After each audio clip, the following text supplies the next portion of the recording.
See what he's doing today, where we're in a position. No. Hard, well, not hard, have an informed discussion. You know, Which regretting it because this is. Okay, so then you.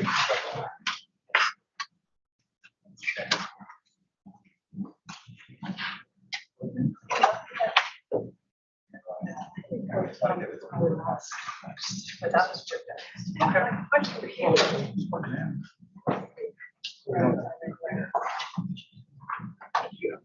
Just go away.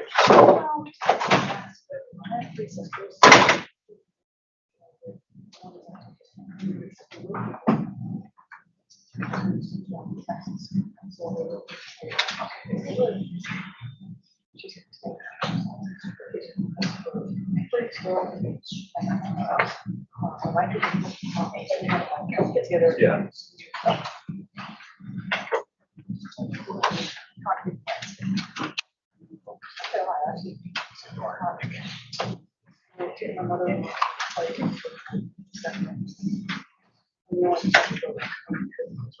Yeah.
Test.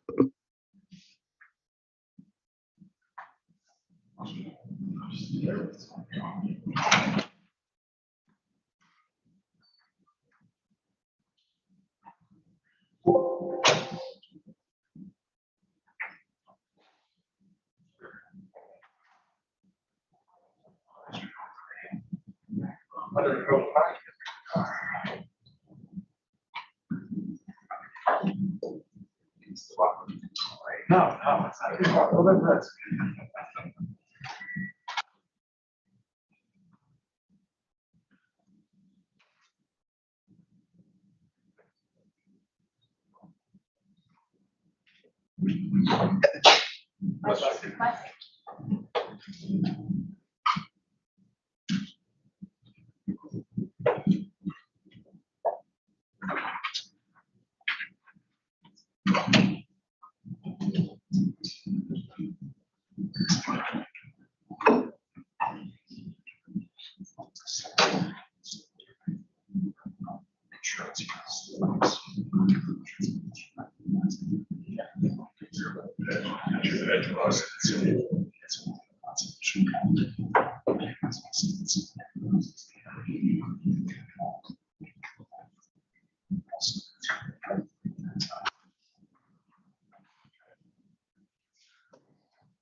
That's how. Just have our thoughts where they get.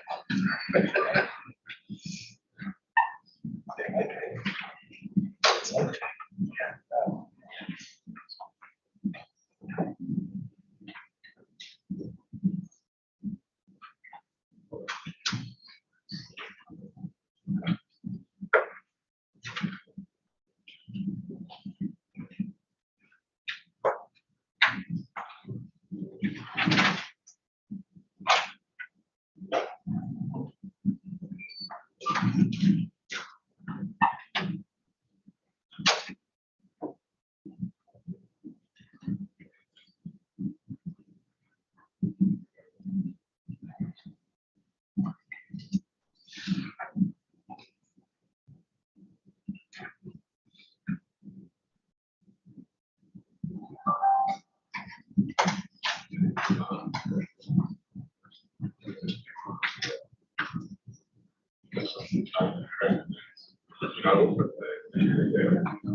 Yeah.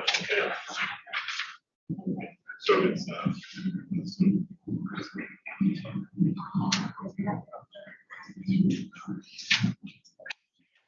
okay.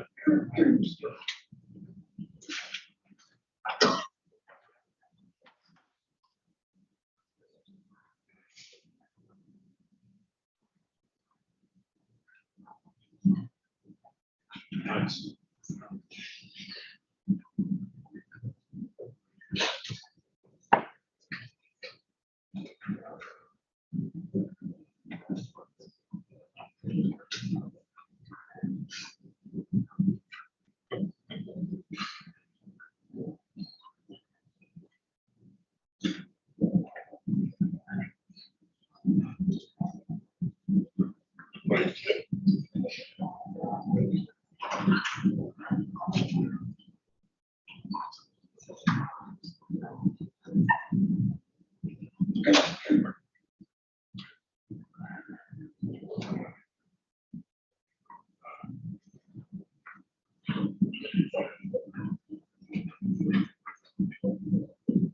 Really?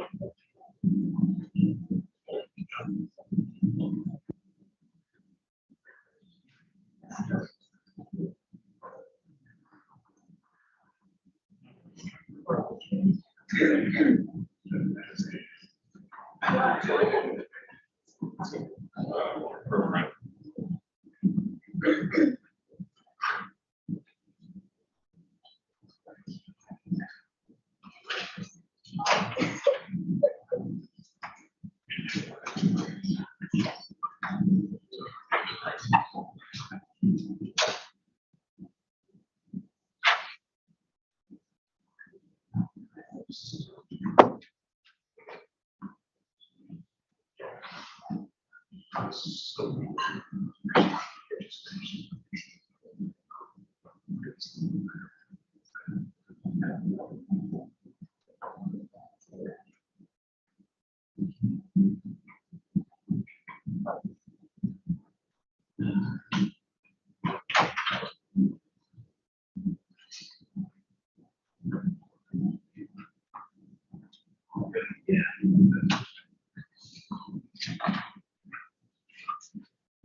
Yeah.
Here they are.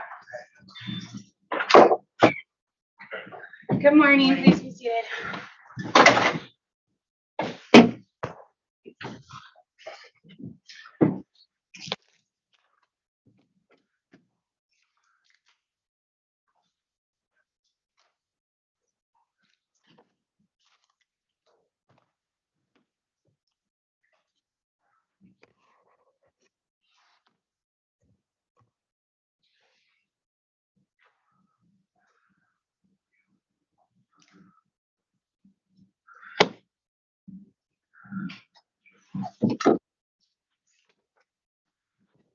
Okay, good morning.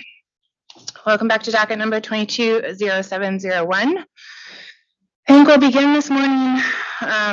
Just check on our 3 outstanding read-ins before we proceed with cross-examination for this panel.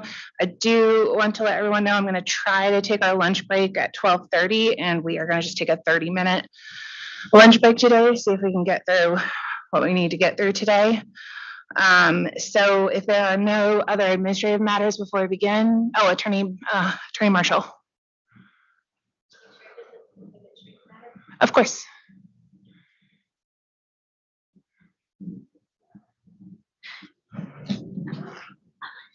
Good morning. Yesterday during my cross-examination, I referred to BETP 24 and 29. I think this is with respect to LFE 38.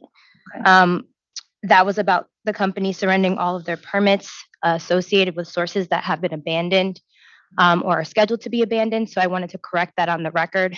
I referred to 24 and 29, and it should be BETP 24 and BETP 26. 24.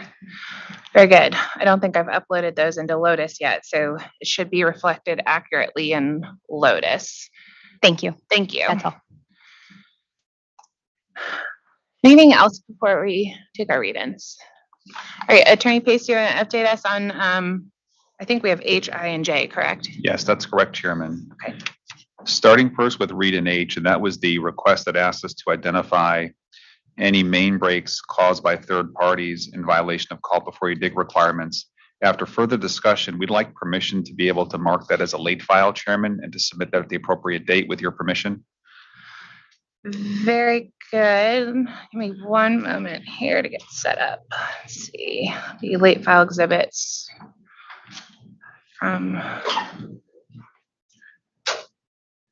12.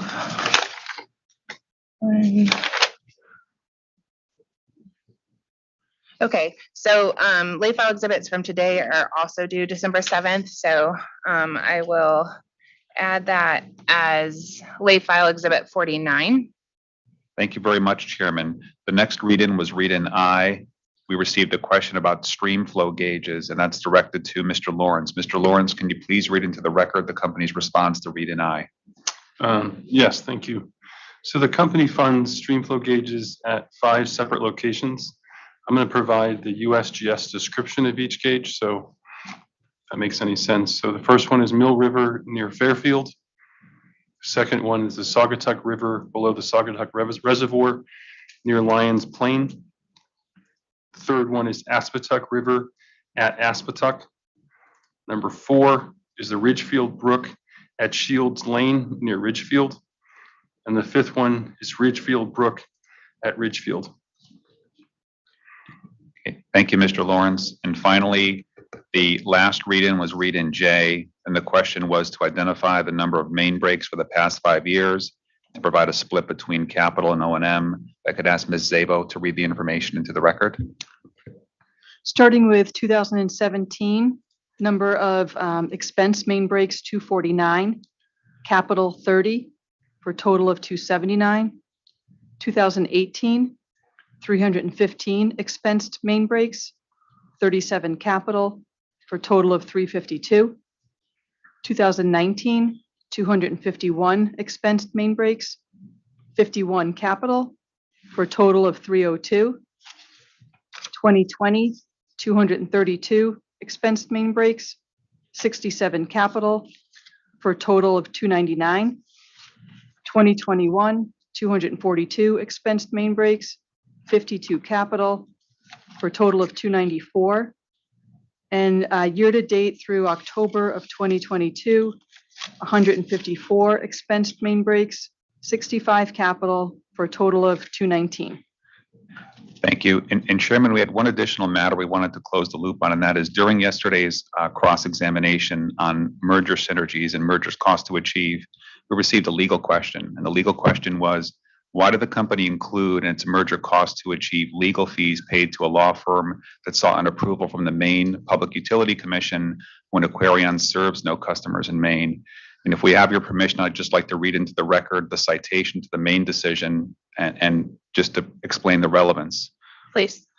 So in August 7th, 2017 decision of the Maine Public Utility Commission, it's docket number 2017-00169, and that was filed with PURA in docket number 1706-30 and data response QFI-005.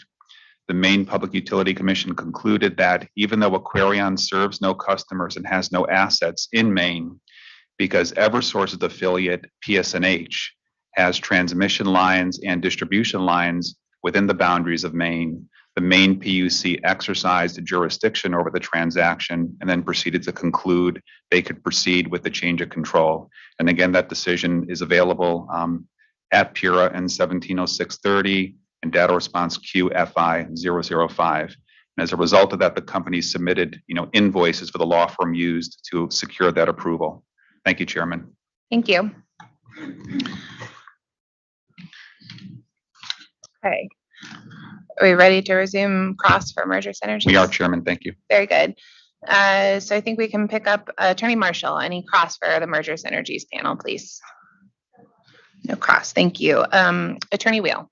We do have some brief cross. Very good. Please approach.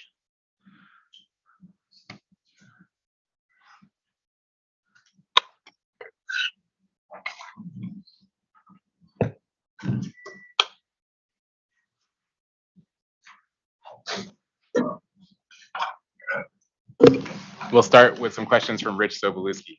Okay.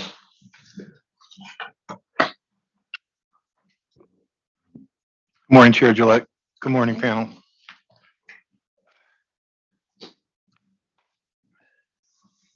A few questions.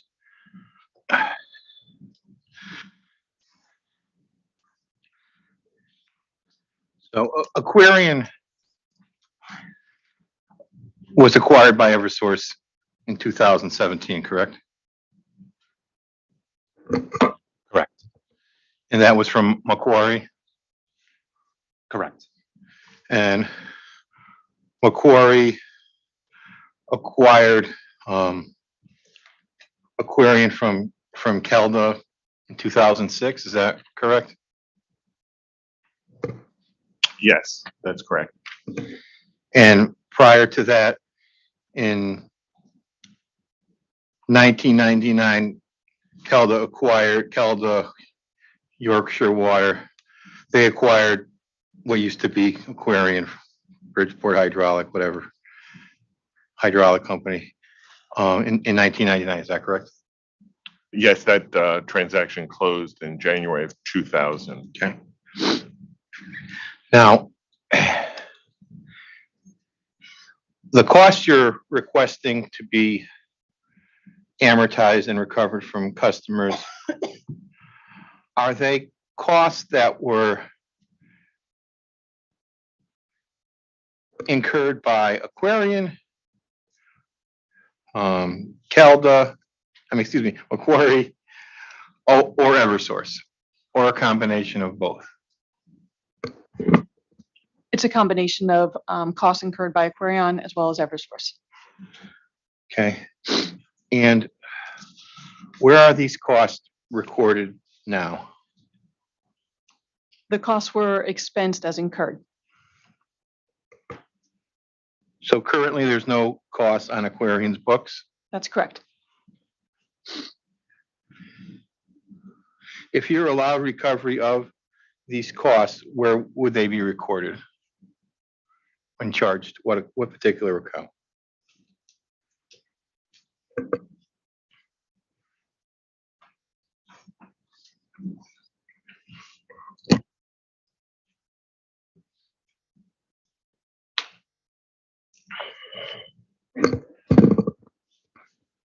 To get that, I would need to take a late filed or a read-in. I could probably do it in a read-in. We would establish a regulatory asset. I'm uncertain whether it would be at Aquarion operating company or at the parent company. I just would need to take that to confirm. Okay, I asked for that.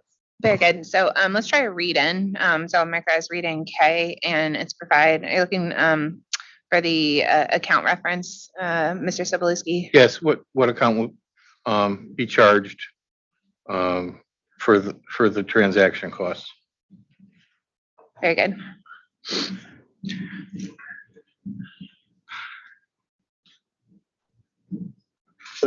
Does anyone know anyone on the panel know costs from when Kelda acquired Aquarion?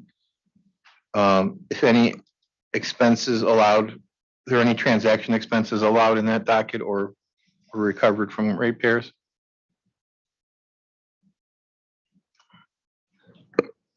This is the Kelda transaction in 2000. Right. I'm not aware of any, but I would need to go back and investigate that to be sure. Okay, how about from the 2006 Macquarie acquisition? Do you know? Similarly, I don't recall, and I would need to go back. Okay, I'd like to ask for a late file for those prior two transactions. If we could have the amount that was, if they could give the total amount of transaction costs and the amount that was recovered. And if there was, and if there were if there's a different amount that was recorded on the books of the water company, if we could have that as well. Okay, so that will be late file exhibit 50.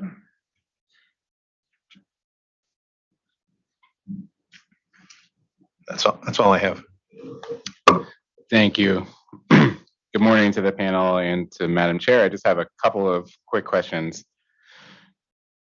Just for my background understanding, was this the most recent acquisition, to be clear, of Eversource acquiring Aquarion? Was that a case where Pura determined independently that Aquarion had to be acquired, or was it a situation where the former owner, Macquarie, and Eversource kind of mutually approached Pura looking for regulatory approval? Pura authorized the acquisition. It was not a situation that Pura initiated the acquisition. Okay. So, but Pura's authorization of the acquisition was legally required, as far as you understand, right? Yes, Okay, because you can't acquire a regulated water company without Pura's approval? correct. Okay. So, just to be clear, the acquisition was the transaction was formulated ahead of time and sort of presented to Pura? Correct. Okay. And Pura ultimately approved it subject to certain conditions? That's right. Okay.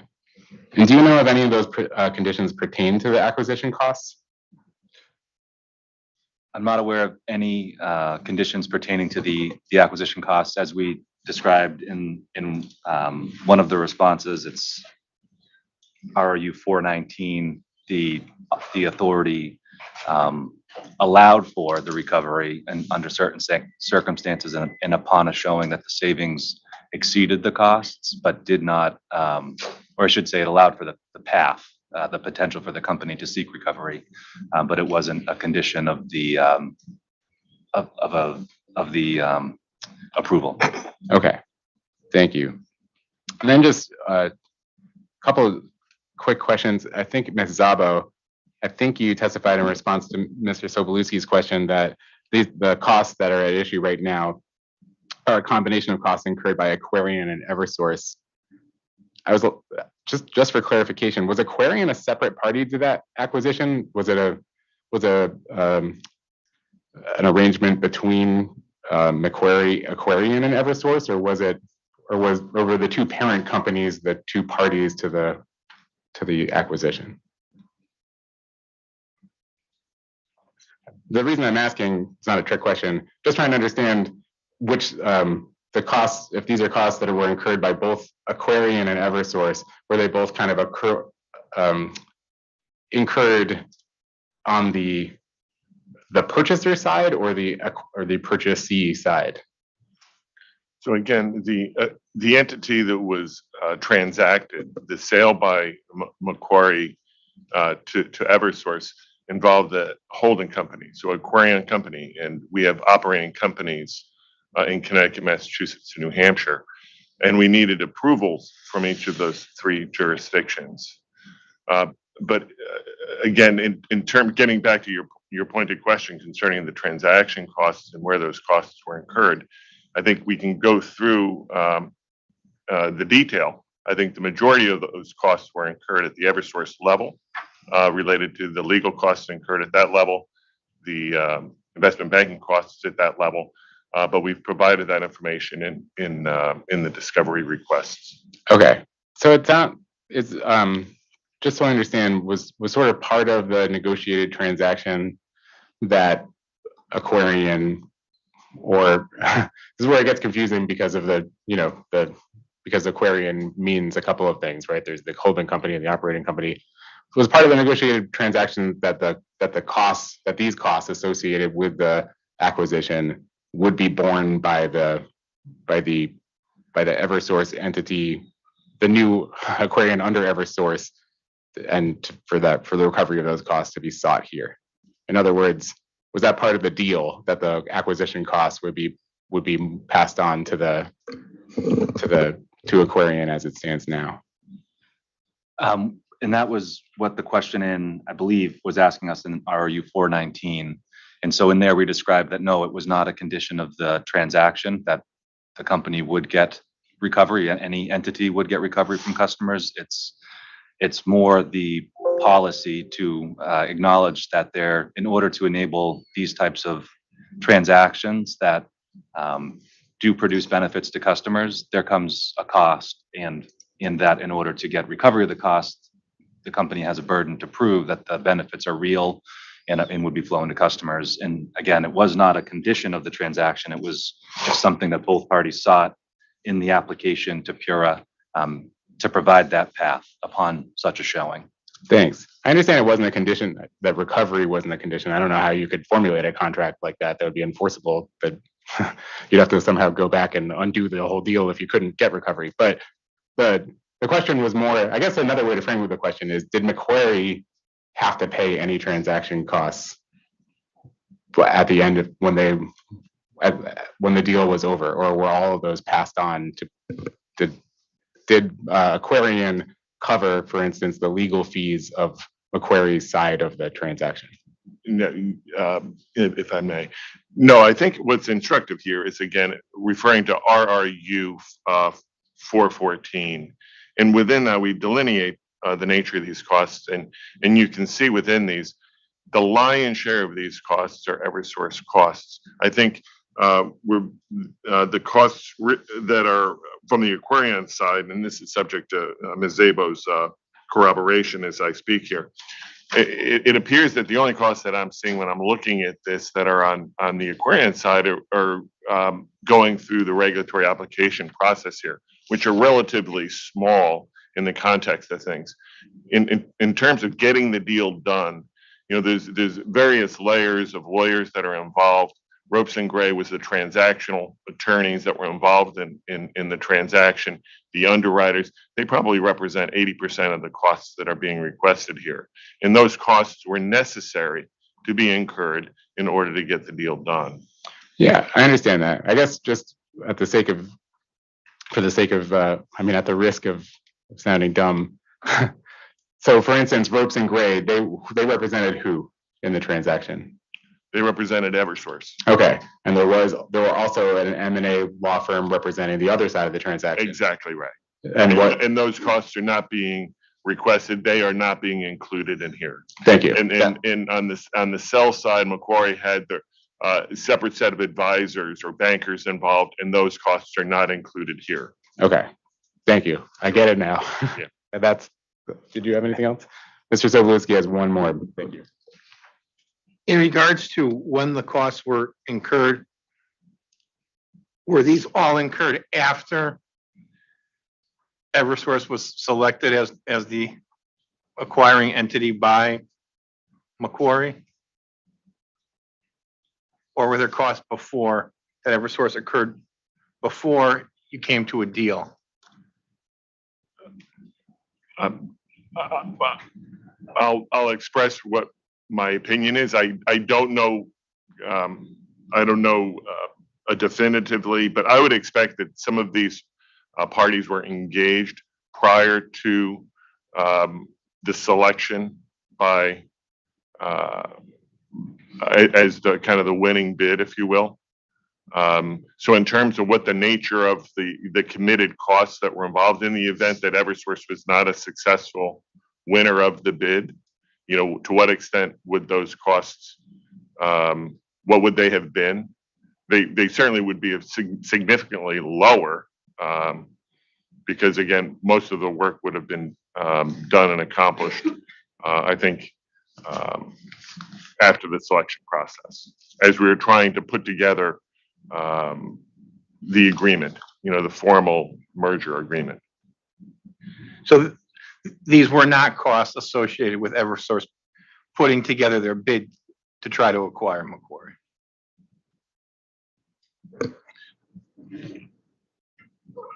Again, I'm expressing a view. I don't know definitively because I was on the other side of the transaction. I believe in terms of the investment bank, the investment banker would be engaged prior to a deal being signed and executed. So some of that work would have been done prior to kind of the formal selection process as the decision making is being done, in terms of whether to proceed with the transaction at the Eversource level. So I think it's a combination of the two. But those costs were necessary in order to get the deal done. I think that's the important piece. It's, looking at the holistic view of how two parties come together to transact and to agree upon a combination. Those fees were necessary in order to get the deal done.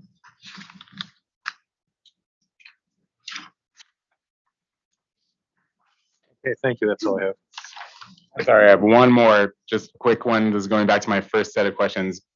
Mr. Morrissey, you were just referring to the Eversource bid. So just for clarification of how this all came together, it sounds like the seller side, there was a situation where the seller issued an RFP or something similar, seeking bidders to acquire the company. That's how this transaction was first initiated. Is that accurate? That's correct. Okay. Again, Macquarie is a global entity.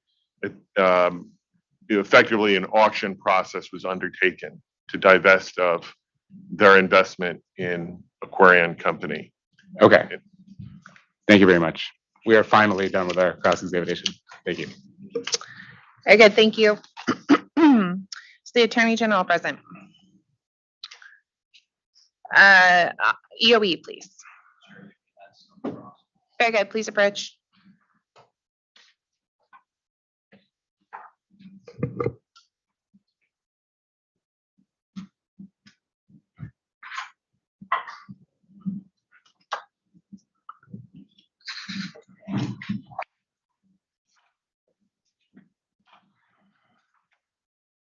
Good morning. I just had a question.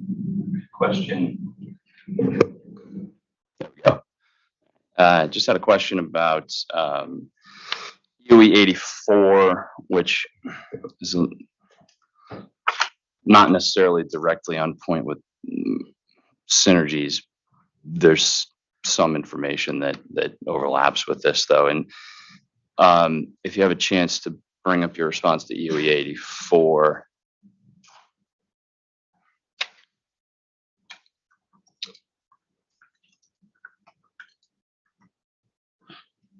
So UE 84, part of your response mentioned that Aquarion is a member of Advanced CT, which works to engage, retain, recruit businesses, and advance overall economic competitiveness in Connecticut. Paraphrasing, it looks like Advanced CT's mission is to bring and keep business in Connecticut, I would say. Is that correct? Yes. So does the company, if you know, does the company work with Eversource on this endeavor? The activities involved with Advanced CT? We do not. Okay, because I saw Eversource was a member as well. So both Aquarion and Eversource have memberships. Do you think knowing that, do you think it's essential that Aquarion has a membership if Eversource is a member? Well, we're separate entities. So I believe that the company has historically provided support, and we believe that it's valid to continue to do so. Okay. So company membership is funded by ratepayers. I guess I would ask, and the company membership is $30,000 a year. If Advanced CT's role is to promote economic competitiveness in Connecticut and bring business to Connecticut, why is that fully covered by ratepayers? Chair, just one clarifying question, which is I want to obviously be helpful to the authority in making an informed decision in this proceeding, but I know the topic for this panel is merger synergies. And so I would just ask that if we're being asked to add something to a previous late file, we could do that. But I just wanted to inquire just to make a closer showing of relevance to how the line of inquiry on Advanced CT is related to the review of merger costs and the ability to recover those in rates. So if I can say that, I would say the relevance is, again, that both Eversource and Aquarion are members of this, I guess, trade group or whatever we want to call it. And it is related to merger synergies in that regard. Okay, I'm gonna allow it as exploration of shared services and savings under the merger synergies bucket. So we can proceed for now. Okay. Again, I'm just wondering if the company can give their point of view on why a $30,000 membership fee per year should be funded by ratepayers if it is designed, or if it is involving a group that promotes economic competitiveness? Again, we believe that it's important for an organization to support the advancement of bringing businesses into the state of Connecticut, into the service territories that we provide service to. If you have companies that employ people, that stimulates the economy, where therefore people are able to more effectively pay their bills. That all contributes to the success of Aquarion Water Company of Connecticut, and therefore, the ratepayers receive a benefit as a result of a good economy. Do the shareholders get a benefit too, though? To the extent that there's financial, economic, we meet our goals, yes. So would it be fair to bifurcate that cost? If I may, just add to what Ms. Texera just described. I would submit that, contrary to what Ms. Texera just said, the shareholder technically would not receive a benefit from additional expansion. So if we think about the purpose of this organization, which is to promote economic vitality within the state, to the extent that we add a new customer, is that contributing to our bottom line? The answer is, in the long run, the answer is no, because again, we're only allowed to earn a return on any investment that we're making. So adding that customer is not contributing to the bottom line. Albeit you might say it until the time of the next rate case. But again, all of that gets reset. I described in some earlier testimony, we are operating in a fixed cost business where the lion's share of the costs that we incur to run this business, this utility, is fixed. So to the extent that we can benefit and we expand our service territory, bring new customers and bring in that economic vitality, we're able to spread that cost over a larger base. And that is how it is contributing, and that's how it's benefiting. That's how it's benefiting our customers. So it's the company's position that a membership in an organization that is designed to advance economic competitiveness in Connecticut has no bearing on shareholders at all.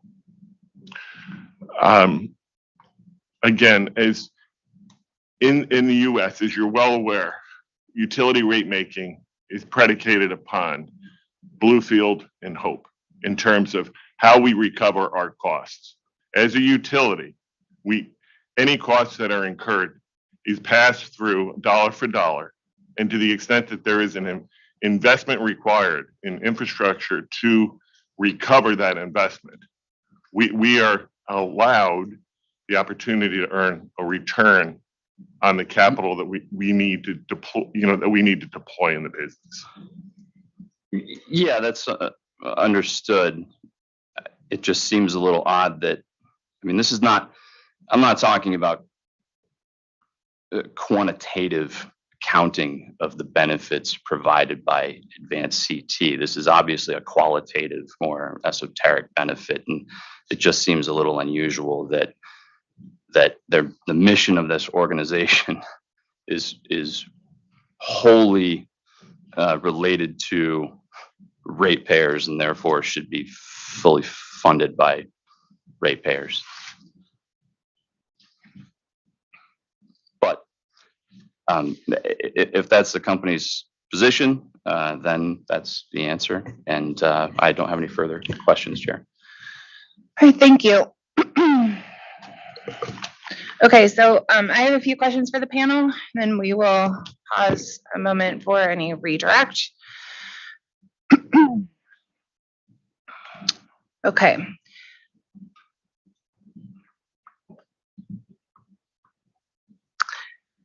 Okay. Can we go back to RRU 415, please?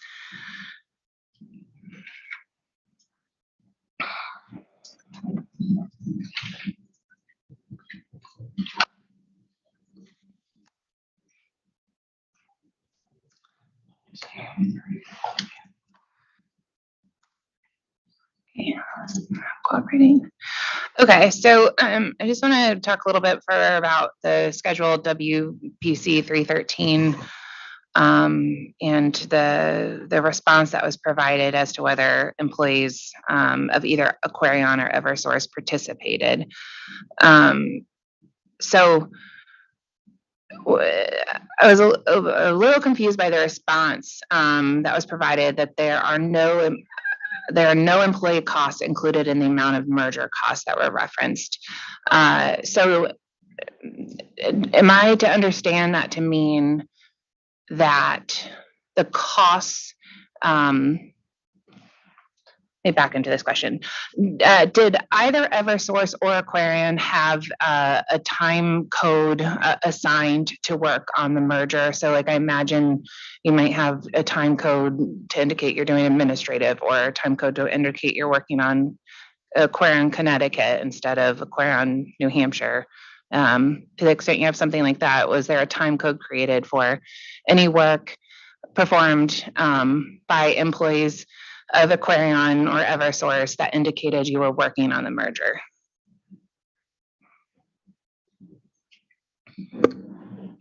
I'm not aware that there was a separate code for it.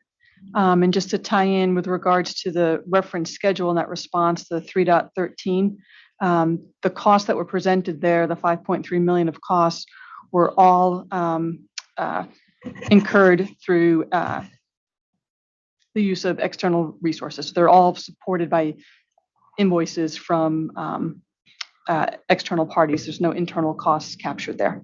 Understood. I think I understood RRU 415's response to concede that while no employee costs are reflected in WPC 313, the company is conceding that employees of both Aquarion and Eversource participated in aspects of the transaction as management or subject matter experts. Is that an accurate characterization of your response?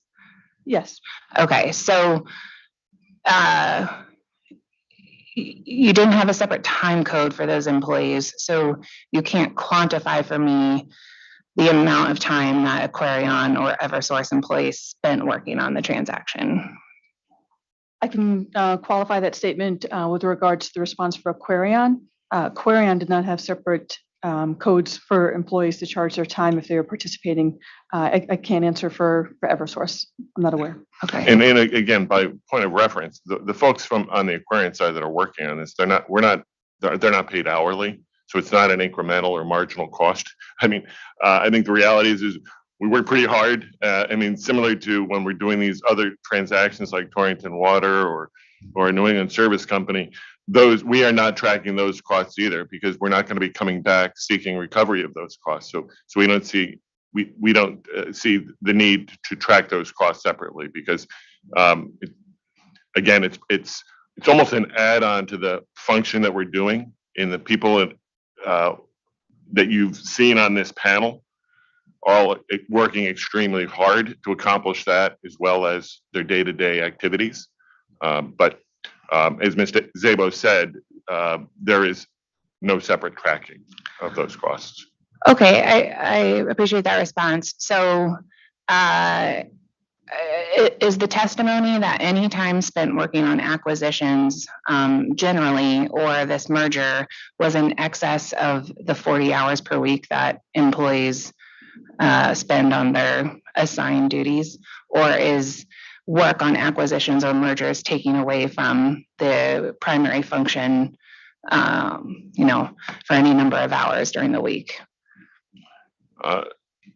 It's hard to say that in terms of a black and white fashion, but I can safely say that the folks that are working on these transactions are working well in excess of 40 hours a week.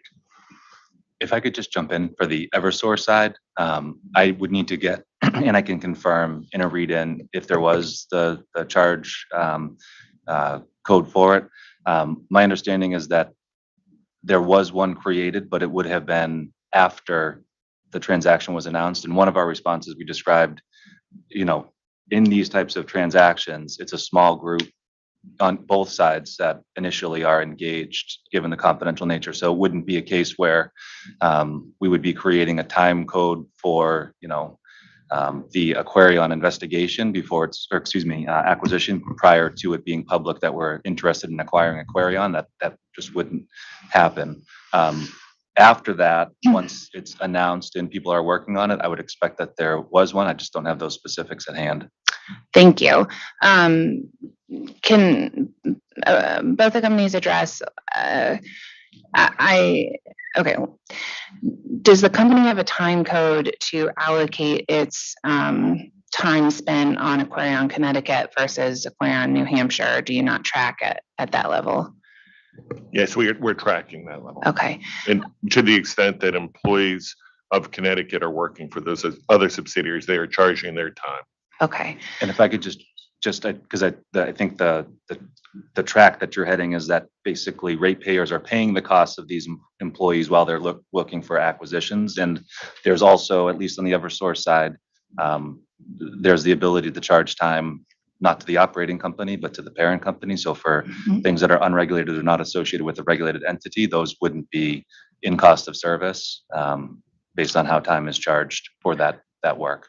Understood, but I think I understood the previous testimony to be that since you did not track the amount of time that was spent working on the merger, at least at the Aquarion level, you can't say definitively whether any of that time working on the merger was charged to the parent company.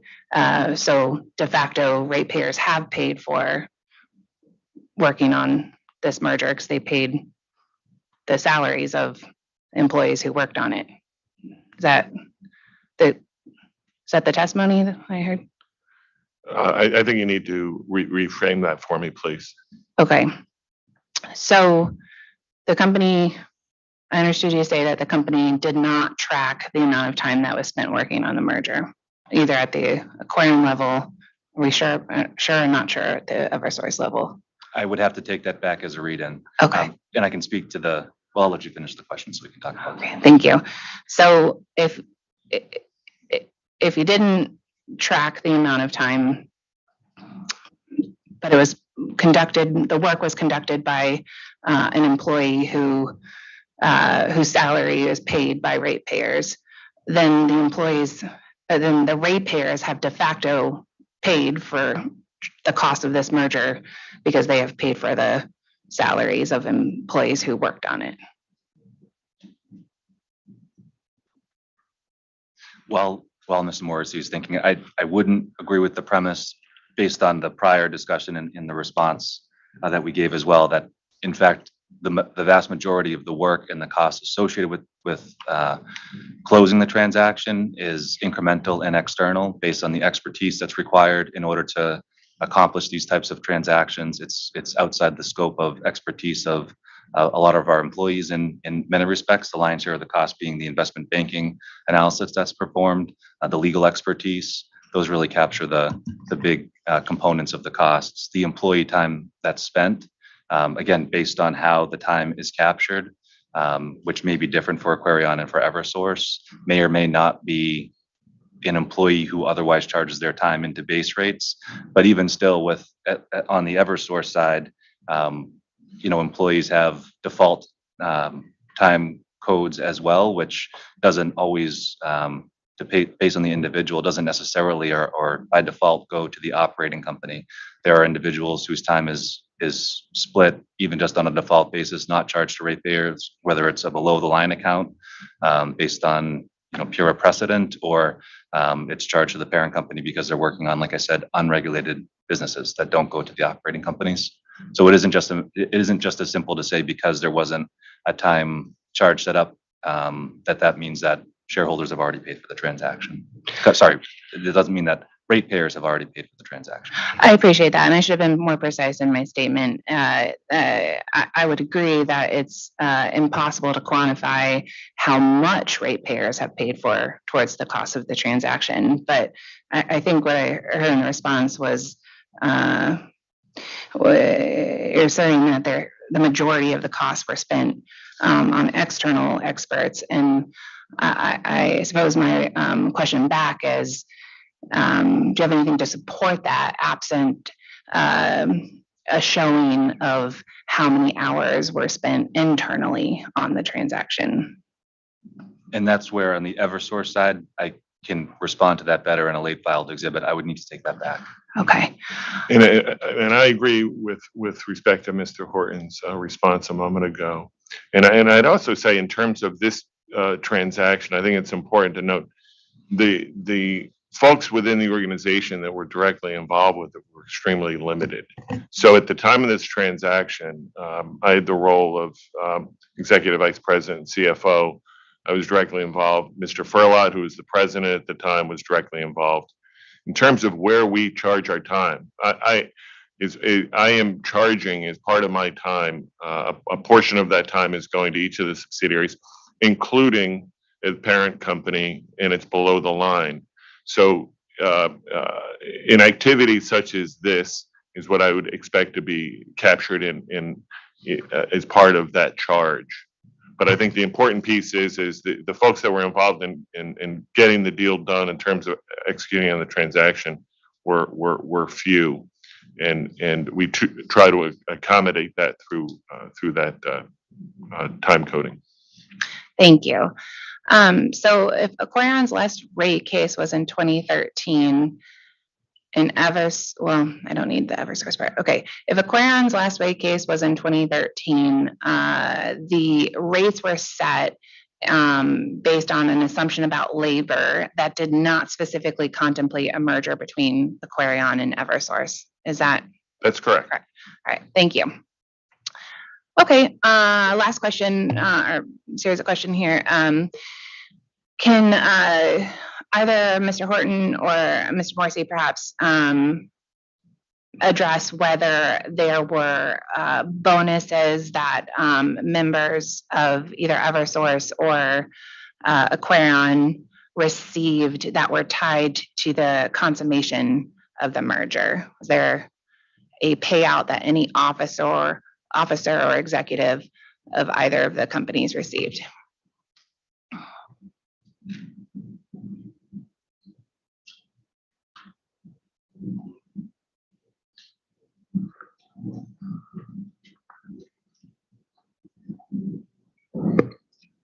I would need to investigate that. I don't recall. Okay. Mr. Horton, do you know the answer? I'm not aware of any. Okay.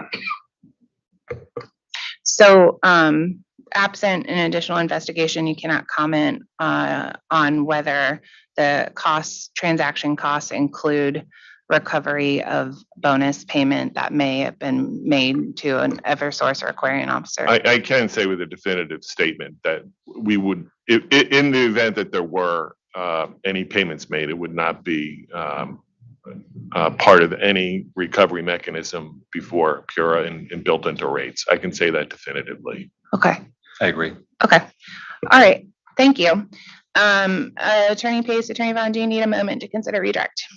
I would, but just one clarifying question. I know during your exchange with Attorney Horton, with Mr. Horton, you would ask the question of, for a transaction like this, does Eversource actually set up charging codes to allow employees to charge their time to the transaction?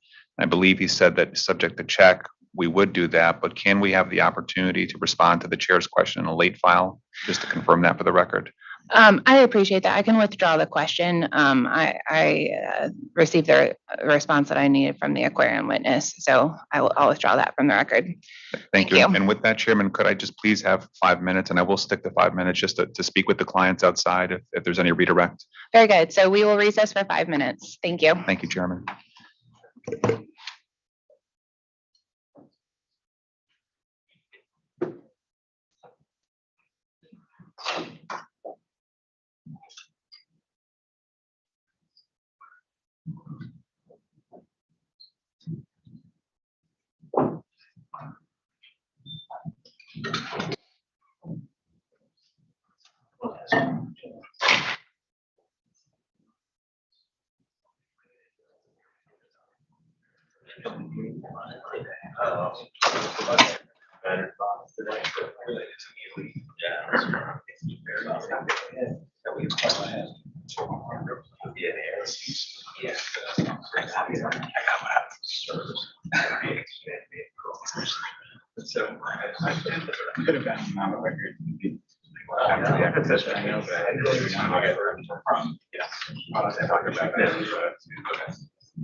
There's held in a 10-year fund.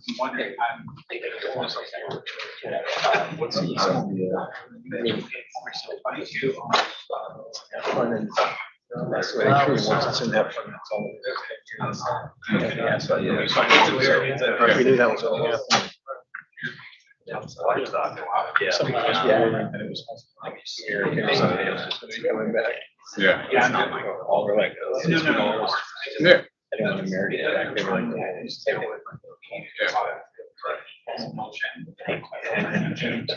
Stuff.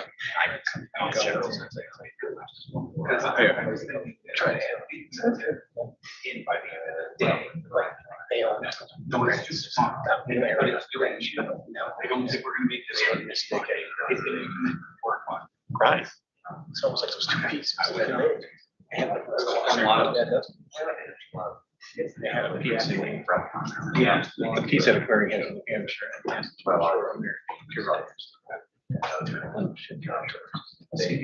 they have all this. So they have the New York side of the so you should have nice house over it's expensive. Businesses didn't have so expensive. Yeah, yeah. That's 21. No. It's 1209. Yeah, I got it. It's kind of like. No. Yep. 684, whatever it is. So that's okay. Oh, wait, no, we're doing into 684. I went to Westchester from there. Yeah. Yes.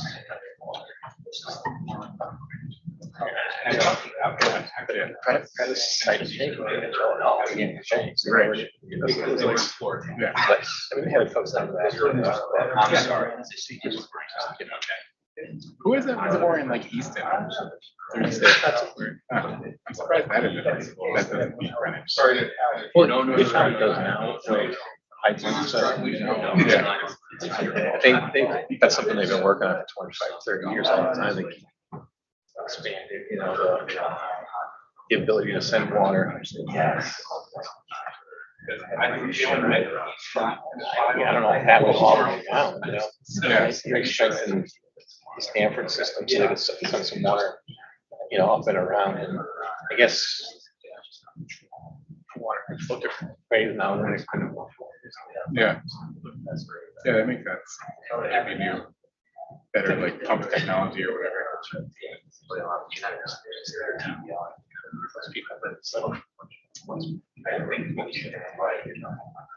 Exactly. Not really necessary.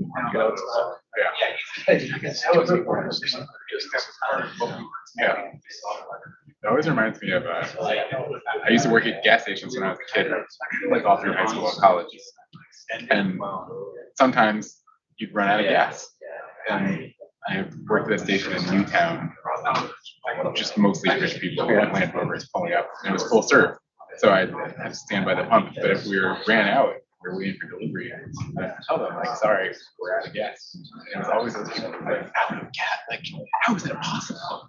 Like, just never think, it was a tank, full of gas, the truck comes and fills up sometimes. Is that a gas? Just, we don't have the center of the earth pumping gasoline up. Refined gas ready to go. Oh, there's always loads of people, like, just couldn't get around. Okay, let's go back on the record and Attorney Pace, please. Thank you, Chairman, for the opportunity. I just have a few brief questions for Mr. Horton on redirect.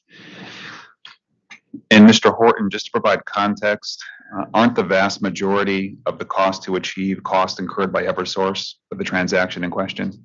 That's correct. About 90% of the costs that we've put forth were incurred on the Eversource side. And in connection with the efforts by Eversource and Aquarion to bring about the change of control, did Eversource set up a separate charging code for employees who worked on the transaction to charge their time?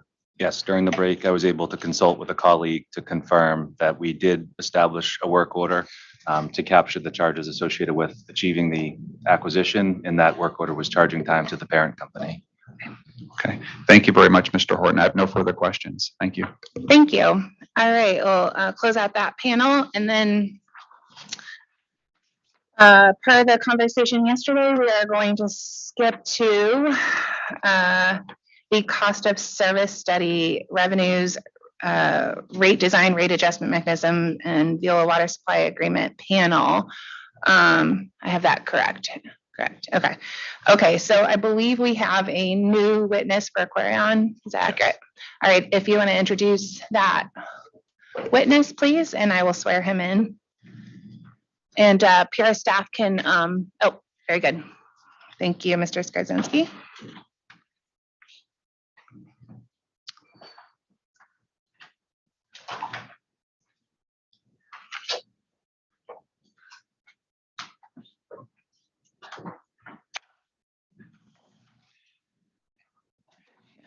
And Chairman Gillette, the new witness we have is Mr. Gary White. Very good. Mr. White, if you could raise your right hand for me, please. I'm going to administer the oath, and if at the conclusion you can say, I do. I swear to tell the truth, the whole truth, and nothing but the truth under pains and penalties of perjury. Thank you. Attorney Pace?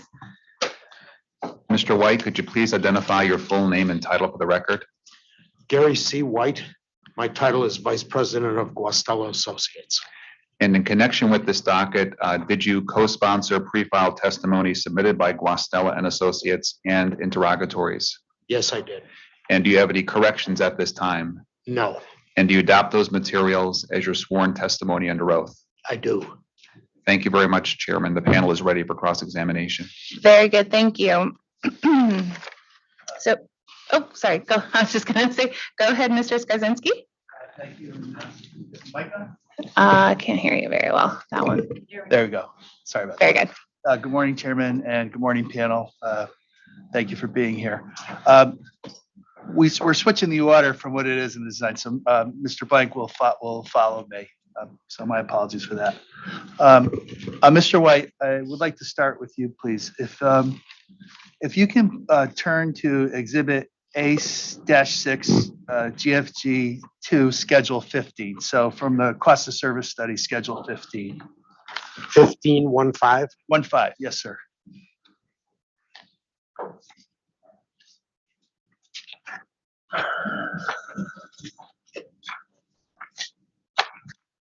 Okay. Okay, thank you.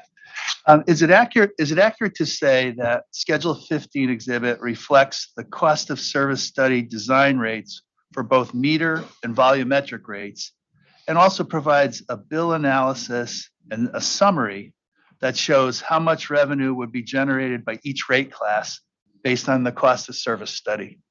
For the general service customers, that's correct. Okay. And can you also confirm that the design rates for usage shown on Schedule 15 represent an overall or an average rate of the usage tiers based on the results of the costs? Would you repeat the question, please? Absolutely. Can you confirm that the design rates shown in Schedule 15 represent an average rate of the tiered rates for volumetric usage for residential single-family customers based on the costs? Yes. Okay. And then moving down to the total row, is it fair to say that this row shows the total anticipated revenues for both metered and volumetric design rates for each of the major rate classes and for the total company? Correct. Thank you. Okay, if you could turn to Schedule 16.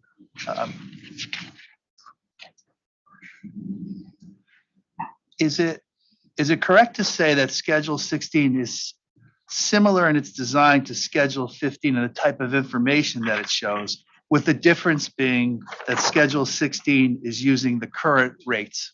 That's correct. Okay. And is it also, I'm sorry, if you can go to Schedule 18B, please.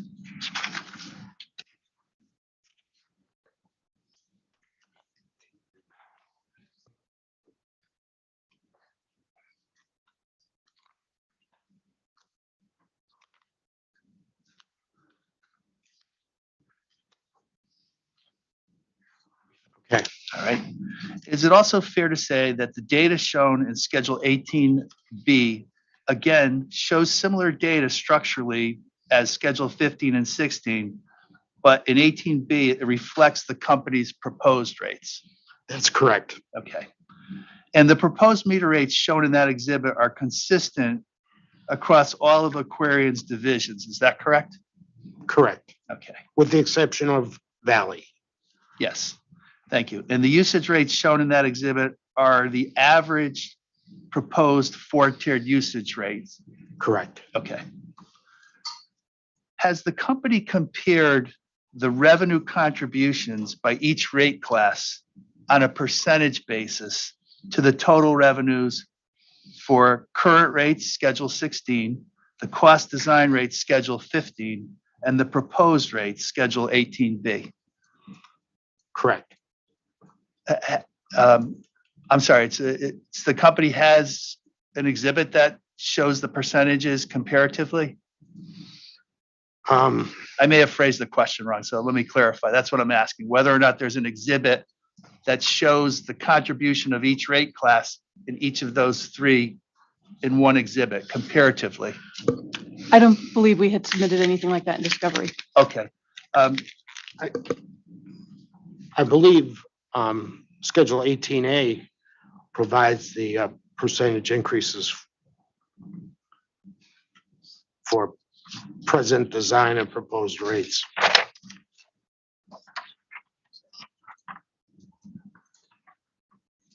Okay, specifically, I agree with what you just said in terms of the rates, but does it show, I'm looking for an exhibit, if it exists, that shows the percentage of contribution towards total revenues by rate class under each of those three scenarios, the cost design, the current rates, and the proposed. So it's a yes or no question. If not, I'm gonna ask for a late file. I'm not aware of any such schedule. Okay, thank you. Chairman Gillette, I would like to ask for a late filed exhibit, please. And what I would like it to show is a percentage of revenue contribution by the rate class to total revenues, with one column being the cost design rates, the second being current rates, and the last being proposed rates, using the data from Schedules 15, 16, and 18. And I guess title-wise, it's called percent of revenue contribution by rate class to total revenue.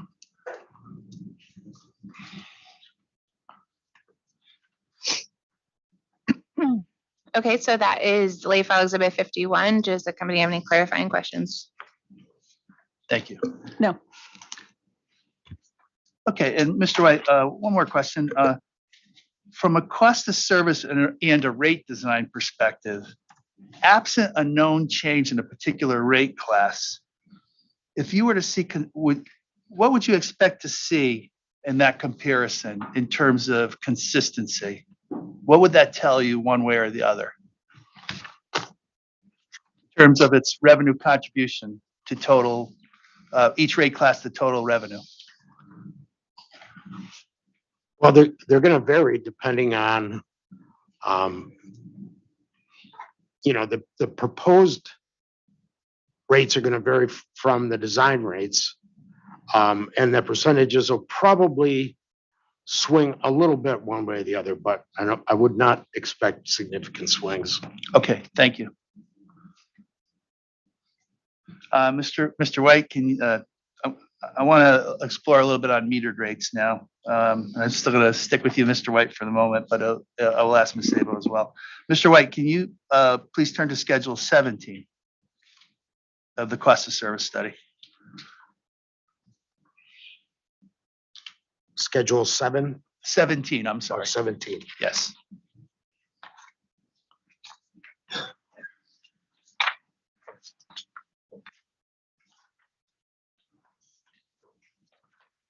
Okay. Okay.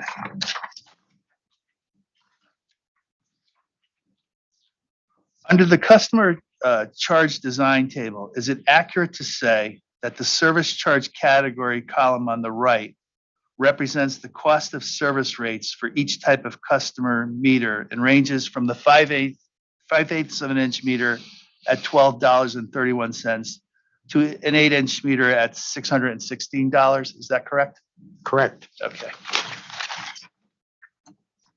Is it also correct that the current metered rates charged by Aquarion today range from $12.89 for the 5/8 inch meter to $1,031.37 for an 8-inch meter? Correct. Okay. And is it fair to say on a percentage basis of the costs, the differential between the cost design rates and the current rates range from a negative 4.5% to approximately a little over 40, minus 40% for the larger meters. That's correct. Okay. Ms. Sabo, can you please turn to page 48 of your pre-filed testimony and starting at line 18, 20, and 21? Okay. Thanks. In your testimony, you described the cost of service results for meter charges as a slight decrease from current rates. Is that accurate? Yes, that's what it states. Okay. And under the company's proposed rate design, would you agree that the differential between the costs of service for meters and the proposed rates for rate year one would increase to between a differential of 14.5% to just over 50%? 50%. Yes. 50. Thank you. So you're comparing our current fixed meter charges to the proposed rates? I'm comparing the cost of service study design rates to the proposed rates in that case. Mr. White just confirmed that the range between the costs and the current rates is minus 4.5% to approximately minus 40%. So my question is, if we do a little bit of a different compare and compare the cost to the proposed rates, wouldn't the differentials increase to 10% across 10%, an additional 10% across the board? Yes. Okay. And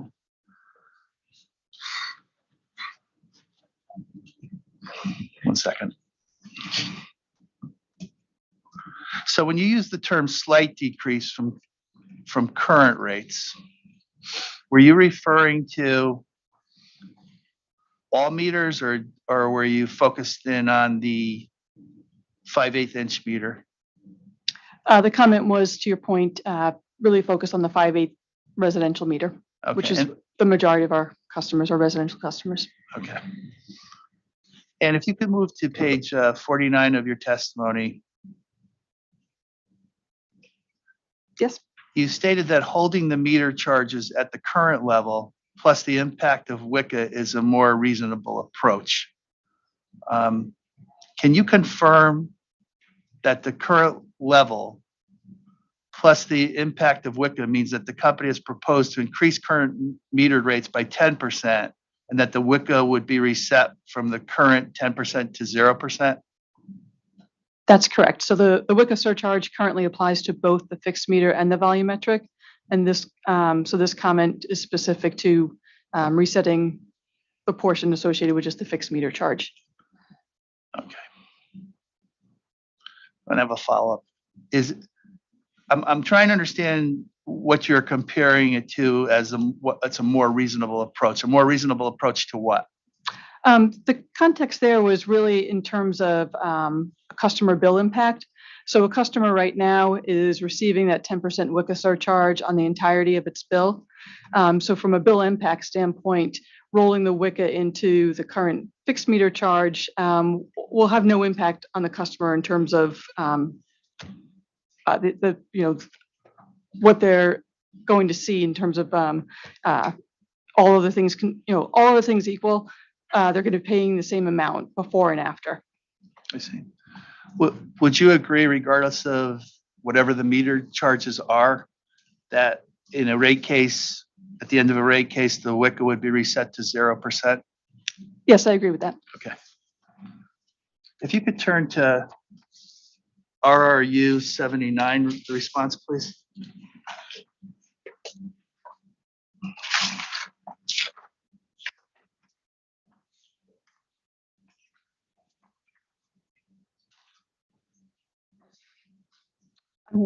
Okay. And is it correct to say that in the response, you're describing the percent of revenue contributed by meter rates at the cost of service study of 18% and 23% at the proposed rates? Is that correct? That's correct. Okay. Do you know what the percentage of revenue contribution would be if metered rates were to remain at current rates? I do not have that before me. Is that possible that we could get, Chairman, I would like to ask either for a supplement to RRU 79 or if that could be read in. We could do a read-in for that, for sure. Okay, very good. Thank you. What are we up to, Attorney Pace, read in 11? I mean, L. Correct, Chairman. Read it now. Thank you. Okay, thank you. Would you agree that increasing meter charges benefits high volume usage customers more than low volume usage customers? For residential service? Yes, I mean, I would say that it places a higher percentage of the bill on the fixed portion.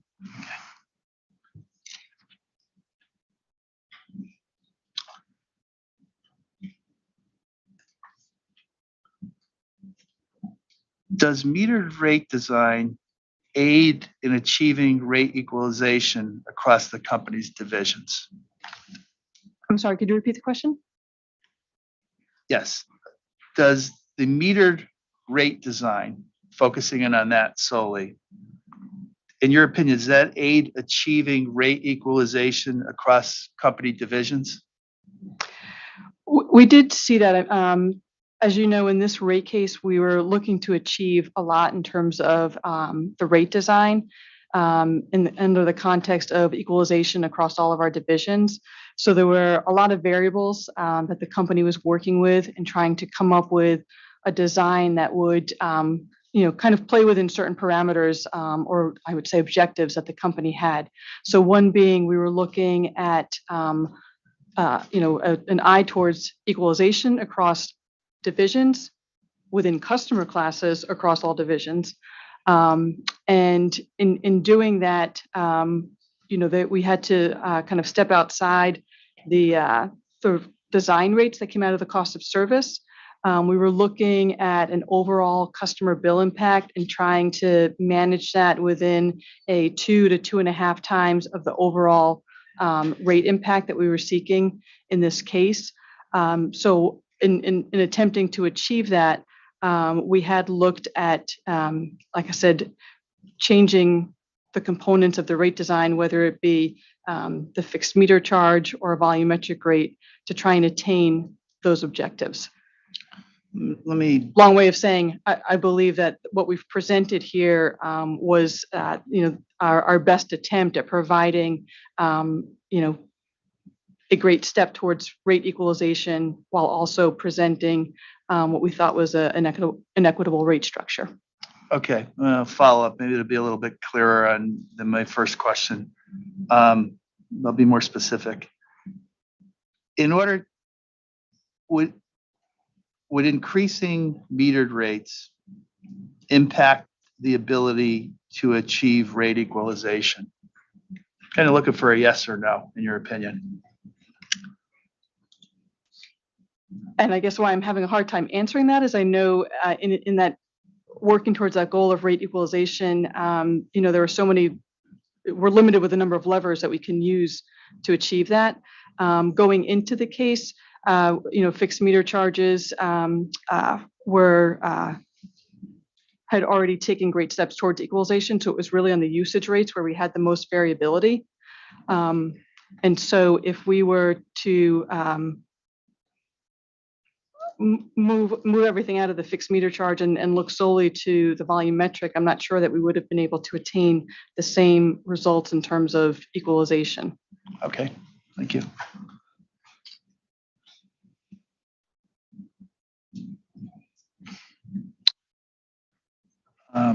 Still on RRU 79, by the way. One more question on that interrogatory. What is the impact of metered rates in terms of the influence on the annual revenue adjustment mechanism? Can you comment on that? So when we look at the annual revenue adjustment mechanism, that's what the mechanism that allows us to reconcile between the revenues earned by the company versus what's authorized.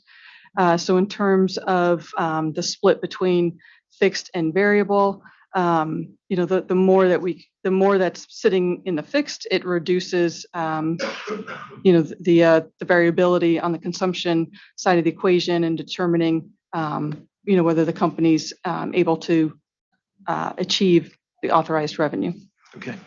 And a follow-up within the revenue adjustment mechanism or RAM. Can you walk me through the revenue components that are included in the annual revenue adjustment mechanism that you use to calculate the annual RAM? So the annual revenue adjustment mechanism is authorized revenue, excluding miscellaneous charges. So it's adjusted for any acquisitions that may have occurred during the period. So as new customers are brought on, the associated authorized revenue with that. It also adjusts for, when we see that in the test year here, any accounting adjustments that were made to our revenue. So for example, in the 2021 test year, the company was accruing for the refund, the tax refund due to ratepayers, which is an accounting entry.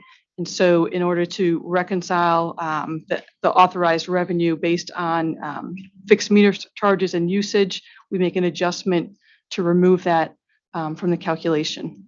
Okay, thank you. And is the revenue adjustment mechanism or RAM applied across all rate classes equally? Yes. And is it usage-based or percentage-based? Let me just.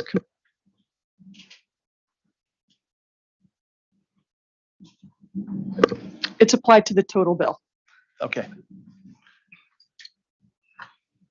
Mr. White, can you please turn back to Schedule 15 of the cost study? I'm just to set it up. I'm going to have questions related to volumetric charges.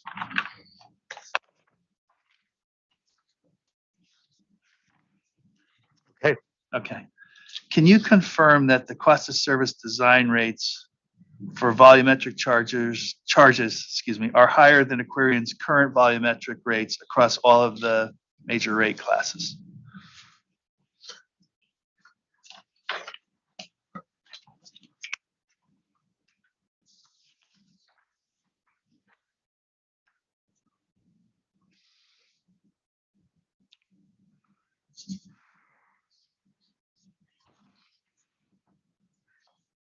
Yes, I believe that's the case. Okay, thank you. And Ms. Sabo, back to you on volumetric. On page 46 of your testimony, please.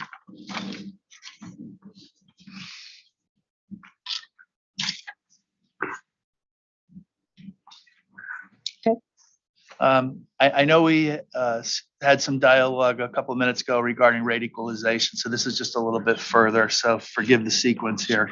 In terms of rate equalization of volumetric charges, is it correct to say that the company's proposal includes implementing inclining block rate designs for single-family residential customers across its eastern, western, and southern divisions? The proposal is to inclining block structure for all single residential customers across all divisions, with the exception of Valley. Okay. And can you confirm that the proposed volumetric rates for residential, commercial, and industrial customers are equal in the divisions I just mentioned, which I'll repeat, eastern, western, and southern? That the proposed rates are the same? Eastern, western, and southern.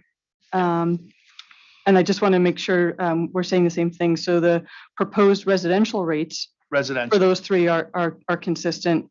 They have different volumetric rates. Commercial is different than the residential volumetric rate. Yes. And then consistent across the three. Yes, Okay. but so within the residential, they're consistent. Comparing residential rates among those divisions, they are the same proposed rates. Is that correct? That's correct. Okay, thank you. Is it also correct to say that the company has proposed a 4-tiered inclining block rate for the northern division for single-family residential customers? Yes, there's a 4-tiered block rate for Northern that's different than the other divisions. Okay. If you can turn to RRU 80, please.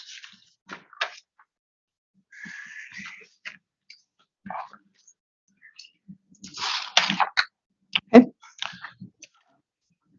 Can you clarify that the response is stating that under the company's proposal that approximately 49% of residential single-family customers use 5 CCFs or less per month? So I think there's an important clarification. When we present these percentages, it's not necessarily a customer. So you could have a customer that during the 12 months has varying usage. So when we speak to the presentation here and what percentage is shown, it's really we're looking at number of bills. Just as that matter of clarification, I would say that yes, we're saying that the number of bills based on consumption, 49% of bills would appear in tier 1. Okay, thank you. And is it also saying in this response for tier 1 that approximately, in this case, approximately 49% of total residential single-family consumption falls within tier 1? That's correct. Okay. If you could turn to RRU 81, please.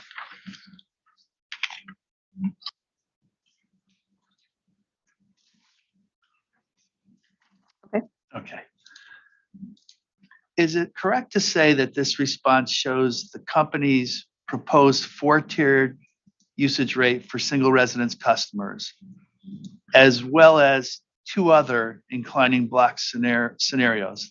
The first being labeled as B, where tier 1 is expanded to 9 CCFs, and the second is in the second option, or C as it's in the answer, reflects 8 CCFs or approximately 72,000 gallons per month. That's correct. 3 scenarios. Okay. Is it accurate to say that under the 9 CCF option B, scenario B, I'm sorry, it's called scenario, that the threshold of 9 CCFs represent 69% of residential single-family consumption would fall within tier 1 under that scenario? Yes. Okay. And in addition to that, would approximately 76% of the bills fall within tier 1 based on the response to RRU 80? Yes. Okay. And under scenario C, which again is the 8 CCFs tier 1 threshold, is it correct that approximately 65% of single-family residential consumption would fall within tier 1? Yes. Would you know what the percentage of bills within tier 1 would be?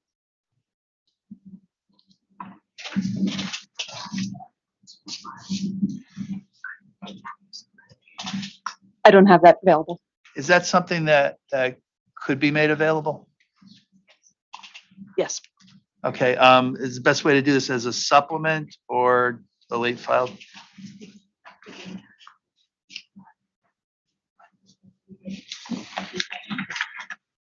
We'll take that as a read-in. Okay, thank you. Okay. Is it correct to What, say? I'm sorry, one moment, I Mr. apologize. Skarzinski. Let me Excuse catch up with you.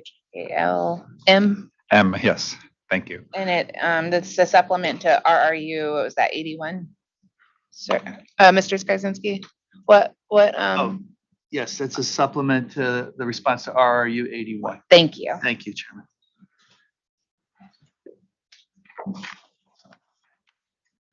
Is it correct to say that all 3 of these options promote water conservation?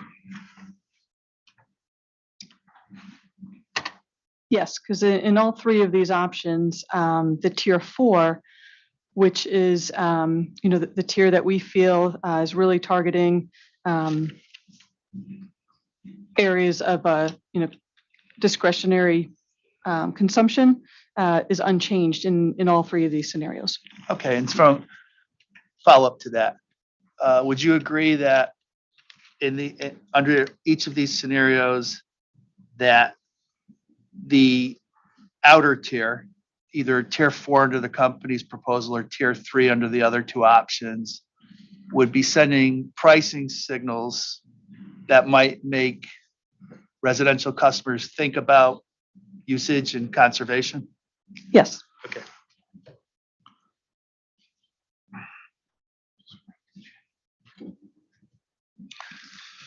Would it be possible to get a late filed exhibit that shows a typical residential bill in each of these scenarios that assumes monthly usage of 9 CCFs per month, a 10% increase in the proposed meter rate, and 0% WICA?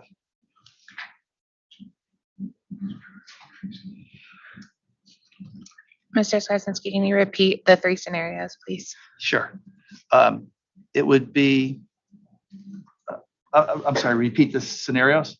Or the whole thing? Oh, okay. Thank you. Okay. What I would like is a late file that takes the three scenarios in RRU 81, the company's proposed application for residential single family, and then the second scenario of three-tiered with a first threshold at 9 CCFs, and options scenario C, which has the tier 1 threshold of 8 CCFs. And what I would like is to show a residential bill that applies a 10% increase in the proposed meter rate across all three scenarios and usage of 9 CCFs, and assumes a 0% WICA.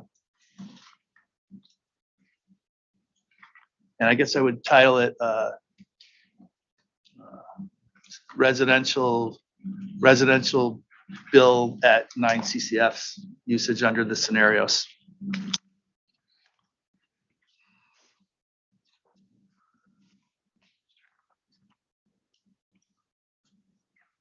Thank you. So late file exhibit 52.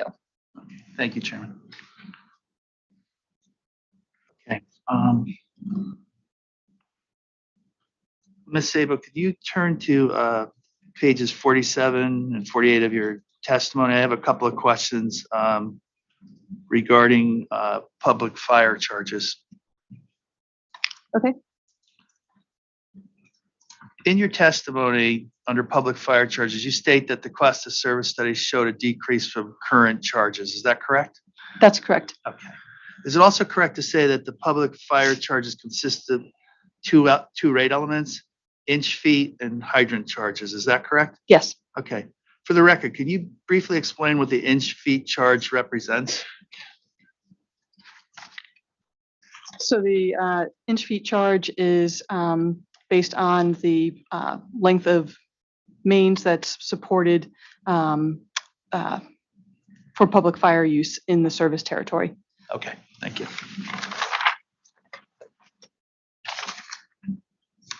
Is it correct to say that based on the cost of service results, hydrants decreased from current rates and that the inch feet cost of service increased from current rates? That's correct. Okay. I think this next question goes to you, Mr. White. Are you familiar with Mr. Mazurwa's testimony regarding fire protection cost of service? I am. Okay. And is it correct to say that in his opinion, the cost for fire protection should increase by approximately $1.1 million? I believe that's the case, yes. Thank you. What is the company's position or response regarding that assertion? So when we looked at the testimony that was submitted, the approach on public fire from a strict cost of service standpoint, there was a difference in assumptions regarding fire flow.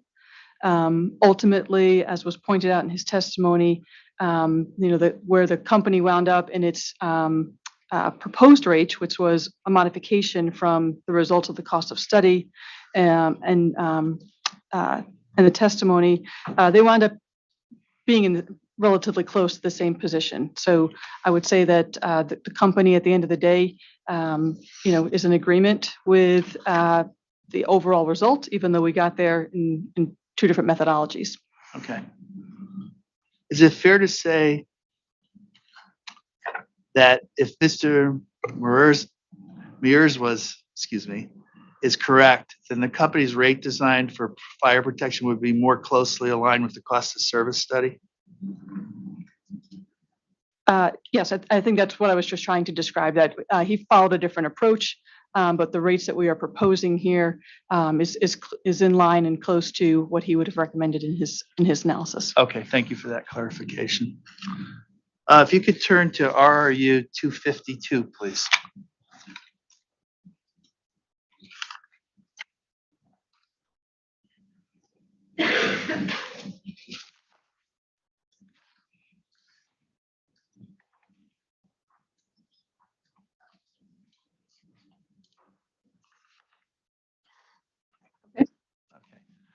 Is it correct to say that the residential customer growth adjustments are based on the average customer growth between years 2017 through 21 times the average 2021 usage by division to determine the total estimated usage for customer growth?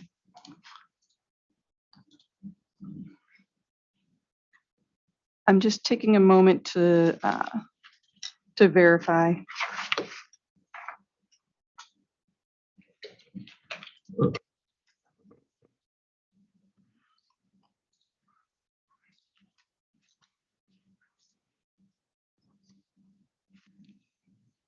Yes, that's accurate. Thank you. And if you could turn to RRU 253, please.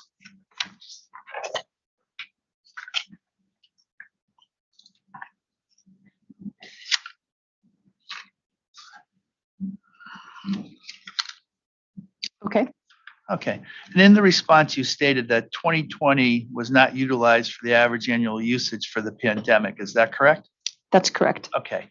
And in looking at page 1 of attachment 1 on the response, is it correct to say that for year 2020, the average annual consumption for residential customers was higher consistently across each of Aquarion's divisions in the attachment?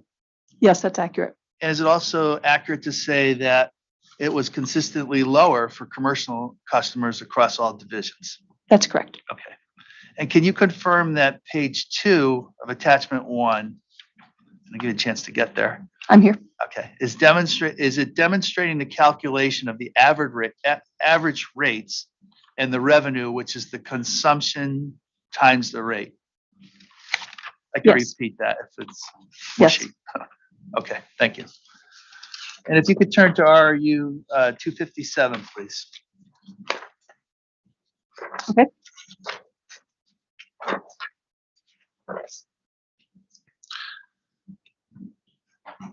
Yes or no? Has the company discussed or performed any studies associated with social equity in its service territory? I'm not aware of any. Okay, thank you. And if you can go to RRU 395.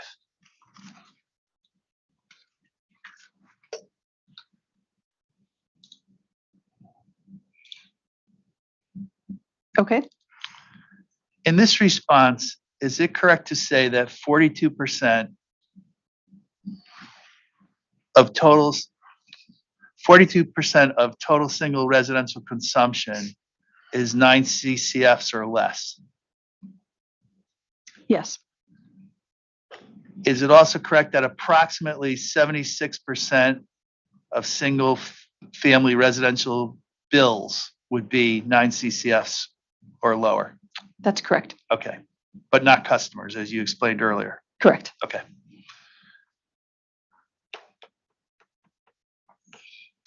And RRU 396, please. It's kind of connected to the last question.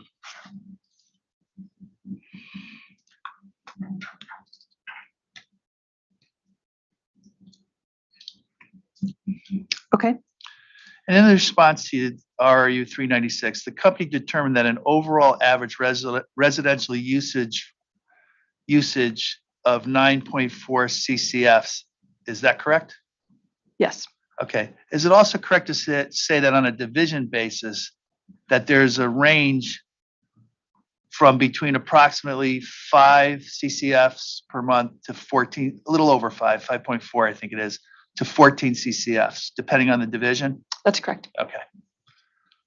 And if you could turn to RRU 397, please.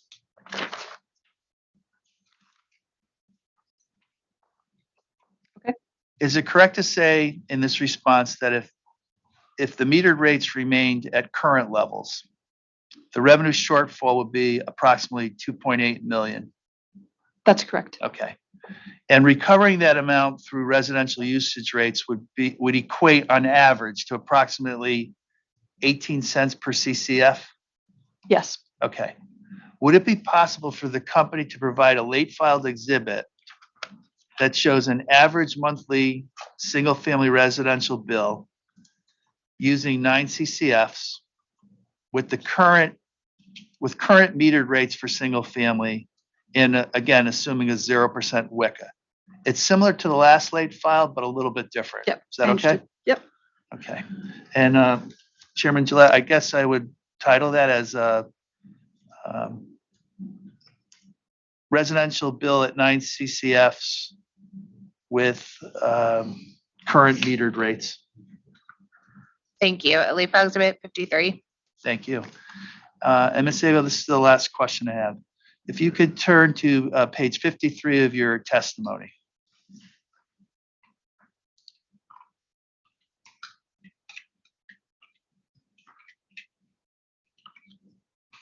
Okay.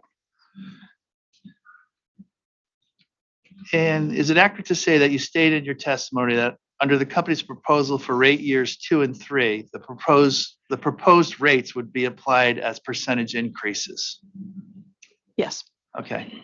Can you tell me what the estimated percentage increases would be for rate years 2 and 3 based on the company's application?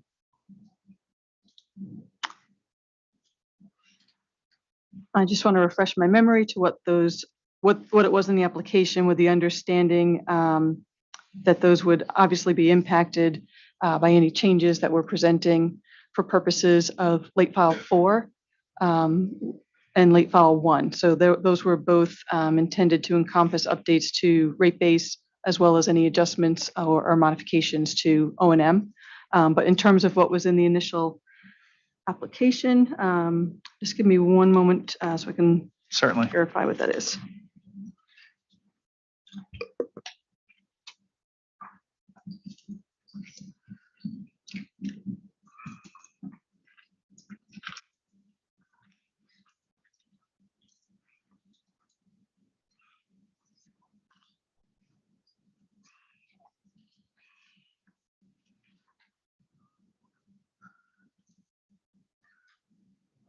It's a large file. I'm just waiting for it to open. No problem.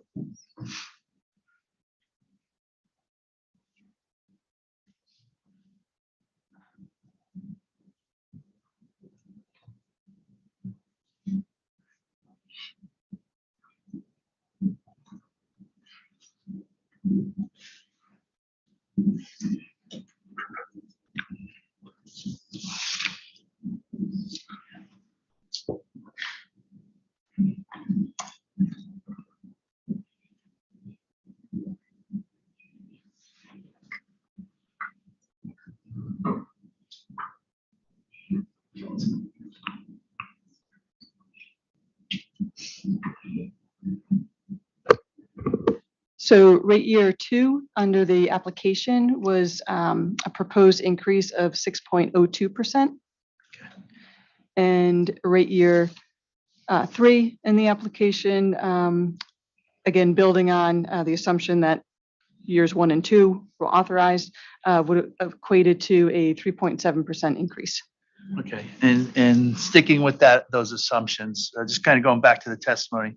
So just so I understand it, so the application of the increases under the original application proposal in rate years 2 and 3 would it be a straight line percentage increase across metered and volumetric charges Yes. across the board? Yes. Okay, and would you agree, again, under these assumptions, that in terms of meter charges, we talked earlier about the percentage increases of the proposed rates for rate year one. So it would, and the differential between the cost design rates to rate year one. So this would add over, would you agree? Sorry, taking time to get the question out here. Would you agree that under the original application, by the end of rate year 3, that an additional 9.9% increase would be applied to meter charges under that proposal? Yes. Okay, thank you, panel, very much, and thank you, Chairman Gillette. I'm all done. Thank you very much. So Mr. Blank, please. Thank you, Chairman Gillette. Good morning, Ms. Zabo, Mr. Unger, Mr. White. My name is Larry Blank. I am a consultant with Pura staff. I'll start with Mr. White, a follow-up to one of Mr. Skarzinski's line of questioning in regard to the OCC's, Mr. Mirzwa's adjustment or modification regarding the fire protection service within the cost of service study. And my follow-up question is specifically in terms of development of the cost of service study, which you are sponsoring, do you accept his modification? I accept his modification because it ultimately ends up in a very similar spot to where we were. I wouldn't accept his methodology necessarily. I would disagree with his methodology, much like he disagreed with ours. Okay, so you do not accept from a technical cost of service analysis point of view, you do not accept his recommended change. I don't agree with his methodology, but I accept the result. Okay, could you explain why you don't accept his methodology? Yes, there's a couple things. One of which was he used the maximum flow over a period of time, which I think is probably inappropriate, and more so inappropriate is using hydrant flushing water as part of your fire rate.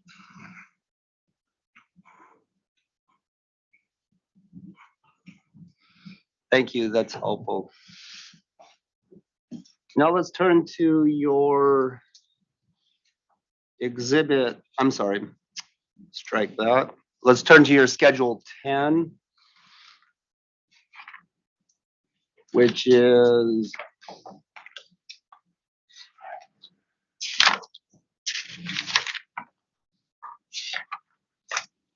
Exhibit A-6-JFG-2, Schedule 10. It's one of the schedules pertaining to your cost of service study. Do you have that? Yes. Okay. First, I'd like you to describe or explain the purpose of the two ratios columns that are found in this exhibit. Do you see those ratios? There's a ratio column between base average consumption and maximum day, and then another ratio column between maximum day and peak hour. Correct. Could you just briefly explain the purpose of those ratios? Certainly. For the different customer classes, due to different load factors put on the system by those classes, the ratio of max day and the ratio of peak hour are going to be different amongst classes. So in other words, in the first class for maximum day, we have a ratio of 2 times the average day for residential, 1.8 for multifamily, 1.5 for commercial, 1.1 for industrial, and 1.5 for public authority. Again, that's based on actual historical usages and judgment. And again, they're going to change, like I said, between classes. For peak hour, it's a similar analysis for peak hour. We have a 3.5% times for peak hour for residential, 3 times the average day for multifamily, commercial at 2.5 times, industrial at 1.2 times, and public authority at 2.5 times. Okay, thank you. Would you agree that these ratios are important inputs to the cost of service study? Yes, And if there were changes to these ratios, would that have a significant impact on the cost of service results? it would have an impact. Okay.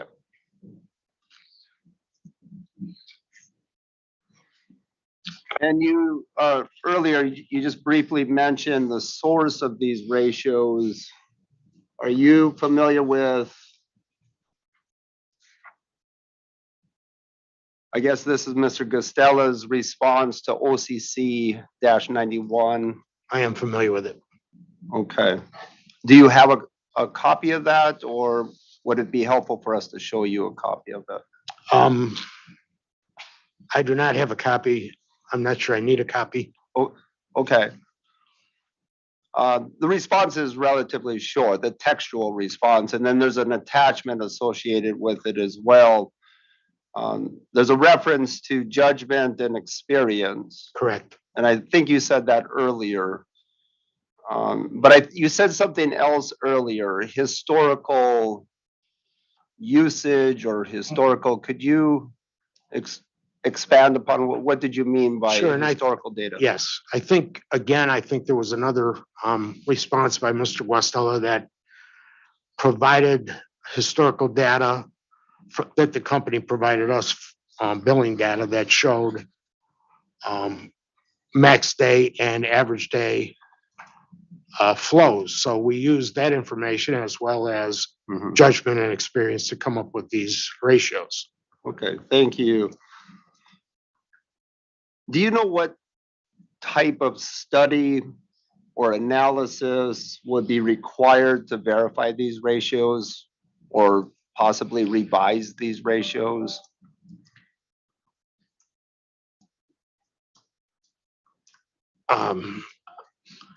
Generally speaking, companies don't keep peak hour data necessarily.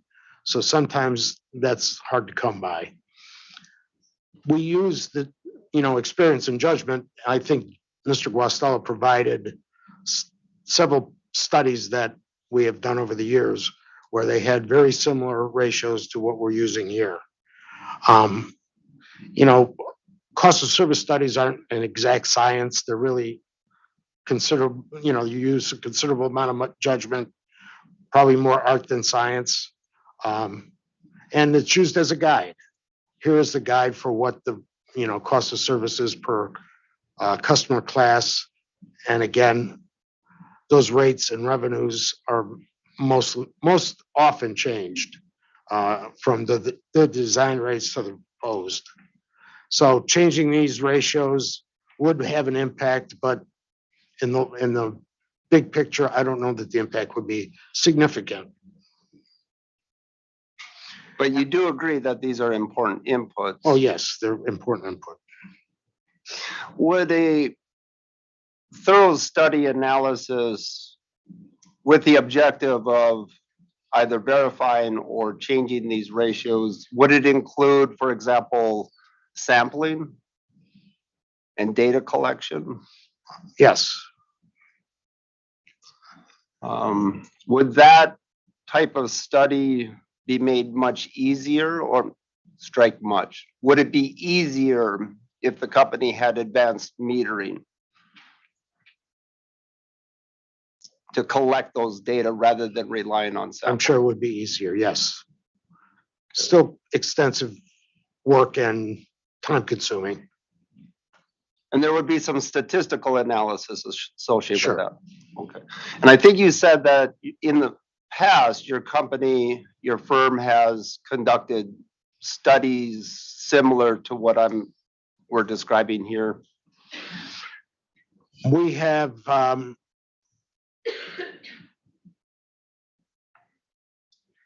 yes, similar to what you're describing, but again, many times it's hard to acquire the exact information and precise enough information to refine these ratios significantly. And these are kind of average over time what we have experienced. If such a study were to be undertaken by your firm, do you have any idea what your firm may charge for that? No. Okay, thank you. Okay, shifting here to, I think these questions are more for Ms. Zabo.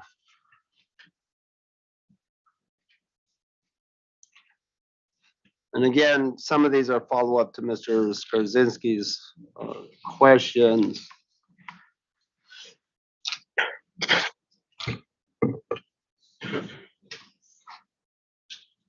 Let's just start with a somewhat general question. Is the company's choice in the four-tier volumetric rate design proposed for the single-family residential customers, was the company's choice of that first tier, which I believe is at 5 CCF and below, correct? Yes. Was the company's choice of that level in part driven by an intent to benefit low usage or relatively lower usage households? Yes, I would say it was twofold. That was certainly one of the objectives, as well as when we look at some of the other divisions that we were looking to equalize rates. Those divisions were paying rates less than our eastern rates, which is where the majority of our customers are. So as we think about having to move their rates, equalizing them towards where our other customers are, we saw that those divisions also contained users that in that group were also considered to be low users. So it aided in both benefiting all low users as well as towards the rate equalization goal. Okay, thank you. Is the proposed first tier rate, again, referring to that 5 CCF rate, is that proposed rate above, below, or the same as the current volumetric rate?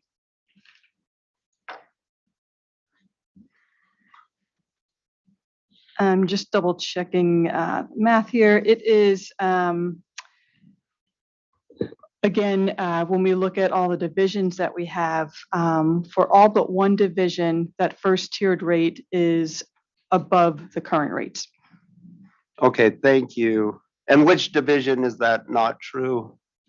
For a division called Topstone, their current rates are actually higher than the proposed first tier. Okay. And as you've already testified, the company is also proposing to increase the meter charges above cost of service, correct? That's correct. So the bills of a low usage household will increase under the company's proposed rate design, correct? Yes. Would it be possible to design that first tier rate level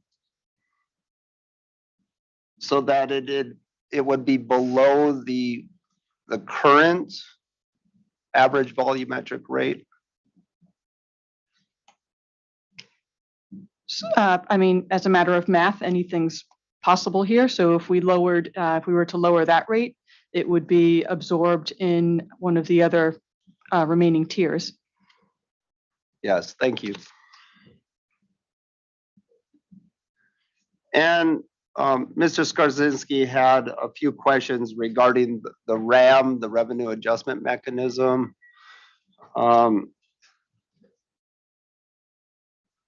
Would the implementation of the four-tier design increase revenue volatility for the company or revenue recovery risk?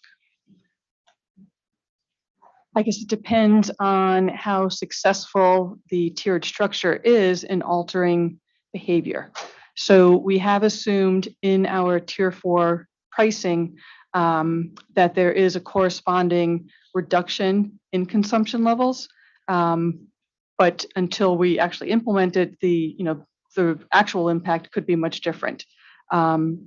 So unfortunately, the answer is it depends. It depends on which way it goes. If people, I think one of the difficulties we might encounter is if we speak specifically to tier 4 usage that's related to discretionary usage such as irrigation.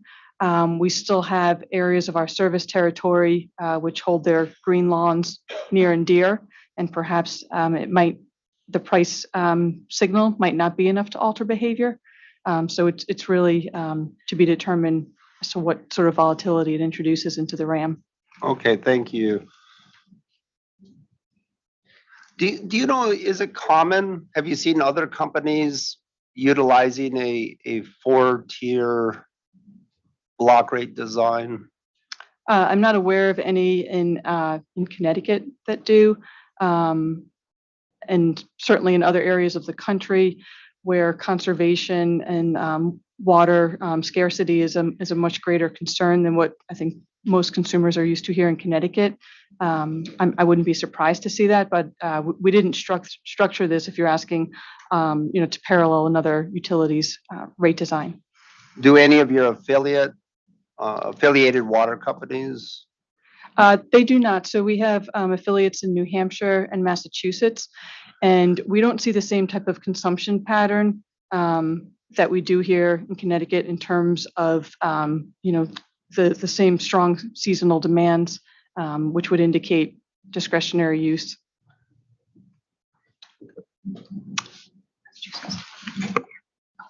Did you have more? I did have a clarification. Sure. So in Massachusetts, I apologize, we do have a tiered rate there.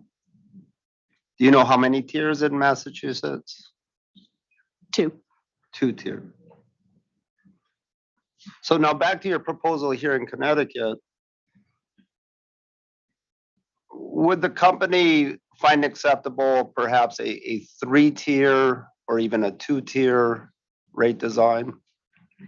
I think with regards to 2-tier, I don't think that allows us to accomplish as much of the rate equalization as we're looking to. Again, with some of the other divisions that we had and the disparity between the rates they're currently paying and where our current Eastern Division customers are, there was significant effort or room to make that equalization happen. And so by providing that first tier, we were able to, I think, bring that a long way. The other thing that we looked at when we designed 4 tiers as opposed to something like 2 or 3 is we started with what would the volumetric rate need to be if we didn't have any tiers. And so we kind of use that as our baseline. And in designing these 2 tiers, what we tried to strike a balance of is to get that tier 2 at a level that was comparable to what a single volumetric rate would be. So if I look at it that way, and we start at 2-tier is sitting at that single volumetric rate, by splitting that at another layer and introducing that tier 1, we kind of felt that that's what gave the benefit to users that are really placing the lowest demand on the system, and should accordingly be paying a lower price than those that are placing a greater demand. Okay, thank you. And I just remembered one clarification question. I believe I've seen in your current rate design a reference to a tier structure at 140 CCF.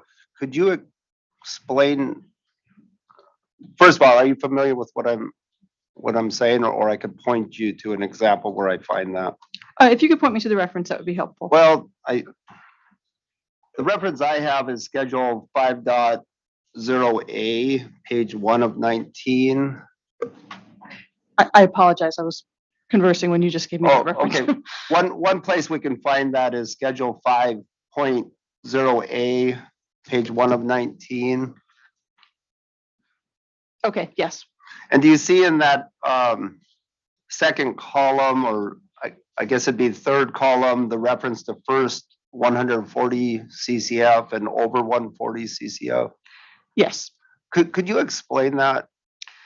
So yes, our current rate structure, which was in place since our last rate case, the 2013 case, actually had what I'll describe as a declining block structure. So it actually reduced the volumetric rate as the usage exceeded 140 CCF.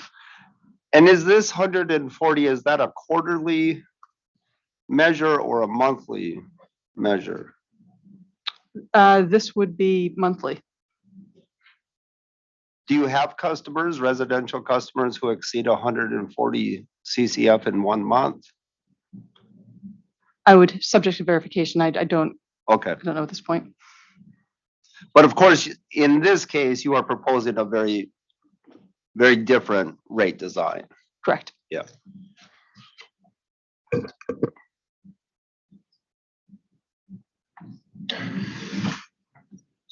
I just want to follow up on the proposed multi-year rate adjustments. I'm sorry, did you have more to add to that? I apologize. No, we're good. Oh, okay. Just to follow up to Mr. Skarzinski's questions on the year 2, year 3 proposed increases. And I believe you testified that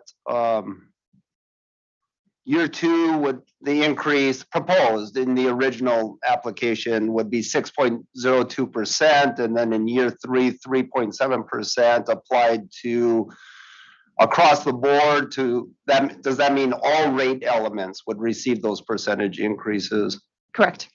Okay. And has the company, strike that.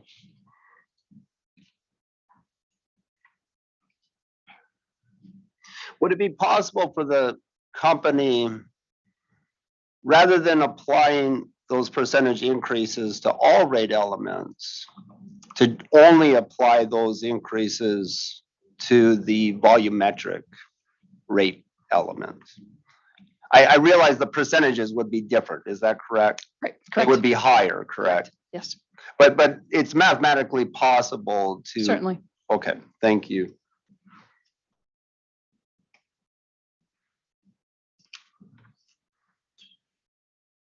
Okay.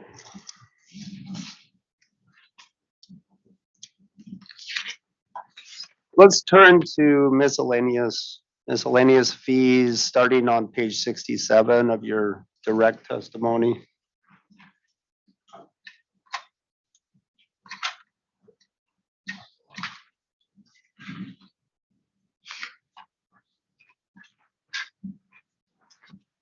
Okay. Let's start, and you've itemized various proposed changes to miscellaneous fees. I believe you've indicated 5 of them, going on to page 68.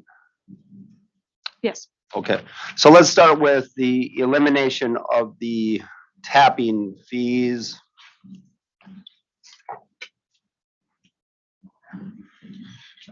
And I suspect somewhere in your filing there's a test year revenue associated with tapping fees. Is that correct?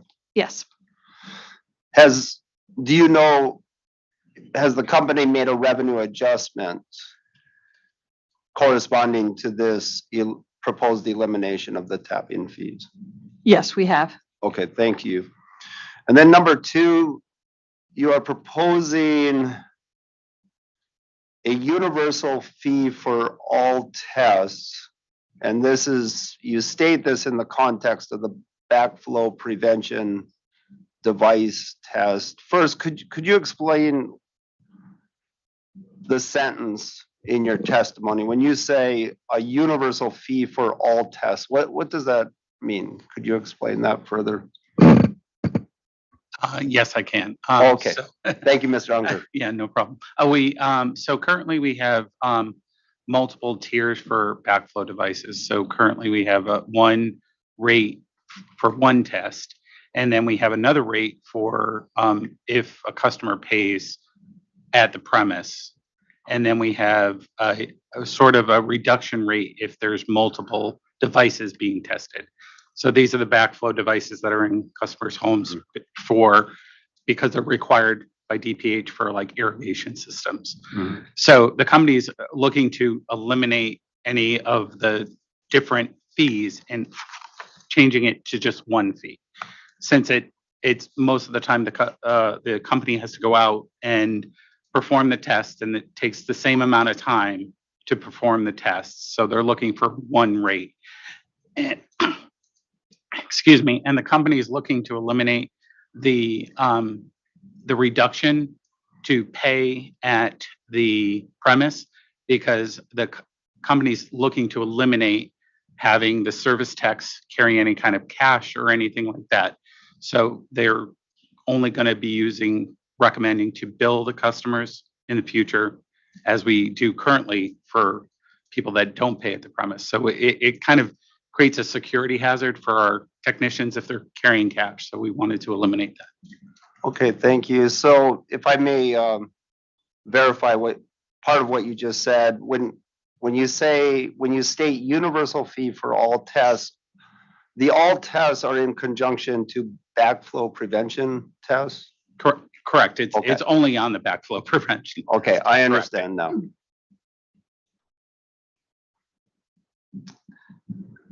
And just to add to that, you had mentioned or asked if this was presented in our application. So the reference for that would be Schedule C 3.20. Okay, thank you. And do you have a projected revenue, or is there an anticipated change in revenue due to the change in the rate design for backflow tests?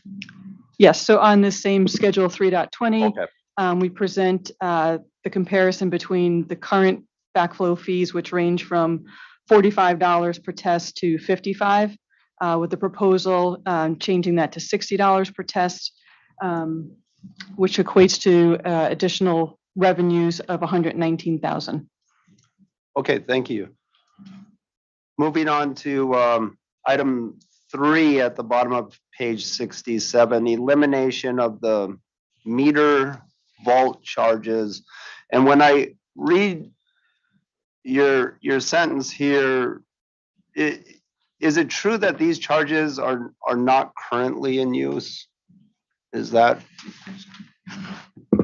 That's correct. Currently, in the past, the company had a construction crew that used to be able to install things like that. This has been eliminated many years ago, and we have not used this charge for a number of years. Okay, very good. So in this case, in the context of the test year, we have no revenue considerations whatsoever. Correct. We were using this to update our rules and regulations.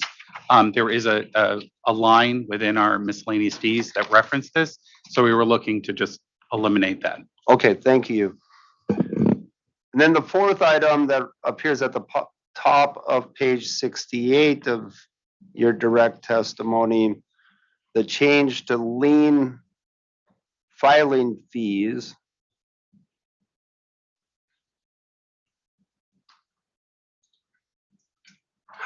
What's the current practice? Currently, there is a fee line of a miscellaneous fee. I think currently the fee is $50. And currently we're looking at experiencing like anywhere from 60 and above, because these are fees that are charged by the towns when we set to put a lien on a property. How many of these does the company perform? Or let's say in the test year or historically? If you give me one moment, I can Okay, look, thank because we do have it within our revenue schedules.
I can do a read-in.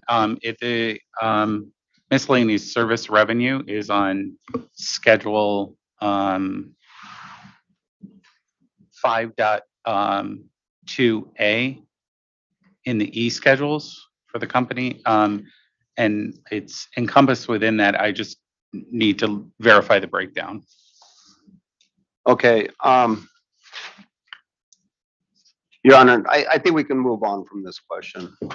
I don't think there's a need to follow up. Okay, Yeah. thank you.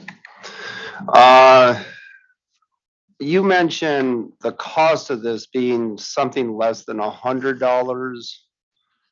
How confident are you in that? You said the current fee is at $50, is that correct? That's what we currently have in our miscellaneous fees. So that's what we currently charge the customer, because it's billed back to the customer. So what we're recommending is we are recommending a pass-through, so that we don't incur any additional costs and our other customers don't incur any additional costs when we put a lien on the property. But because it's in our fees right now as a set charge, we can only pass that through to customers. And are you able to describe what type of costs? For example, are there title company costs associated with this, or? No, most of this work is done internally by our collections department. I would have to maybe verify that, but I'm almost certain that it's done internally, so that the liens are put on in the towns by internal employees. And I truly am asking this out of ignorance, because I've never put a lien on someone's property. I always thought it would be a little more involved in that. And the reason for my question, I want to be certain that a customer is not going to suddenly get a $5,000 bill or anything like that. No, what we've experienced now is we're experiencing like around $60. Okay. But some of the towns are sometimes charging a little bit more than that. From what I've been talking to our manager of our collections department, I did get verification that they are done internally. So we don't hire an outside service to place the liens. Okay, thank you very much. Your Honor, that's all my questions. Very good, thank you. You all set, Mr. Scott? Okay, very good. Okay. Let's go ahead and try to get in the start of OCC. Well, Attorney Marshall, any cross for this panel? You do have, okay, very good. Then let's have a deep approach, please.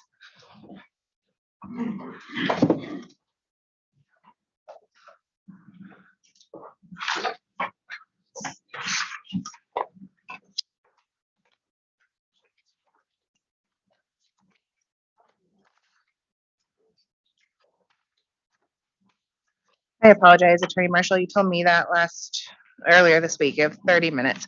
Okay, so No. I may need to interrupt you.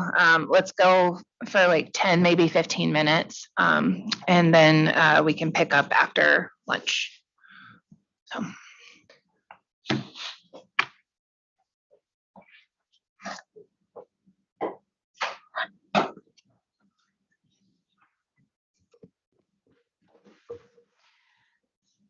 Good morning. My name is Ashley Marshall. I'm an attorney with Deep. I just actually have one question for Ms. Sabo, and then I'll let my colleague Eric Annis take over some questions on the inclining block rate. And my first question, it's with respect to BETP 4. If you could turn there. It's just a clarifying question. You noted that the company did not rely upon any studies to demonstrate the reduction in consumption to support the proposed inclining block rate. And I just wanted to know if the company could discuss if there are any other categories of information, literature, any other reports or expert recommendations that the company relied upon in developing the block rate. Sure. So in terms of BETP4, which specifically speaks to the reduction in consumption, we had consulted with our cost of service expert regarding what assumptions to use in modeling that out. And so the guidance that we were given was for every 10% increase in rates, it equates to a corresponding 1% decrease in consumption when looking at price signals.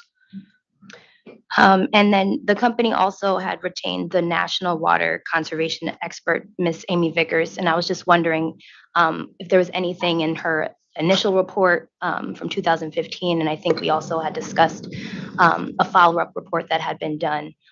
Is there anything in those reports that the company relied on in developing the block rate?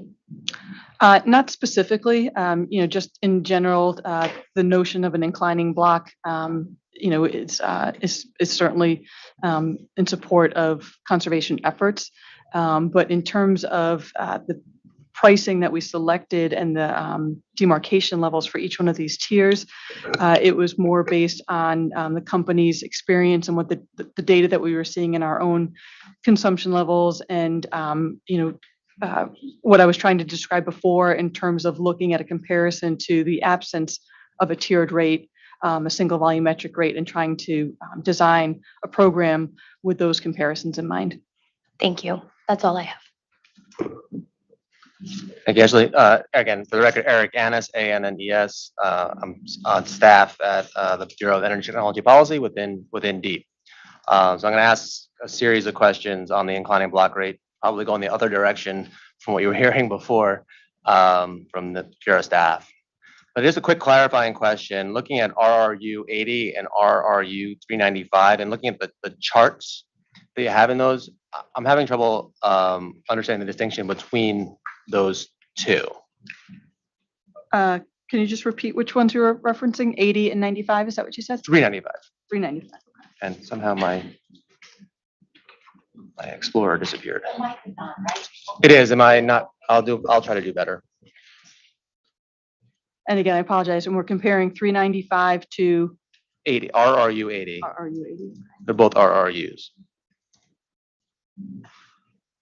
Explorer disappeared.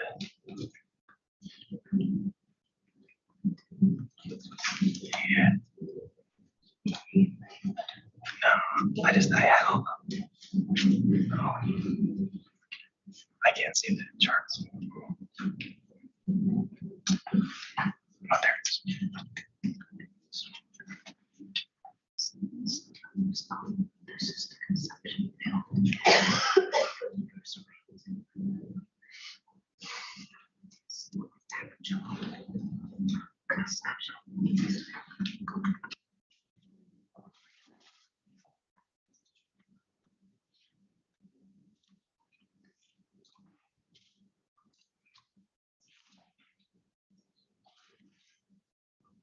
So I'm just walking through the math in support of this, just to make sure I can answer your question properly. In RRU 395, we have the tiers, and they're based on, the different consumption that falls within those tiers. And then in comparison to 80.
I think rather than waste everybody's time here, it might be appropriate to take a read-in on this as I just look to reconcile the values between the two.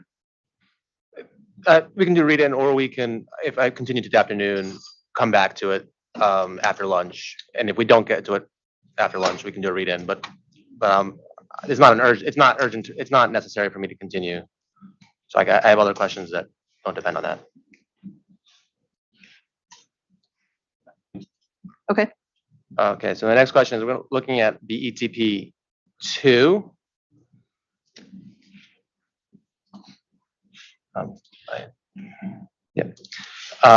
You listed the percentages provided, that is percentage of consumption, not the percentage of bills, correct? In BETP 2, you didn't give us that second number that you gave us in RU 80 and 395. That's correct. And is it possible for you to do as a late file, the percentage of bills for the tier structure, or an amendment to BETP 2? I just want to check, is that not what's provided? Well, BETP 2, the second chart, we asked for a different rate design. Specifically, we shrunk tier 3 and enlarged tier 4. I just want to know if the bill impact, the number of bills that would change. You gave us the percentage of consumption change, but not the bills. And I appreciate you giving us the two charts side by side. We didn't ask for that. It was information that we didn't ask for, but you gave it to us, so I'm appreciative of it, but I'm asking you to go to a step further. Okay. So when I looked at, Well, I'm sorry, Mr. Annis, 1 second, let me catch up here. So late file exhibit 54 is refer to BETP to provide the number of bills that corresponds to the information in the chart. Is that what you're? correct, to amend the chart, just, it could be an amendment, I'm not sure if you're doing it, and then go back to, I guess, late file 1 is clarification of amendments, so either way, it's fine with me. Chair, it'd be a preference if we could, we'll submit it as late file 54 with your approval, and we'll provide the information Mr. Annis is looking for. Okay, very good. Thank you.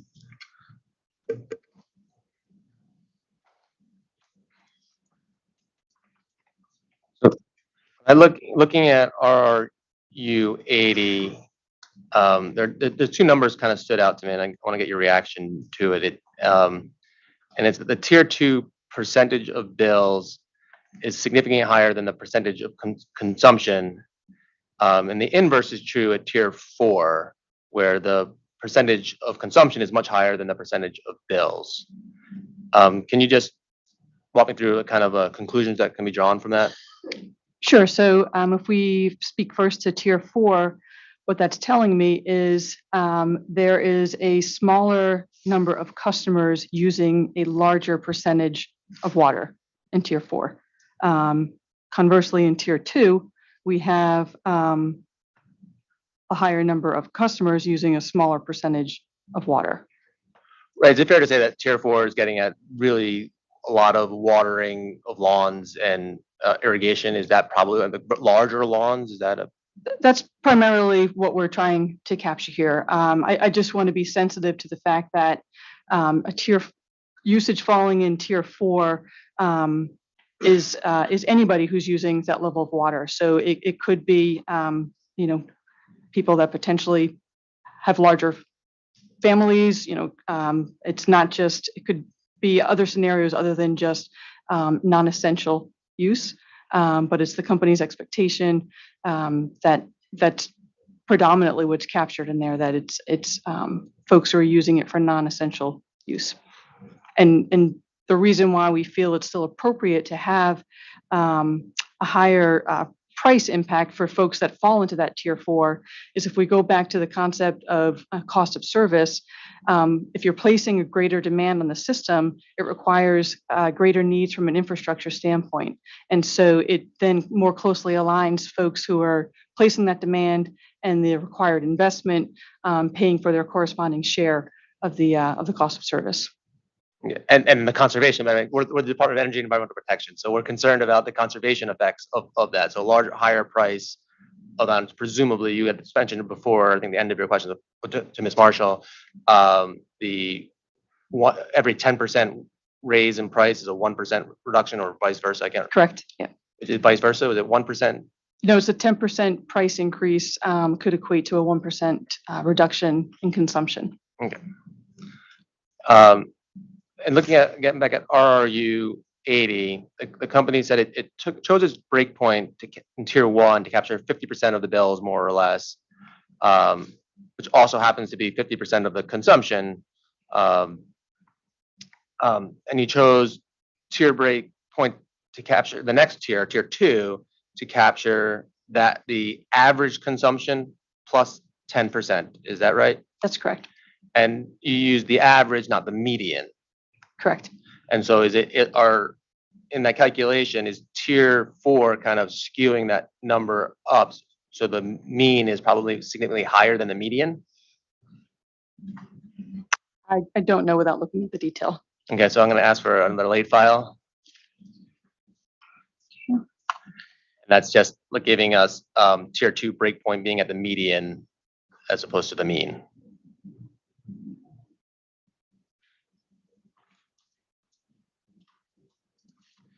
I'm sorry. So the slate flags are 55 and the tier 2 breakpoint at the median instead of the mean. So is that a reference to which? I'll clarify. They set the tier 2, so it's at the mean plus 10%. And I would like for it to be the median plus 10%, and then can keep tier 3 and 4 blocks at a same kind of 5 CCF. Or 10 CCF block increase from there, or do the 5 like we asked for in the ETB 2, or both. Just as a point of clarification, do we want to keep the tier 4 at the over 20 CCF, and whatever difference using the median provides, put that all into presumably tier 3 or tier 1? I guess I'm confused as to where you want the fallout to occur. Yeah, that's because I hadn't thought through 3 and 4 yet ahead of the question. So yeah, I would just do plus 5, the next 5 CCF, and then tier 4, so closer to be ETB 2. Okay. So tier 3 will be plus 5 over wherever the math lands on the tier 2 adjustment. Yes. Thank you very much.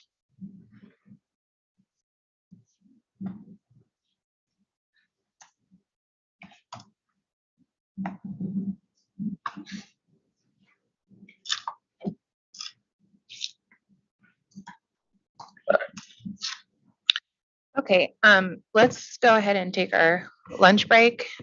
So I imagine there's a few more across. So we will come back at 1 and we will resume with cross by BETP, please. Thank you very much.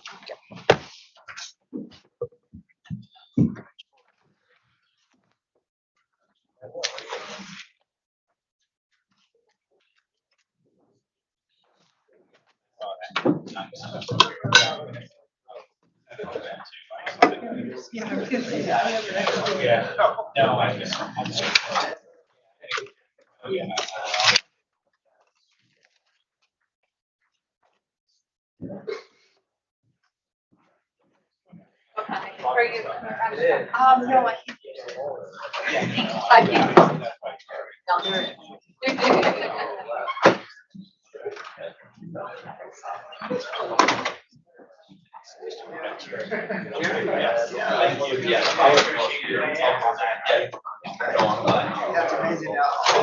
just kind of like about that. I should. No. I was worried about us because I was not quite ready.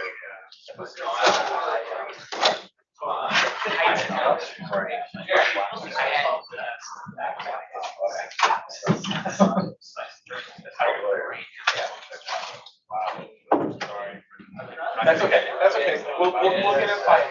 It's your turn.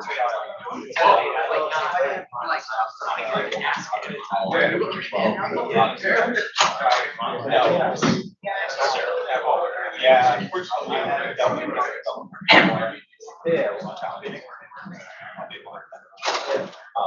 Yeah, so.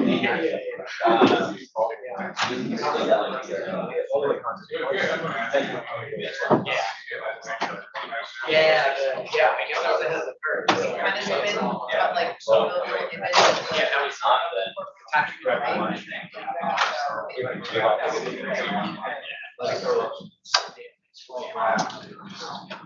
well, as long as you're okay with it, you know, yeah, sir, sorry, sorry, it flew by me. I appreciate your sorry about that. Yeah. That was important. Yeah. And it just. No, it's all good. Hey, I was just talking to her about the variance. I was gonna say, you can say over that. I'm not gonna say that. It was terrible. Just to be honest.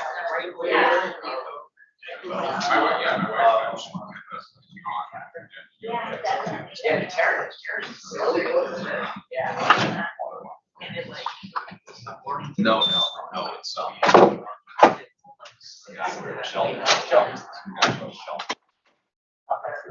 anyways, if you're I'm glad you brought it up. That dropped off. This, yeah. Let me hear it.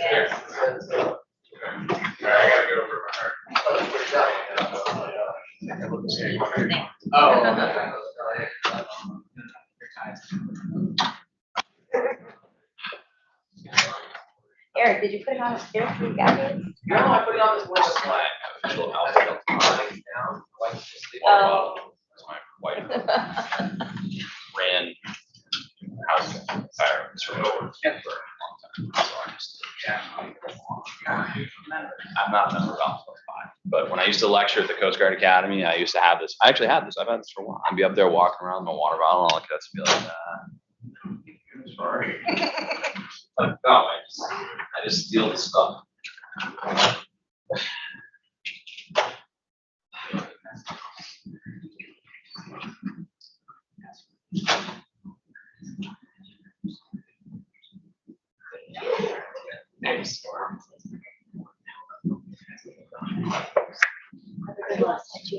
No, I'm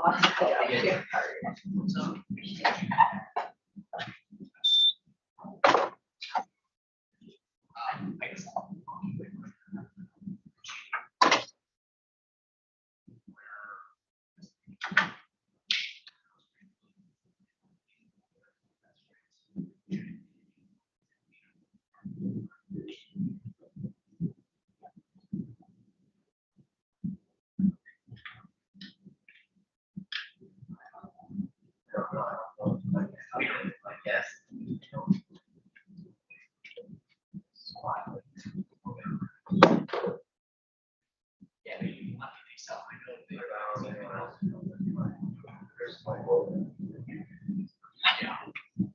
Yeah, anyway, so yeah.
Firewalls.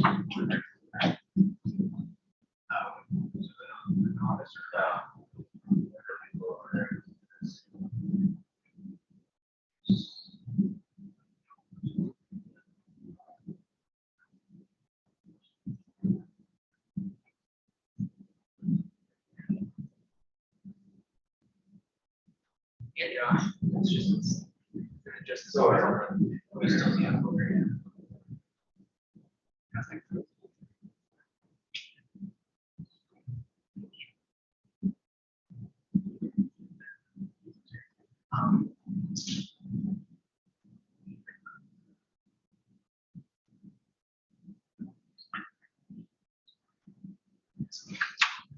Hi, Rob, it's Lisa. Hi.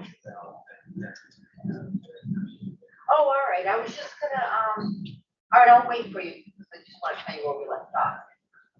All right, all right, bye-bye. Yeah, sure.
That's one.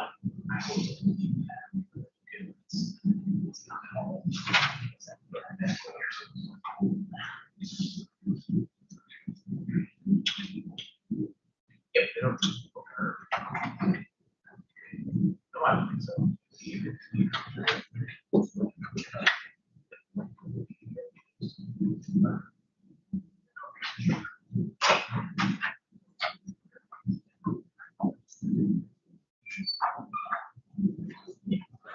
I think that's based on what we're saying.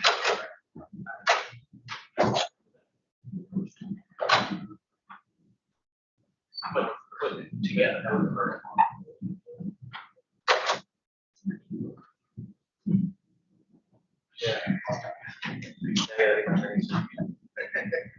Sue? No,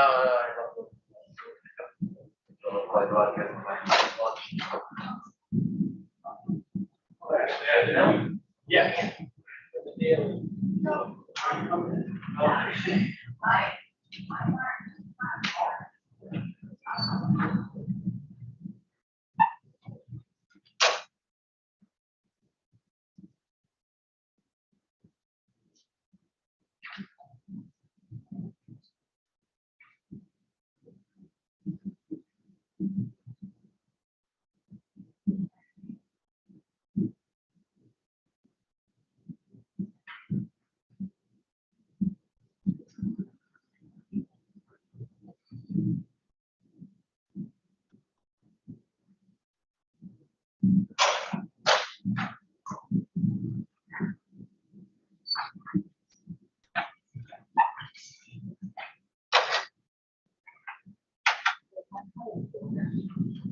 Service. I did. Another connection. If that's the total part of so this is just this. This is what, well, we're gonna go to. Okay, yeah. So. It's me.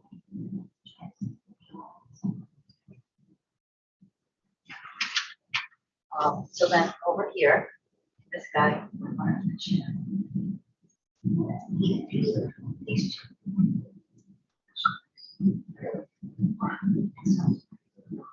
She is to. This is on YouTube as well. Yes, yeah, and then they're gonna continue. I'm not sure what, they'll continue on, but here's all your. Here's what, yeah, yes, so it's. We'll see. This is the first time we're back. Really? Well, me too. Yeah, so, all right, I'm gonna go. Yeah. Thank you.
Oh, yeah, well, I've got my own firm. Oh, I'm subcontract. Yeah. You need to, have you already get any access or? I'm good right now. So, and you're with staff? Yeah, so. You're an attorney or? No, I'm a manager director. Jim. Oh, it works. Oh, I got you. Okay. Yeah, it's,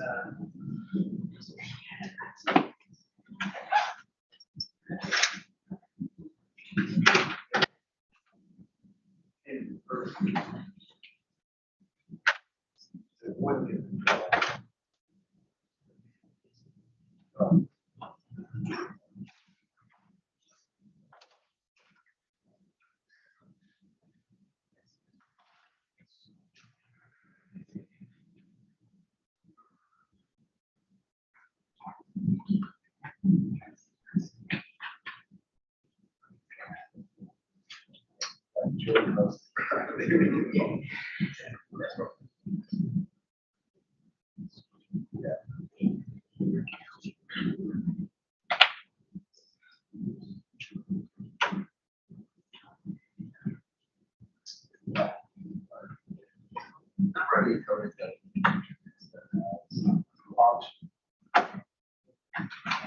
Actually, some of those utilities, but large, number of customers. Those are, more sophisticated customers with solar. Also, they might be interested in technology at their houses, they're terror, yeah. Right. Exactly. Yeah. So, but yeah, that's, and I teach all this stuff too. So when I teach it, that's exactly what I said. Let's just step back. Yeah. Throw the economists on. Step back. If you're an Apple, I think what that if I get it, all right, let's really take it. Really bill. And that forces them to understand, okay, don't turn the microwave off. But it close right. Yeah. Things like that.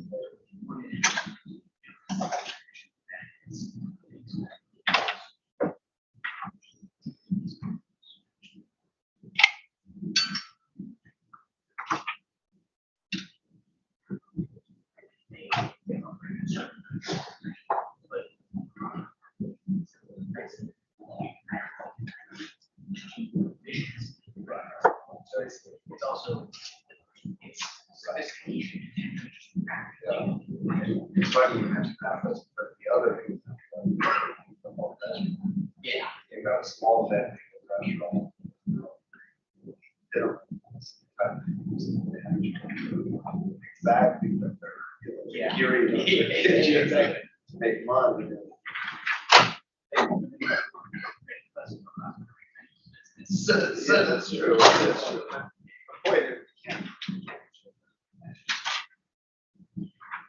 Yeah, restaurants. But like I said, they can do energy efficiency type of goals. Yeah. That's a lot. Is yeah. The specific thing directly with us is that it's the practicalness of it. Right. Anyway, all right. Nice meeting you. Nice meeting you. Don't hesitate to let us know if you need anything. Okay, thank you.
I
did. Really, I was gonna ask you to sooner. Did you need everything at once or one? Oh, yeah, you totally can. Yeah. They have. All right.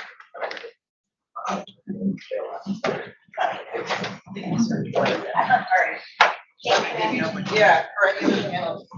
I didn't have which.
Over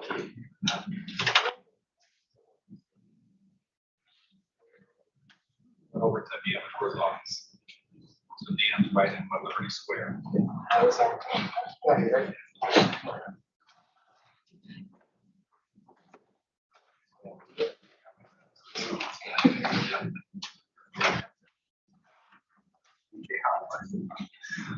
I will say that.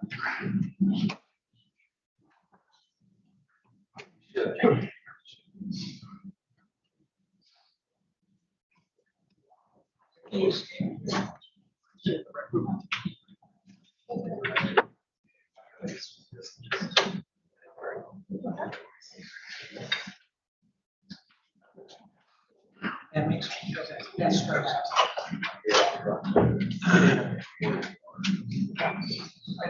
Not for that. Yeah.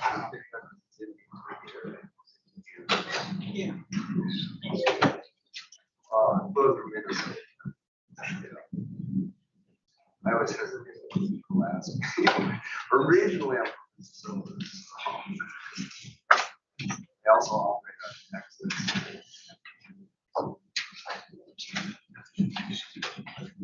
My wife and I.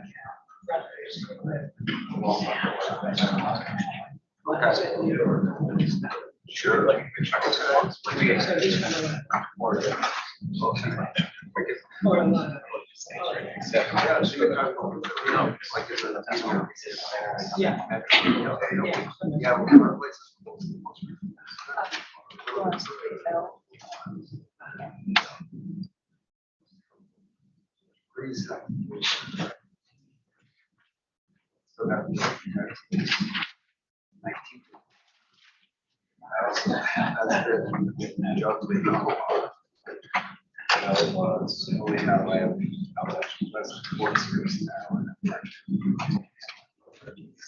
I'm not kidding.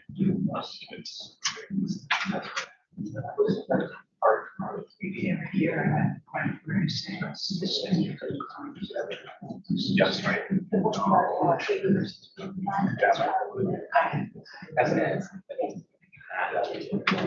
Yes. So that's a long day, like, no penalty. Got it.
Hello,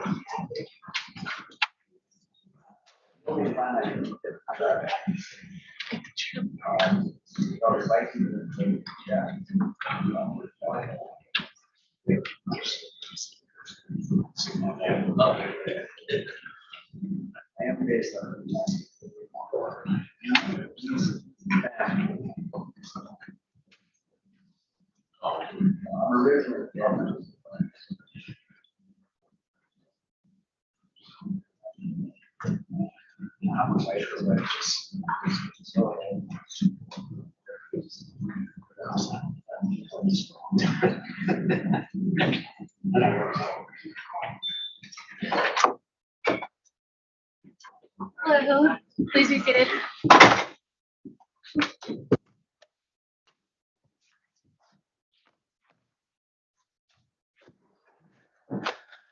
All right, my apologies for the slight delay here. Welcome back from lunch, and let's go back on the record, and we will resume cross-examination by Mr. Annis and DPUT, please. I think Mr. Case has. And Chair, over the lunch break, we're able to get 3 read-ins. With your permission, we can read those into the record. Very good. Thank you, Chairman. Starting first with read-in L, which was requested by Mr. Skarzinski and related to RRU 79. Ms. Zabo, can you read the information to the record? We were asked to provide the percentage impact using our current fixed meter charge, which is 21%. The next read-in was read-in M, and that requested an update to RRU 81. Can you proceed to provide the read-in, Ms. Zabo? Yes, and in there we were asked to provide the number of bills that would correspond to example C in tier 1, and it is 1,404,446 bills. And Chairman, the last read-in, we marked it as read-in N. It was the request by Mr. Annis in which he asked Ms. Zabo to compare, I believe it was RRU 80 to RRU 395. And so Ms. Zabo performed the research and she can provide the answer. Okay, so as you witnessed, I struggled in responding to your question earlier, and I would like to propose an example. I think I can do a better job with an example than perhaps articulating the difference between those two responses. So within RRU 80, if you were to think about 2 customers, let's say one customer had consumption of 5 CCF and the other customer had 9 CCF, so a combined total of 14 CCF. In the RRU 80 response, you would have seen in tier 1 consumption of 10, both of them reaching the 5 CCF level, and 1 bill counted in that tier 1 because only one customer had its entire consumption encompassed in that tier 1. Tier 2 would have shown 4 CCF and 1 bill. Okay. To contrast that to RRU 395, where we would have seen tier 1 would have shown 5 CCF, 1 bill, and then tier 2 would have picked up the entirety of the second customer at 9 CCF and 1 bill. So in both cases, the bill count is consistent. I will point out in RRU 80, the composition of those tiers lends itself to then take the consumption that's falling within each tier and applying the volumetric rate for that tier in order to derive the corresponding revenue. I can't do that same exercise in 395 because you have blended usage rates for that second customer. So I'll continue now to go on from there, Chairman. Yes, I'm sorry. I still have a note from from reading K. Did we do that one earlier? I apologize. To provide the account reference for transaction costs. Chairman, we've not been able to track that one down yet. Okay. And if we could have your permission just to see as the day progresses, if we can track it down, but if we can't, we'd ask your permission to convert to a late file. If that would work for you, Chairman. Okay, very good. So let's revisit that before we adjourn for the day. And with that, we can resume, please. Thank you, Chairman. And thank you for the clarification, Ms. O. That was very helpful. Now I think I got it. So continuing on, where was I? Is there a consumption level that it's either in the industry or the company views that is generally considered non-discretionary versus discretionary? I would say what we see in the industry often is a quantification when it looks at like a family of four, that's often a figure that's quoted, where, a family of four, if you presume that each person uses 50 gallons of water a day, for family members, it equates to a consumption level of, I'm going to mix metrics here now, but 72,000 gallons a month is something, like I said, that I think is commonly referred to in the industry, although I will say that we do see some of our customers, like I said, in these other divisions that we were looking to equalize rates, who actually fall below that in terms of an average consumption. And it's fair to say that that average consumption is pretty clearly within the tier one that the company's proposing? That's correct. Yeah, and so in BETP2, BETP asked for kind of to shrink tier 3 and enlarge tier 4. Is that a kind of rate that the company would object to if the ETP requested it?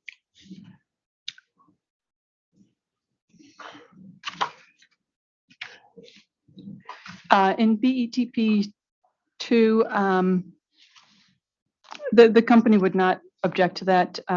Again, it protects the users who are in tier 1 and 2. It doesn't change the rates that are proposed for them. And I still feel that it does look to seek to get the revenue from the customers that are placing the greater demand in the system. Exactly, and a larger user, hopefully more discretionary use. Is that it's not 100% discretionary because you could have the larger family, but you would suspect that the overwhelming majority would be non-discretionary use that's being tagged in tier 3 Correct. and tier 4, even though it's a smaller tier 3. Correct. And I guess if we were to do that, I'm not sure if we can do it quickly.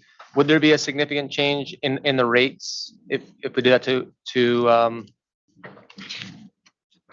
throughout, however you equalize it? Would there be a significant change if we were to shrink tier 3 by that amount? I'd rather answer with a precise response. If we can get a read-in for that, we can certainly perform the mathematic, result for that and read that in today. That would be excellent. Read in O.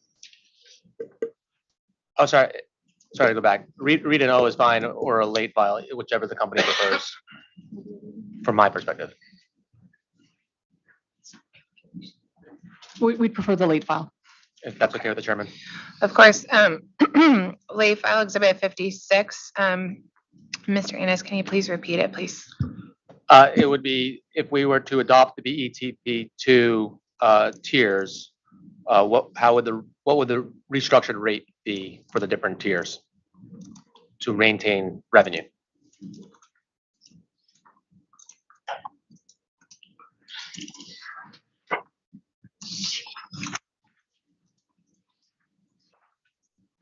Thank you.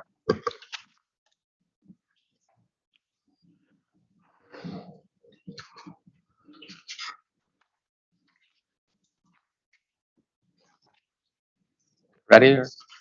Just as a point of clarification, just to be consistent with what was presented here in BETP2 and all the other filings, the pricing that we're going to do is just so we have comparability will be based on the initial application. Or said another way, it won't contemplate any of the changes that we're going to be factoring in late file 1. Is that acceptable, or did you want it to incorporate those? As long as it's clear what you're doing, it's all I want, because it shouldn't, as a percentage, should be more or less the same. Okay. It's changing.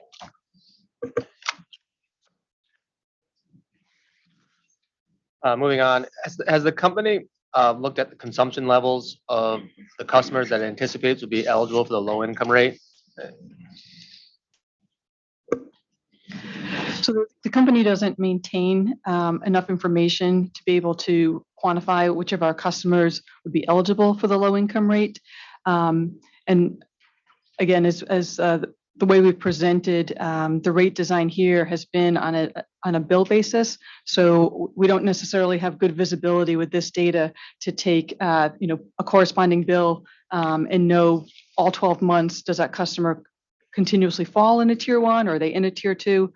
So there's two complications with that. One, we don't track data to identify which customers are low income, and the bill analysis here is done on a bill basis as opposed to a customer basis.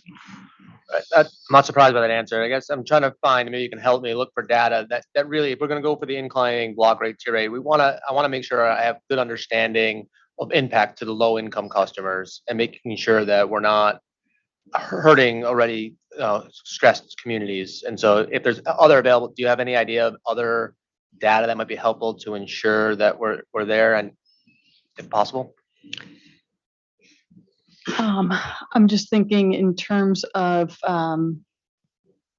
if we were to look at which divisions have bills falling into the tier four, and perhaps look at those communities, which you might be able to draw a conclusion as to whether you think there are low income customers perhaps residing there.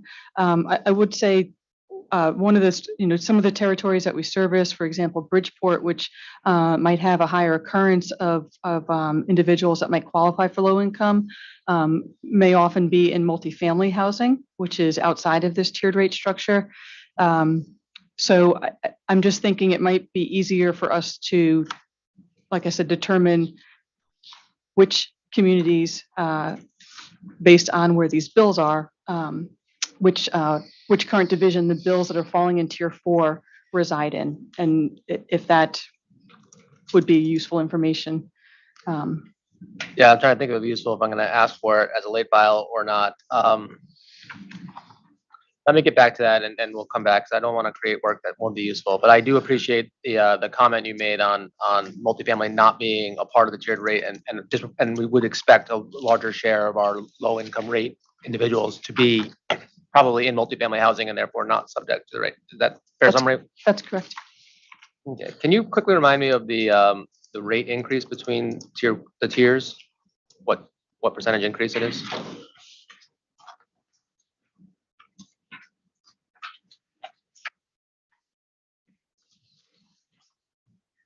So when I respond to this, I'm responding to all but the three divisions which have different rate structures. So we have our Valley division, which is not subject to this rate increase.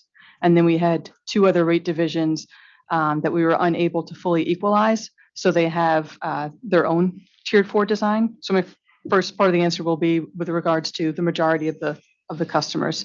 And in this case, we have a proposed tier one, which is at, goes out 3 decimals, so it's $4.999.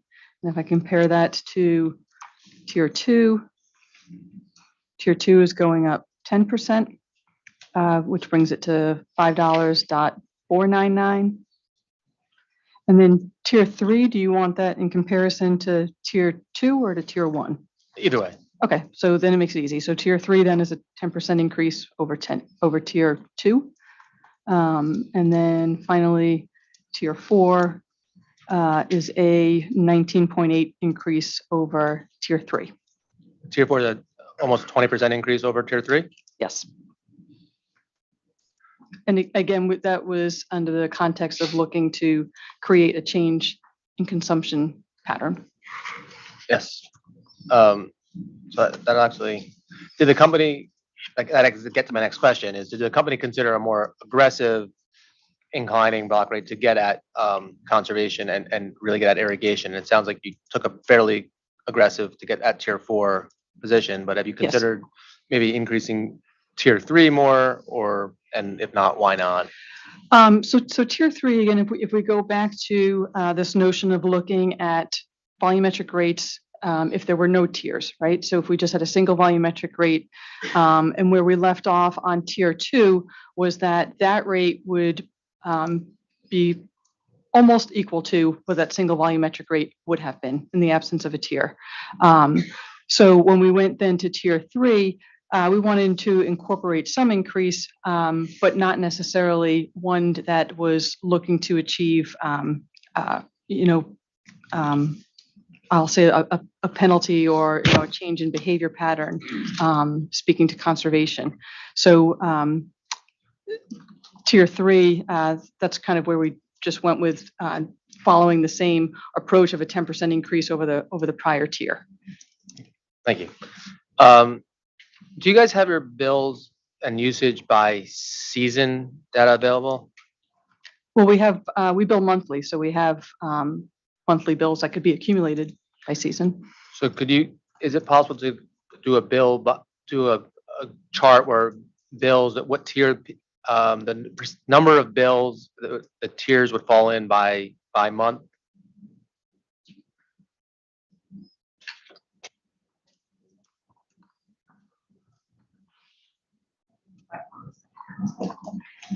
Yes, we'd be able to provide that. Get that as a late file, please. Philip, that will be late file exhibit 57. Mr. Ennis, can you summarize, please? Yes, I can try. It is a chart showing the number of bills and tiers by month.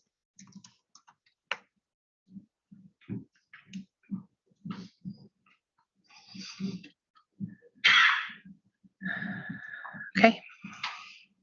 And again, I guess you'll do it as proposed tiers, I guess. If you can do it also for the BETP proposed tiers, that'd be great as well. So I just for clarification.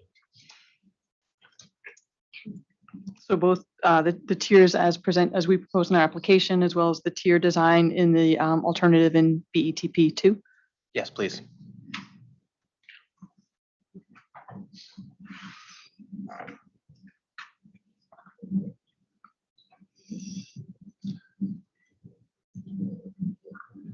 I guess that'll bring me to my final question, which is, has the company considered a seasonal tiered rate to kind of really target the irrigation consumption?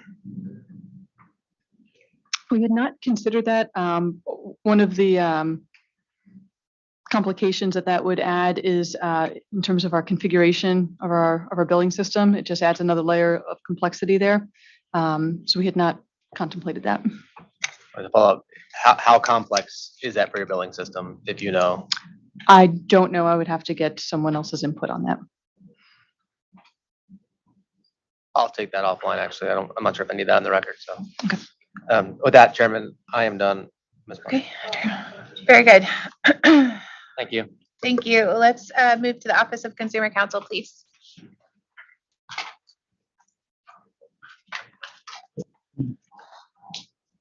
Madam Chair. Joe Dicker, New York.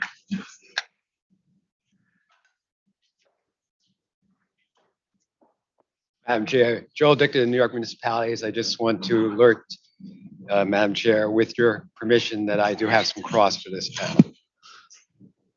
You have cost for the cost of service panel? Yes, about 15 minutes. Okay, I'll take that under consideration. Thank you.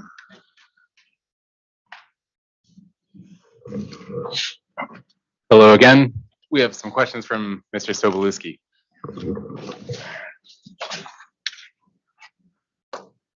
Okay, thank you. Richard Sobolewski, for the OCC. First off, Mr. White, I know Mr. Guastella is not here today. Are you adopting his responses and his testimony? I am, yes. All right, just wanted to make sure. Yesterday we heard, there was a discussion of conservation, the high use in various areas. Heard some more of that today. And you have the alternate watering schedule. Going back a couple decades, maybe even more. I remember hearing testimony in old Connecticut American cases, where there was discussion of really high use for watering and lawn irrigation. So much so that, water would be running down people's driveways into the street. Do we still have those type of problems anymore, or?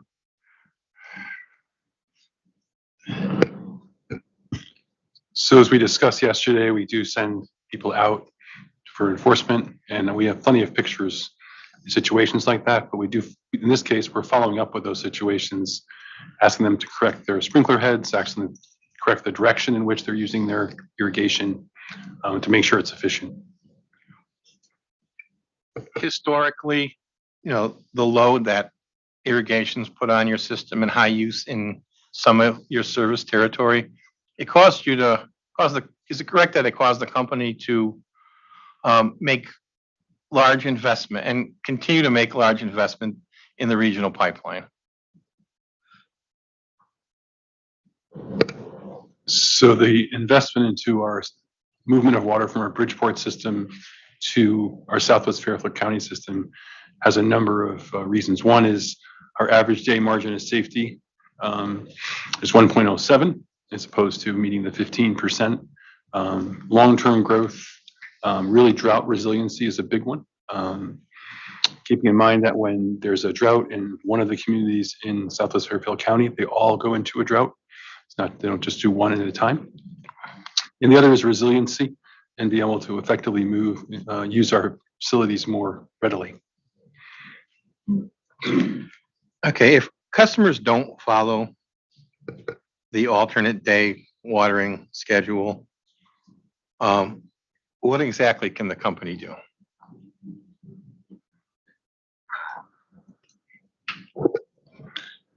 Well, right now, as Jeff Ulrich stated yesterday, we again are out there watching what's going on. We send letters to people. In the end, we do have the ability to shut them off. It's not something we've done, but it can be difficult. So I think does this play into your proposed rate design here? It does. I mean, that the company feels that it's doing what it can to educate people and put restrictions in place. And we feel that this will just be another tool towards guiding our customers to use water, conserve water. In regards to what I'll call a price elasticity adjustment, where you reduced the forecasted level of sales, was that done for each tier or that just for tier 4? We did that in tier 4 only. So by the numbers that were quoted, I take it you made approximately, because you have 19.8% of an increase from tier 3 to tier 4, you reduced consumption by 2% of what was going to be in historically or the test year from tier 4? The increase for the 4th tier from existing rates to proposed rates was about 86.5%, I believe. So we reduced the consumption by 8.7% in the 4th tier.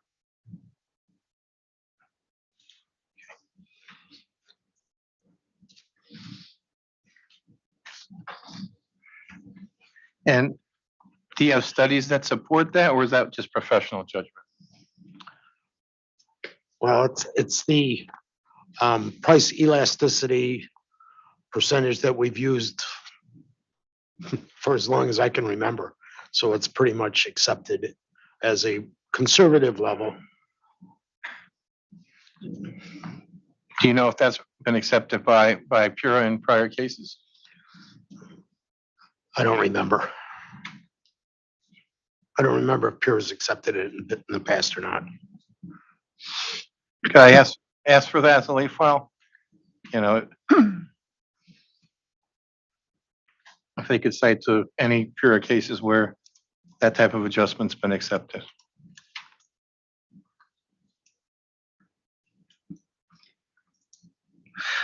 Mr. Sobolewski, can you just remind me what type of adjustment you're discussing? It's a rate elasticity adjustment for consumption. Thank you. That's late file exhibit 58. Now, for the company, you would agree that this case has been less contentious about the proposed level of pro forma sales between the docket participants on, if we're using a 5-year average pro forma, test year going forward, as we've seen in the past. And the use of the RAM has kind of lessened the impact of the sales forecast. Is that true?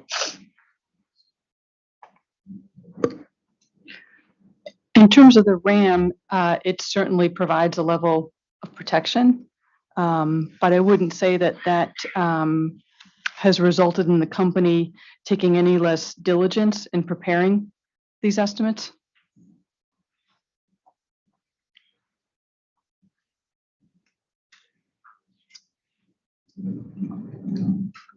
In regards to your RAM, it's operated more as a charge than a credit. Is that a fair assumption since the last rate case? I would say with the exception of calendar year 2020, which we had seen, higher consumption levels occurring during the pandemic with I guess more people being at home. Subject to check, I think that the RAM adjustment for the 2020 calendar year is actually a return to customers. And that operates on an annual basis. That's correct. In regards to multifamily, multifamily residential is anything two connections and above, two residences and above. Is that correct? Yes, it's anything that's not a single residential home. And that could be up to a whole apartment building. Is that correct?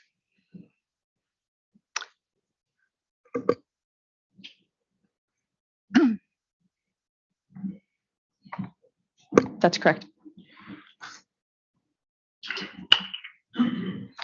And how big of a, could it be 50, 100 units? I guess in theory it could be. I don't know the composition of that class well enough to know for our particular customer set if there are any that would fall above that threshold. And it's single bill to the owner. Right. And usually in those instances, it's either a landlord or an association or something. Correct.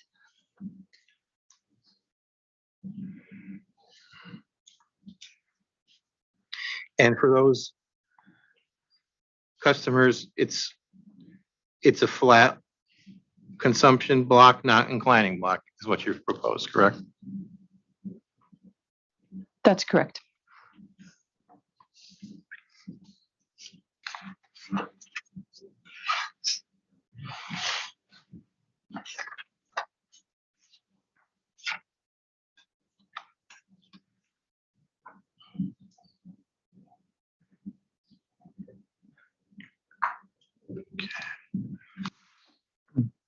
Following up from earlier, crossed by, I think it was deep staff, the 6,000 gallons per month, the 200 gallons per day.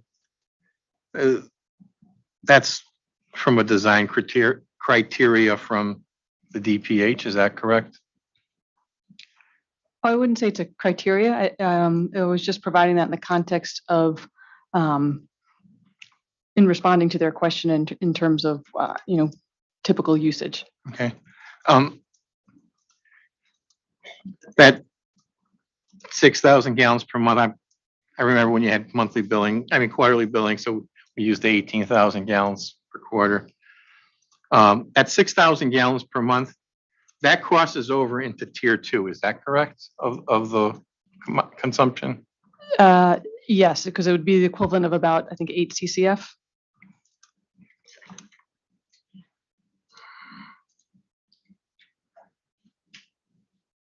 I don't know if this is in the record or not, but I'm gonna ask.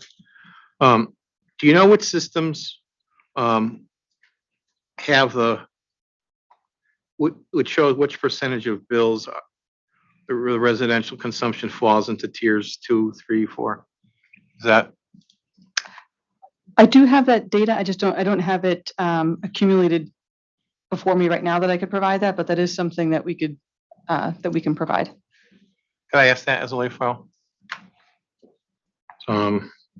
Percentage of bills, residential percentage of bills by system that fall into the tiers. The tiers as proposed. Yes. Okay. Okay, and that is lay file exhibit 59.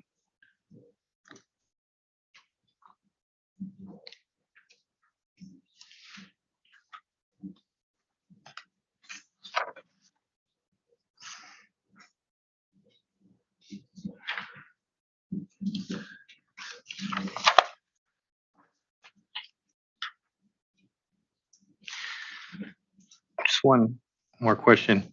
In regards to the tiers as they're proposed, did the company consider setting tier 1 around 8 CCF? Because that's, the average usage or the design criteria that.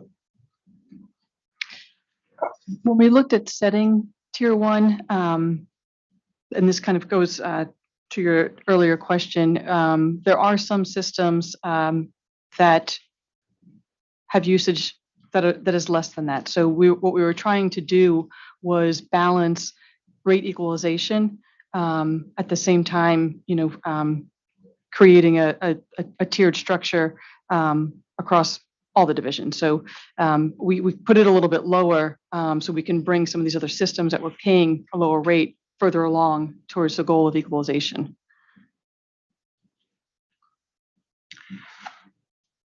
One last question. I don't know if it was with Deep or Pura and Pura's consultant. There was this discussion of rate years 2 and 3.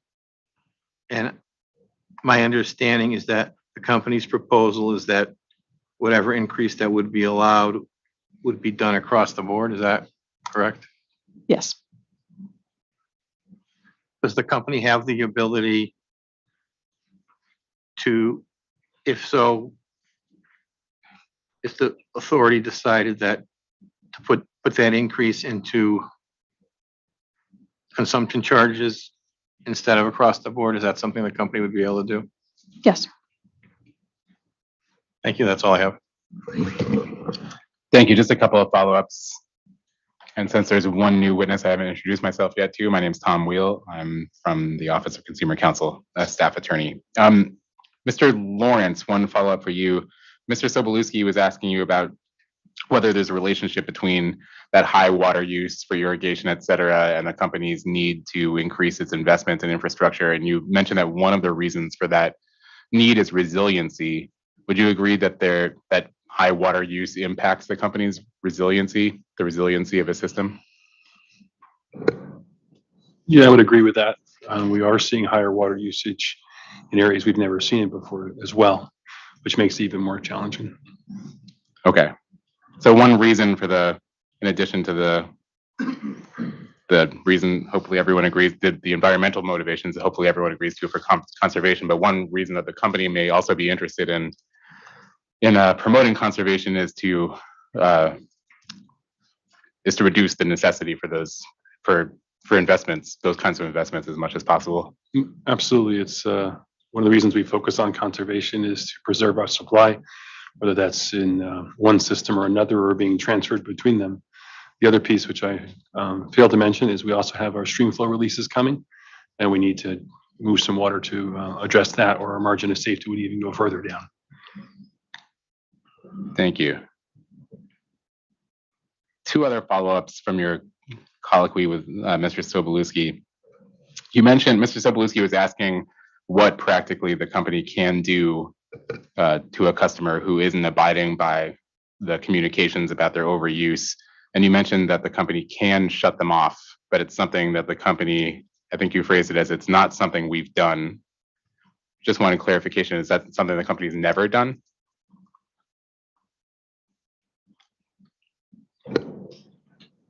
I'm not sure, but it's. Okay. To your knowledge, has the company ever shut someone off for overuse? Not to my knowledge. Okay. You also mentioned that it's difficult in the same phrase. I think you said something to the effect of it's not something we've done and it's difficult. How did you mean difficult? Well, in order to get to that point where you're getting ready to have the ability to shut someone off, you've gone through 3 letters and you're trying to communicate with people who want to do what they would like to do and not change their behavior. So it just becomes difficult, and oftentimes they engage other parties. So. Okay, thank you. Just a couple more questions. This question's for either or both Mr. White and Ms. Szabo. There was testimony just a second ago again with Mr. Sobolewski about the expected the targeted sort of disincentive towards overuse within tier 4, and that tied to that price elasticity adjustment. And I think Ms. Szabo, you were testifying earlier today about there's a calculation, right? That there's a tie between the impact of price signals on consumption rates. Like there's a price to consumption rate ratio, right? I think what I was attempting to communicate was within our rate design in tier 4, we made an assumption that consumption would be decreased based on the increase in price that we're presenting. Right. And so we have factored in a reduction of what it would have otherwise appeared in tier 4 consumption that equates to approximately 8.7% reduction in the usage in that category. Okay, and you arrived at that though through a calculation of there's a certain, in order to achieve 1% reduction in use, there's a price signal for that, right? Correct, and that's the math that Mr. White was laying out before. When you look at the usage that's falling into that tier 4 and what they'd currently be priced at versus the proposed rate. Okay, and is that math the math, Mr. White, that you were saying was generally accepted? Yes. Correct. It's been accepted in several jurisdictions. I'm not sure Connecticut. Okay. Has the company ever just looked at its own data to check that math? I mean, it seems to me the company could just look at that use data and price perhaps between rate years. It seems like it would be a pretty simple calculation to kind of see on average if as pricing goes up, if there's a corollary reduction in usage. Has the company ever performed that analysis to check to see if that math is accurate? Well, we've been out of a rate case for 10 years. So we don't really have much data to go on, and the rate structure that was in place prior to what's proposed here was actually a declining block and set at a very high level. So I would say that I don't believe that we would have the data to perform such an analysis. Okay. Over the past 10 years, without an adjustment to there have been adjustments to rates through the RAM, through annual proceedings, right? But customers haven't been paying the exact same rates for 10 years. Yes. Okay. So couldn't you use that data to see, has the company noticed a general reduction in use associated with that steady increase in rates? Not something that I would say was attributed to whether there was a RAM surcharge or not. Something like a RAM surcharge, different than the volumetric charge, is applied to all customers, and I don't know that that's something that people would have much control in changing. But you would agree, as like a general matter of economics, economic basic theory, that if the principle behind that, the price elasticity calculation is the basic notion that the more someone has to pay for something, the less inclined they are to continue to use it. So if someone's bill is higher, they're less inclined, they're at least more incented to control it. And I understand what you're saying, that the adjustments that the customers are seeing aren't adjustments to their volumetric rates. But because of that, do you think that means that there's no bearing on their behavior? I wouldn't caused say by that. those I'm just saying that I don't know that I have the data to draw that correlation. Okay.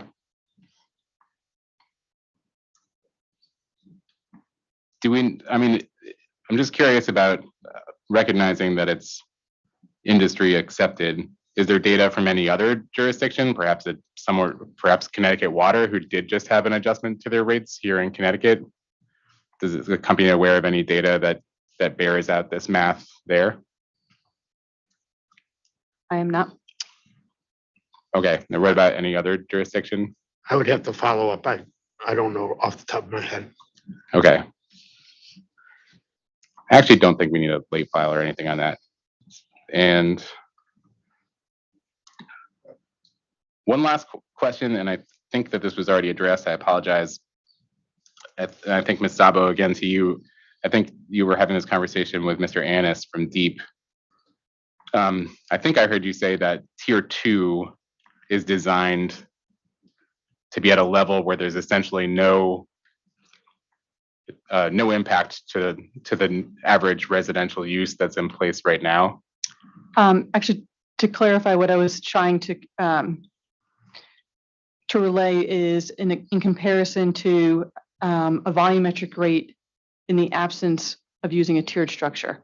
So if we had a single volumetric rate, that rate is comparable to what we set the tier 2 rate at. So that was what I was intending to say. Not that there's no impact to their bill. It's just that I see. So comparing those two scenarios. Okay, so if you took the revenue requirement that the company is seeking in this case and did it, understood. Okay, thank you. Do you have anything else? We have no further questions. Thank you. Thank you. Just, is the Attorney General present? Does EOE have any cross?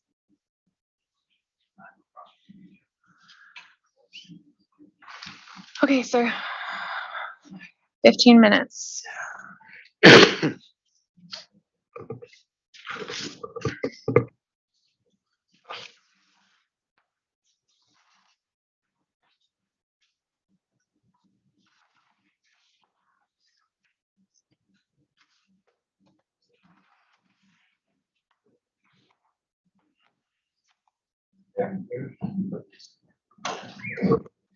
Now I think you can hear me. Good afternoon. My name is Joel Dichter. I represent customers of Viola Water of New York, the municipalities of Rye City, City of Rye and Rye Brook, and Portchester. I have a few questions about the methodology. First of all, this is the first time the new methodology has been implemented in a rate proceeding for the allocation of costs between Aquarion and Viola for setting the resale rate. Is that correct? That's correct.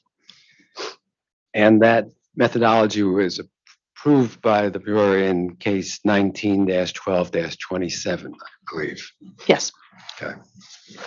And one of the factors that was used in designing that rate was to have it as much as possible reflect the same outcome as under the old methodology was used. Do you agree with that? It was based on the assumptions and data that was in place at that time. Okay. Now, in this case, if I understand how the cost of service study was done, the first step was to determine the resale rate for Viola and the revenues produced by that, and then the residual amount was to be allocated to all the other customers. That's correct. Can you tell me why it was designed in that fashion? So when we think about the overall revenue requirement and cost of service, the process yields a certain value. And then the work that's done in the cost of service is distinct and separate from the cost allocation methodology that was agreed to in the Veolia Docket 19-12-27. That was essentially structured, that methodology was structured to pretty much function as like its own distinct cost of service.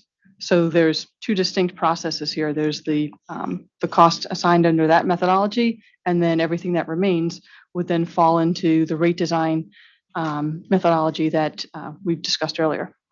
Okay, and it's my understanding, based on the outcome of using that methodology, as is set forth in your testimony on page 47, that it resulted in an increase of 41.6% in the rate charged to Viola for purchase of waters. That's correct. And what's the overall increase requested in this case? It is 13.7 or 9? 13.9%. Okay, so the increase in the Viola rate compared to the overall rate is over 3 times as much, percentage-wise. Yes, but I would also say if you were to look more closely at the underlying rates within our, for our customers that are outside of the Veolia rate, it's not 13.9% for all customers. There's varying degrees in there, and some of them, are close to that level of Veolia as well. Well, the commission generally is used a standard of trying to keep it within 2 or 2.5 times the overall average increase for setting rates to customers. Can you cite to what evidence he's referring to in the record of the 2 to 3% standard? He said the commission generally uses. Well, I know it was used in the Connecticut American Water case recently. So I refer that, I don't know that opinion there. I can look it up actually.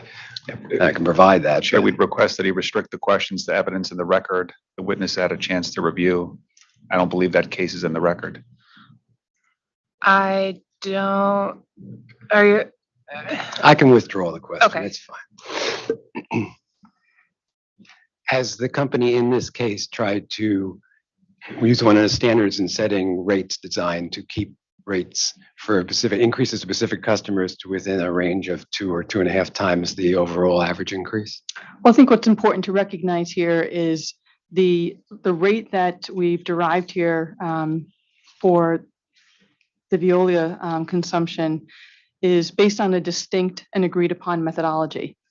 The rates that we design for the remainder of our customers does not have a set methodology that we are forced to follow. So we used as a guideline when we were moving towards a goal of rate equalization across our divisions of trying to limit a rate increase of more than 2 to 2.5 times. I would not say that that's something that would be applicable to an arrangement such as that we have with Veolia, which is based on a clearly defined and authorized methodology to compute what the rate is. I'm looking at the increase of 40% and the impact from 2020 when that decision was to 2022 now. Can you tell me what the driving force is in that increase?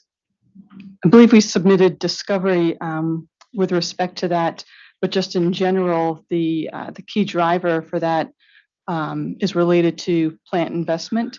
The methodology that is used here, the agreed upon calculation, has 2 components to it. There's a component that is dependent upon O&M expenses, and there's another component that is dependent upon plant investment levels, or balances, I should say. And that was driving the largest increase, or the contributing to the increase more so than the O&M expenses. And I think the major driving capital expense, based on my discussion with Mr. Lawrence, is the changes to the Southwest Regional Pipeline and then increasing the capacity to flow to the Stamford system. Can you tell me,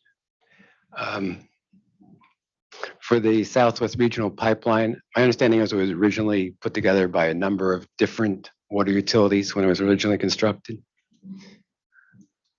Can anyone on this panel answer that? I cannot confirm that. Okay. Can you tell me currently who draws water through the Southwest Regional Pipeline? So the pipeline goes from our Bridgeport system down into and goes into Stamford and then drawn water out of Stamford into Greenwich. So you have New Canaan, Darien. Water is really wheeled through Stamford for all intents and purposes, and then Greenwich receives the benefit of that. Okay. Can you tell me how it's allocated? The costs of the Southwest Regional Pipeline production and O&M are allocated among those different divisions of the company? If not, I'd like that to be a late file exhibit. I just asked for a showing of relevance. I know that the cross-examination here is to understand how the Veolia water supply agreement that was approved in a separate docket in 2020 would be applied to Veolia Water Company. And can you just make a showing of how that's relevant to that inquiry? Okay. Again, basically, this is the first time we're now having allocations of those costs to the Greenwich, and it goes into a percentage that's allocated to Greenwich of 62%, depending on what it is, and a portion of that then gets allocated to Veolia. So I'm looking at how they determine what portion is allocated to Greenwich, because that impacts on the rate that's charged to Veolia. Okay, I'll allow it. It's late file exhibit 60, but Attorney Dictor, I need you to restate the prompt, please. To provide the methodology for the allocation of the cost of the Southwest Regional Pipeline among the Aquarion's various divisions. If we could just take a moment on that, and you can let me know if this answers your question. So Yeah. with regards to the allocation, the 62% that you mentioned, that is a component of the calculation that is defined in the authorized methodology. And it is the percentage allocated is based on the maximum daily flow to Greenwich as a percentage of the total capacity. That's how the allocation is determined. I believe we presented discovery on that, and it is a component of the authorized calculation. Thank you. I understand that, but that does not change my request to Can you determine how it's clarify your allocated. request then? Because I'm not sure what would be different in the answer.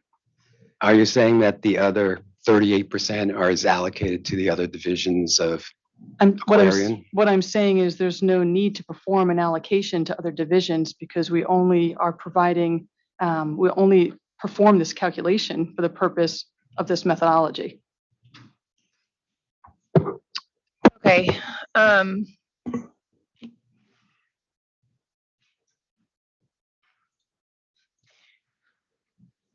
Attorney Dictor, I'll allow you a chance to convince me that the late file is still relevant. But based on that response, The reason I believe it's still relevant is this is the first time we have a methodology, but this is the first time we've actually had the inputs, and the inputs are, of course, germane on what the result is. So what we're having here is an allocation to Greenwich of costs, and it affects Greenwich as well as Veolia. Whether there's a fair amount of allocation is being, or costs are being allocated to Greenwich for the system. And then there's an allocation in the methodology of how that cost is divided between the Greenwich system and Veolia. It doesn't go directly to Veolia. It gets an allocation to Greenwich, and then what she's referring to is the methodology for allocating it between Greenwich and Veolia. And I would just like to add, in the 19-1227 docket, inputs were provided. This was a process where the companies worked together on a methodology that had been expired for many years and reached consensus on an approach that took away a lot of the gray areas from the old methodology where it was impossible to determine what the inputs should be. And we created a calculation in a methodology that was auditable. And that's what some of the discovery responses addressed, where questions were asked about the relevant inputs to the methodology, the responses were provided. So I disagree that this is the first time you're seeing inputs. We provided inputs when we worked through the process of coming up with a methodology that both parties could agree on. And Chair, I would just add, I think the concern we're voicing is that we would not want the rate case to try and be a venue where we relitigate the formula that was approved by the authority. That was docket 19-1227 that established a methodology, and the company has identified what the inputs are, the updates, and that's been provided in discovery. And I'm not, to be clear, I'm not challenging the methodology. I'm just trying to make sure the inputs to that methodology are correct, fair, and proper. And that this information is only to help me reach that conclusion, which may well support the company's position here. Okay. I will allow late file exhibit 60 for the purpose of articulating how the input of 62% was developed. But I will not allow any further, or will not permit any cross that ventures into trying to challenge the methodology as that is. Thank you. That's acceptable. Thank you. Can we look at OCC 101, the attachment, actually it's the Excel spreadsheet attachment. Okay. And if you look at what's referred to as Southwest Regional Pipeline 2021 rate base tab. Yes. Okay. This shows the 62.3% that I think that we were just recently talking about, correct? It does. Okay. Can you tell me what the status of that project is at this point in time? I apologize. We need to take just a minute recess here. Hello? It is.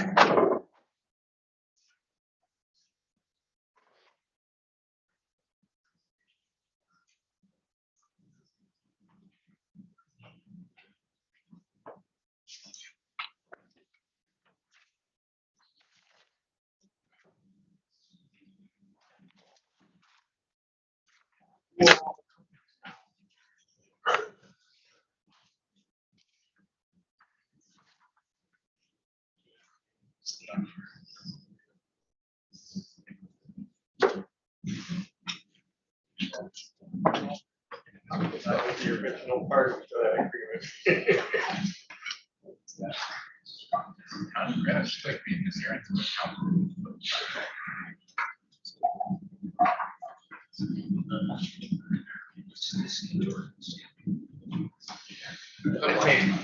Well, Chair is up next, right? Yeah.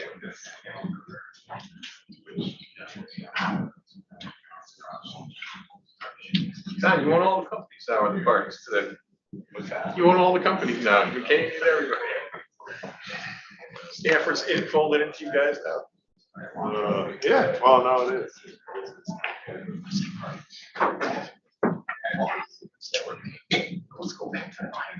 How's John doing down in Florida, right? Doing so well right No? now. Oh, sorry to hear that.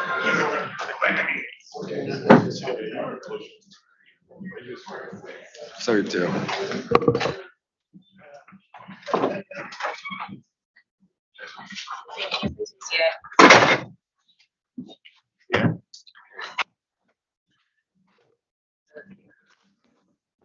I am so sorry. You see the school nurse number come up and We've all been there.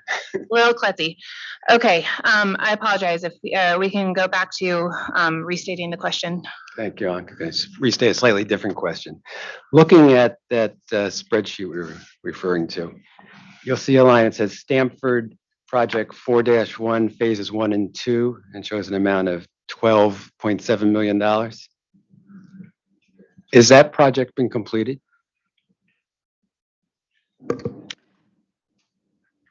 The phases that are listed here are certainly complete. The plant values that are here are those in which the company is seeking recovery for. So anything that's presented here would be used and useful. Okay. Now, this phase 1 and 2 is part of a bigger project. This is not the full project. I think the 5-year capital plan has continued progress to increase the flow from Bridgeport to Stamford of the Southwest Regional Pipeline. Yes. Okay. Is that flow been increased as of yet? So the improvements that we've made to date have allowed for additional movement of water. Okay, can you quantify that additional movement? I would have to look that up. Okay. Can you provide that later as a read-in? I'd have to look up the usage during the year. So. Okay. I think we have another late filed exhibit then. If I may, Your Honor. Okay, so we are up to late file exhibit 61 and you're requesting the usage. The impact of the phase 1 and phase 2 of the project on the ability to move water between to Stamford from Bridgeport. Just to clarify, it is on our website. It shows the impact on the website. Shows you the transfer capacity, what's been transferred. So we can give that to you. Okay, thank you. I'll let you look at Viola Water, New York, number 3 interrogatory.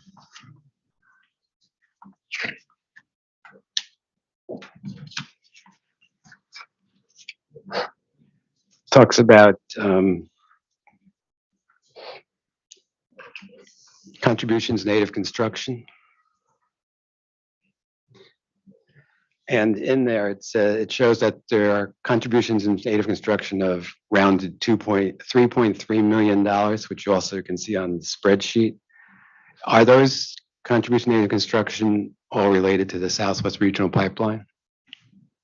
I asked the question because it shows an allocation of 21.6%, and I'm trying to contrast that with the allocation of 62.3% to Greenwich. Why is it not 62.3% of the contributions aid of construction being allocated to Greenwich as well, instead of at the overall plant level?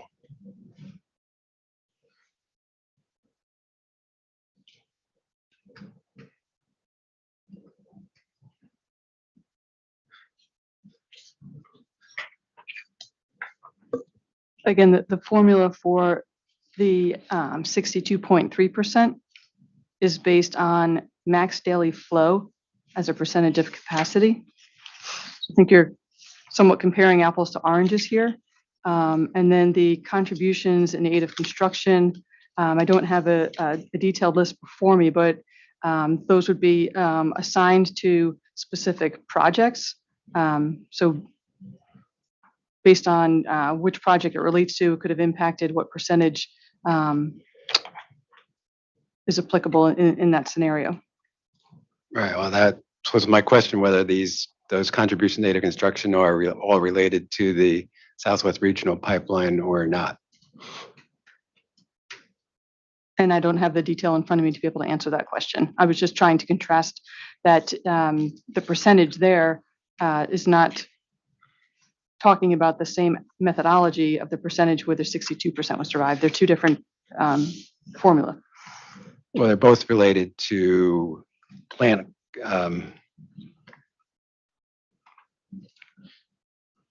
capital costs of the pipeline, are they not? It's in the same category. I would think it would be elsewhere otherwise. Well, I'm simply trying to contrast. You mentioned the 62%, and the 62% is a formula based on flow and capacity. Right. The values here are plant values. And so without the detail before me, I don't know why it's 21%, but what I'm saying is I don't expect it to, it's not surprising to me, I should say, that it's not equal to the 62%, as they're not calculated on the same basis. Okay. Karen, I asked that information be provided. Breakdown of the $3.2 million.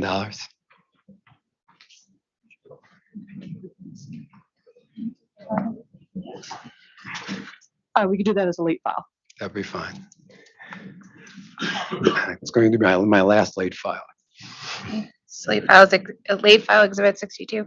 Yes, breakdown of the construction of the contributions in aid of construction of $3.278 million. That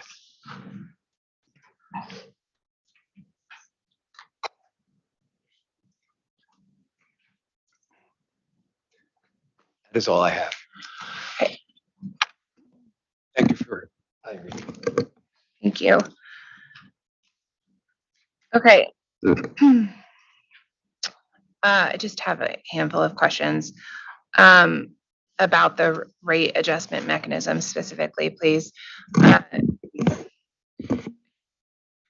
To confirm, the RAM as it exists today for the water utilities is the revenue adjustment mechanism, also sometimes referred to as revenue decoupling in other contexts. Is that an accurate characterization? Yes, it is. Okay, very good. The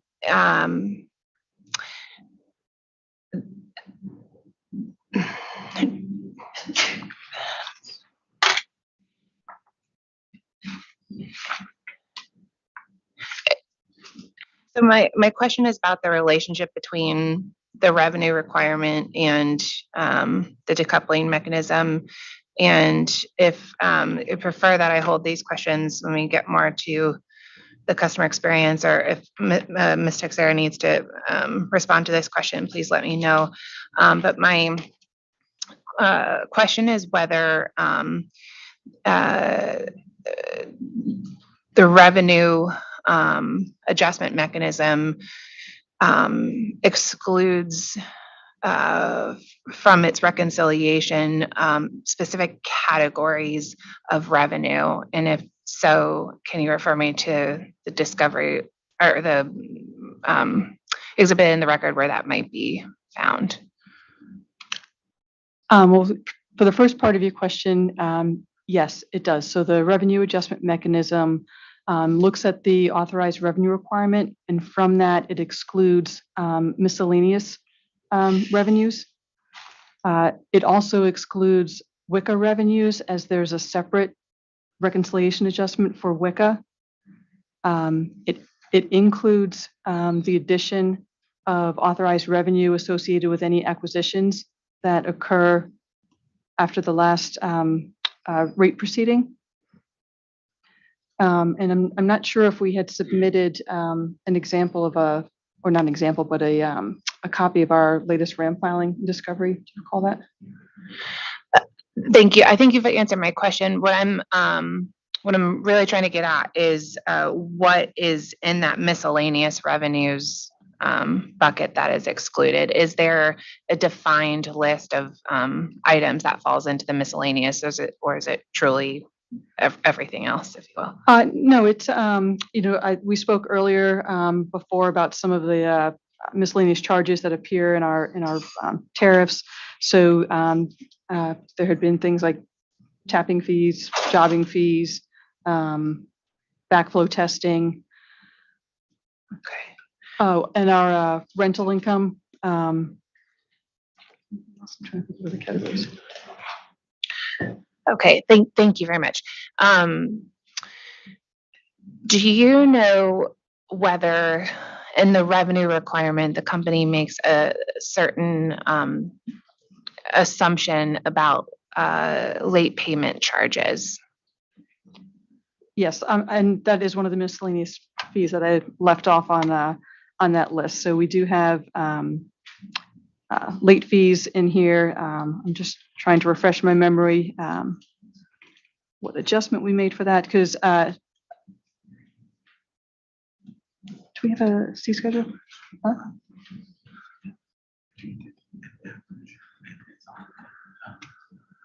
Which page it's on? Okay. We're just locating the schedule that's located on. I know we had used an average, and I just can't recall if we had made an adjustment to account for the period in which the company was not charging customers for late fees. So just give me 1 second. Okay.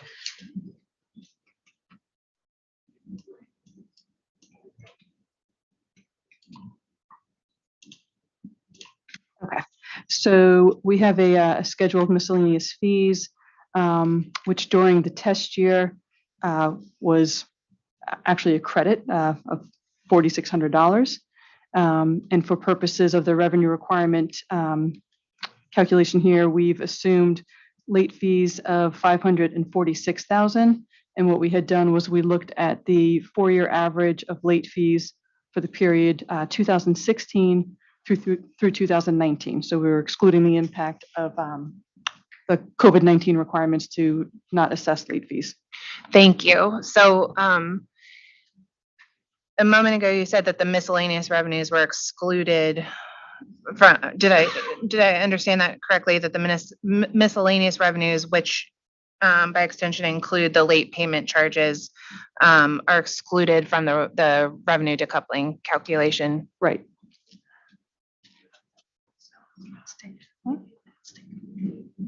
I'm sorry, I'm getting differing opinions here, so if you could just bear with Of me 1 course. second.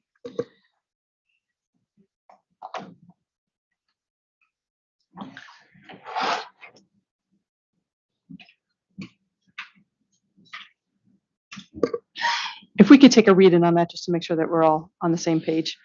Absolutely. So I think we're on O. Does that sound right, Attorney Pace? That's correct, Chairman. Read and O. Read in on charges. Okay. And just to elaborate on where I'm going with this to make sure, I'm just trying to understand if, so that 546,000 that you alluded to, whether if more or less than that amount was collected would be trued up through the revenue decoupling piece, meaning like in a year where less late payment charges were collected, is the company going to thereby increase the RAM to account for a lack of or fewer than expected late payment charges? So I'm just trying to understand that relationship. And I think when we get the answer on the read-in for O, we can provide both of that. Thank you very much. Okay, that actually completes my questions. So we are gonna take a brief recess to allow for redirect. So when did we come back? 1? Okay. Attorney Pace, how long do you think you need for recess? 5 minutes, please. 5 minutes. Okay, let's recess for 5 minutes, please. Thank you.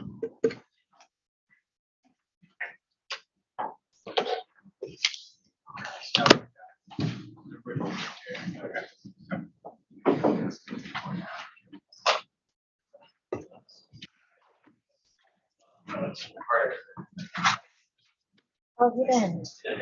I know. Very strange. And not in a bad way. It's different. It's been almost 2 months. Yeah. I know. And now you're being live streamed on YouTube. I've noticed I'm just outside the camera, which is just where I want to be. You might hear me right now. But they won't see me. Because I'm bolder than I was 2 years ago.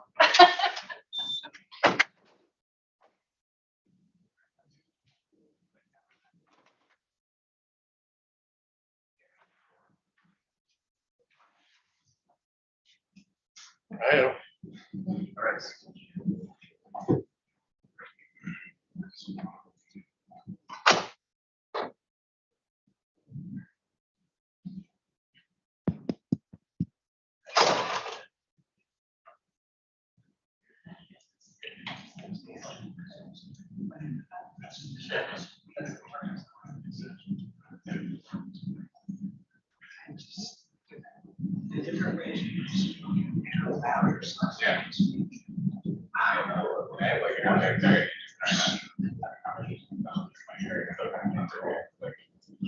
Yeah, I don't know. I feel like it's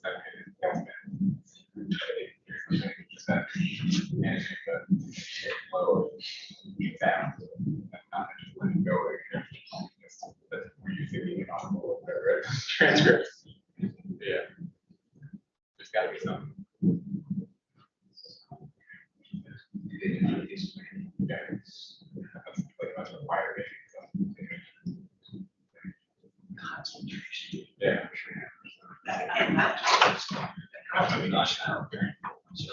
Hours and hours a day. Yeah.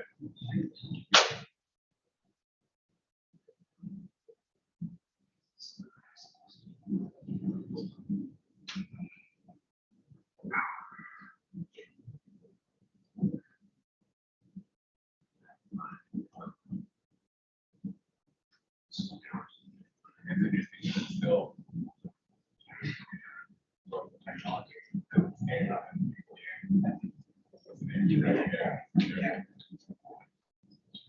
For a while, they had trouble finding someone to describe. Sometimes they just take a tape. Yeah. Which kind of, somebody misses something, and you're kind of, Yeah.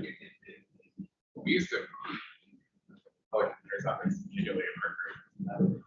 We had issues sometimes where we involved some of the tape, we had audio and the transcript. One of my jobs is to also make sure the transcript is right. So it's actually what it's work.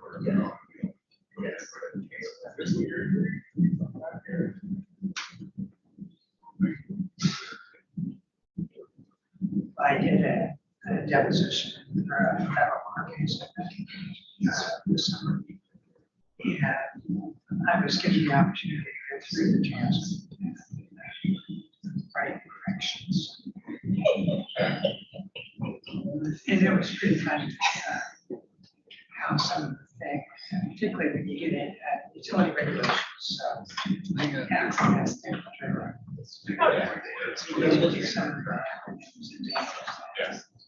Yes,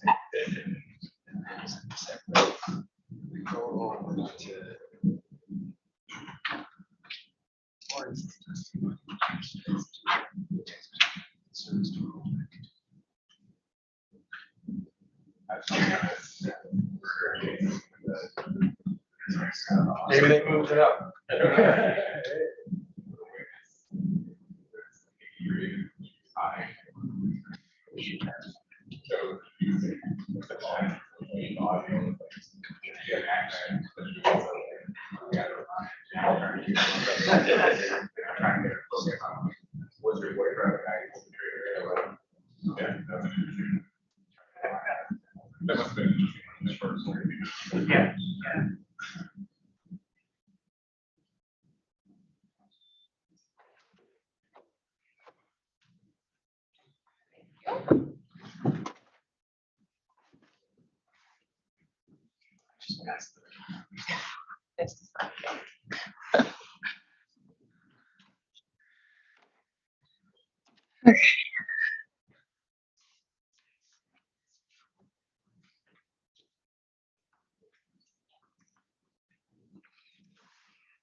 I didn't question the source.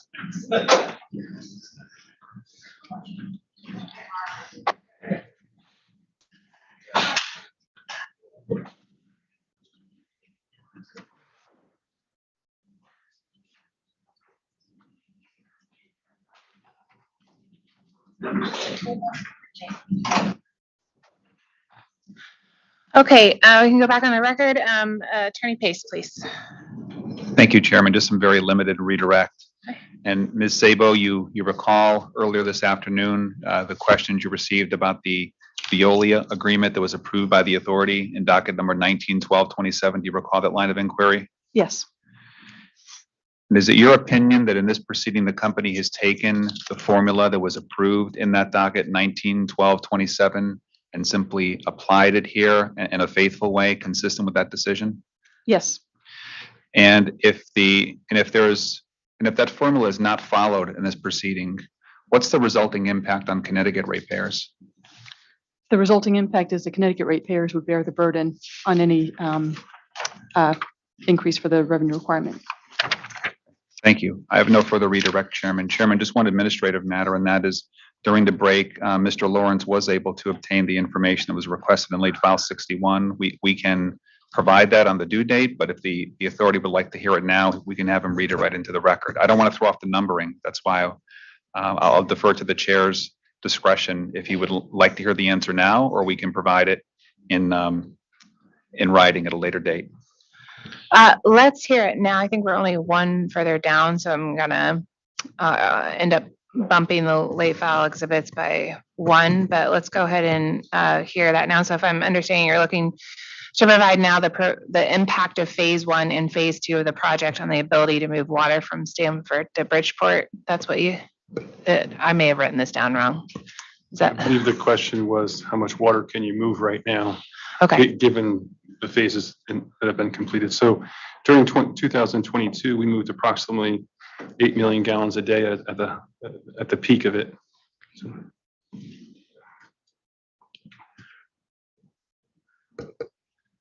Okay, so I will, for strike 61, 62 becomes 61.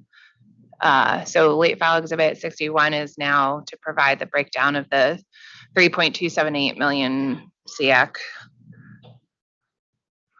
Everybody with me? Yes. Okay. All right. Very good. So we have the two outstanding read-ins, but we'll pick those up later. So very good. Thank you to this panel. So we are going to do a little reshuffling because we're now going to bring up the Office of Consumer Counsel's panel on the cost of service study. And Attorney Pace, if you all cross your first up. We have no cross-examination for the panel. Thank you. So Attorney Marshall, are you going to have cross for this panel? No, thank you. All right, is the Attorney General present? No, thank you. Okay, EOE, are you going to have cross for the OCC's panel? Okay, thank you. Attorney Dichter, I understand you have limited cross for this panel?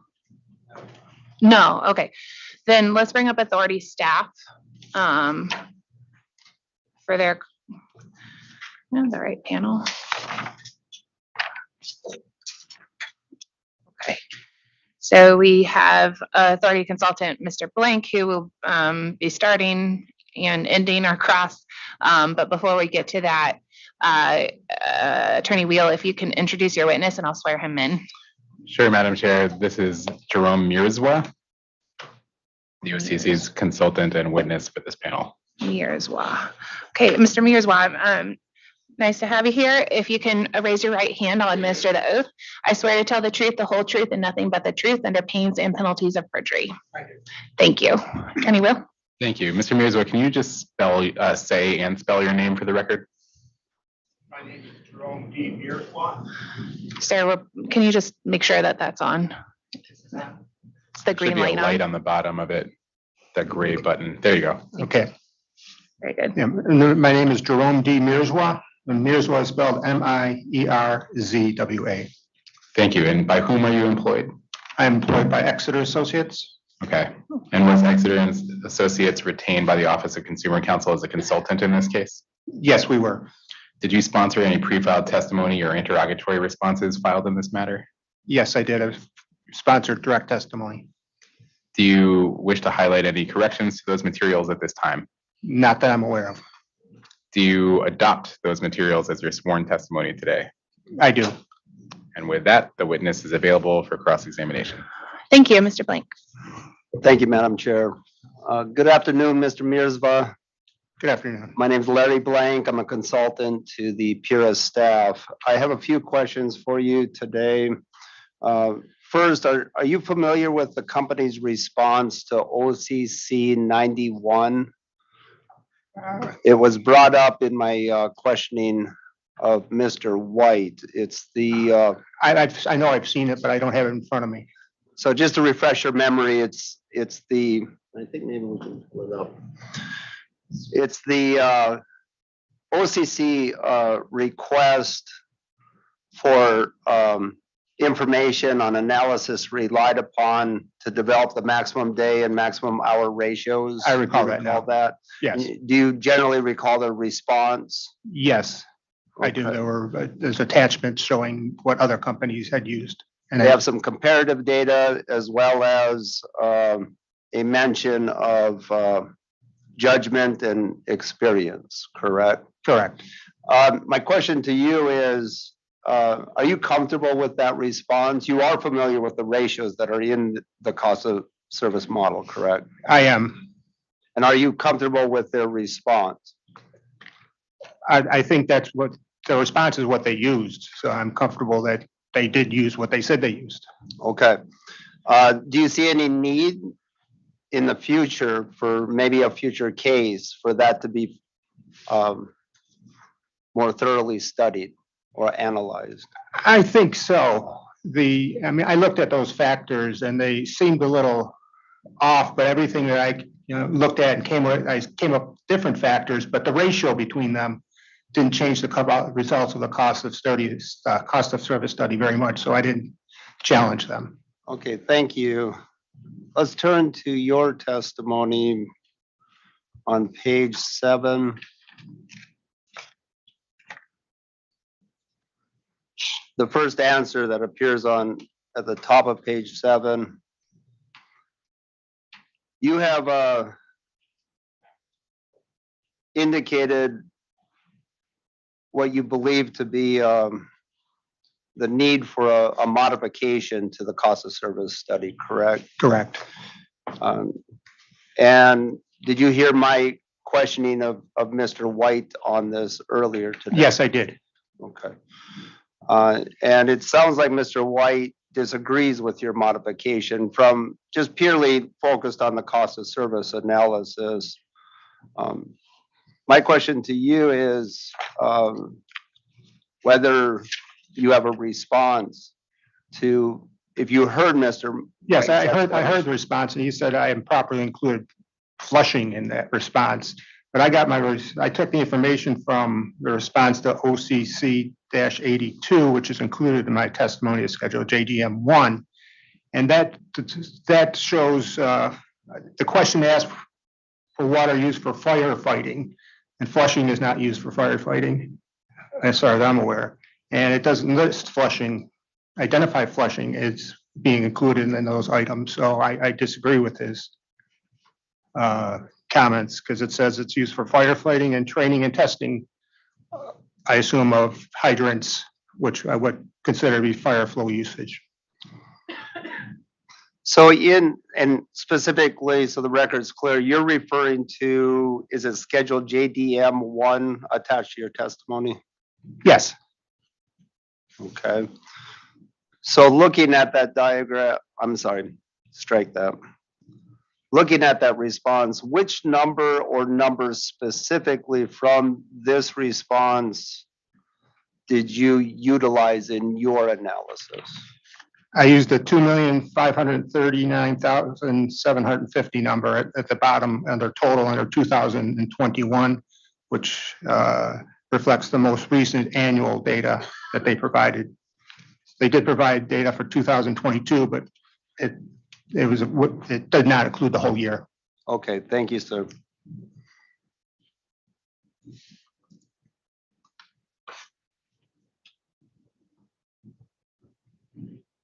What's the dollar impact of your modification specifically to fire service?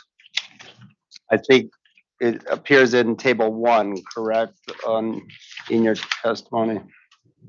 Yes, it does. It's $1.126 million. And my question on this is, you have this labeled as fire service, and I think the description within the text of your testimony also uses the term fire protection or fire service. Is there a breakdown between public and private fire? I would have to look at the model. I don't have that with me. I can't provide that. I'm wondering, yes, Your Honor, if we could maybe get a late filed from Mr. Mears on that, once he has an opportunity to look at that. Very good. So this will be late file 62. It will be the first exhibit not directed to the company, but we're going to stay in. So I'm sorry, you want a breakdown of between public and private?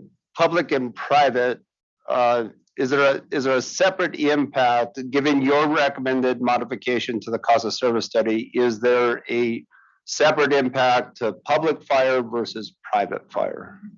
Okay, I understand. Okay.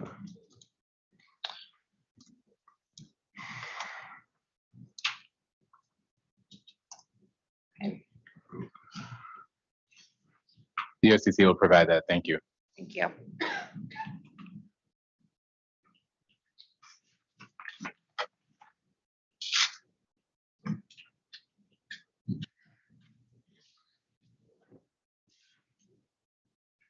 And I think you have indicated on page 10 of your testimony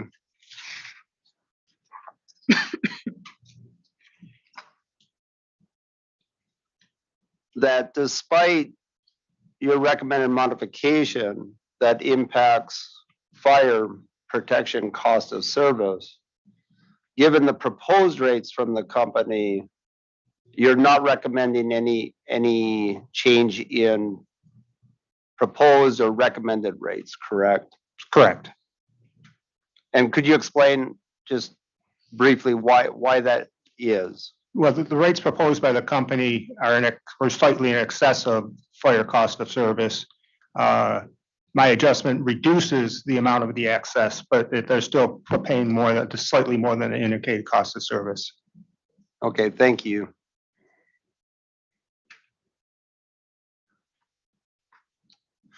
On page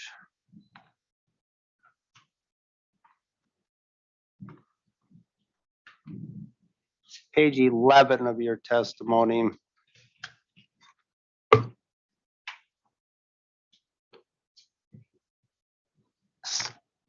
page 11, starting on line 12.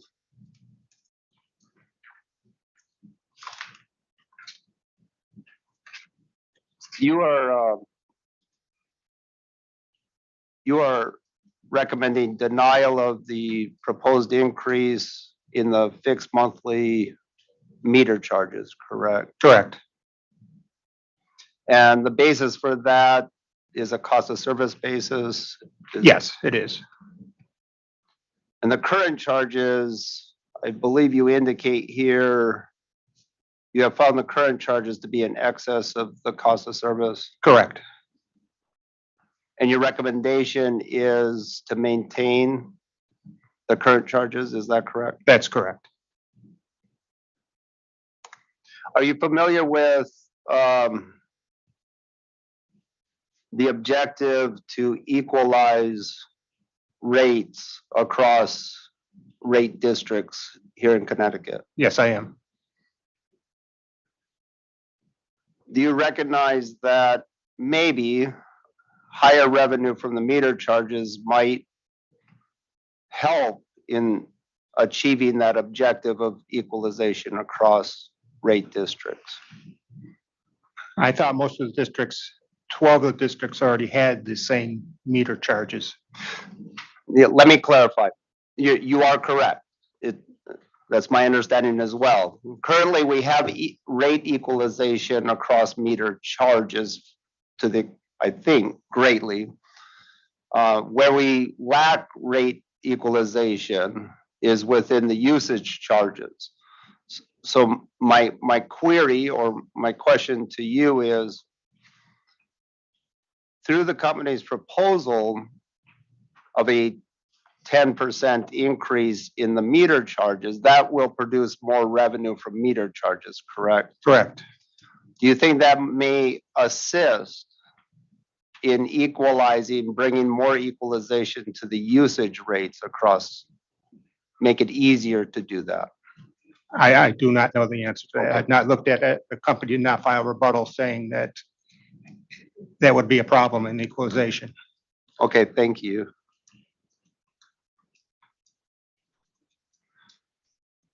And at the top of page 12 of your testimony,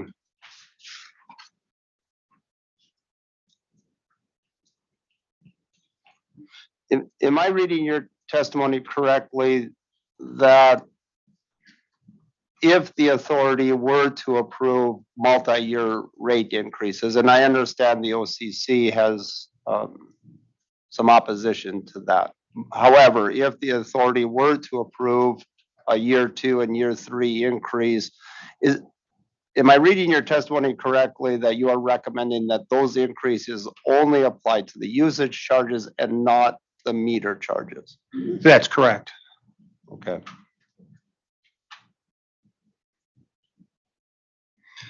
Then I think my final area of questioning at the bottom of that same page, starting on line 9, you have a statement, I'll just read it. The company's inclining block rate structure is likely to result in lower bills for many low-income customers, as it would shift costs away from low-income households by increasing costs for higher volume residential users. Did I read it correctly? Yes, you did. Okay. My question is, does low usage necessarily imply low income? Not necessarily. Is it possible that there are higher, high income or relatively high income customers who are low users of water? That's possible, and that's why I used the word likely in there. And the source of that, of course, is footnoted there. It's, Yes. agency that supports low income. Okay, thank you. And also, there could be low income customers with relatively high usage. There could be. There could be. Can you think of any reasons why a low income household may have high usage of water?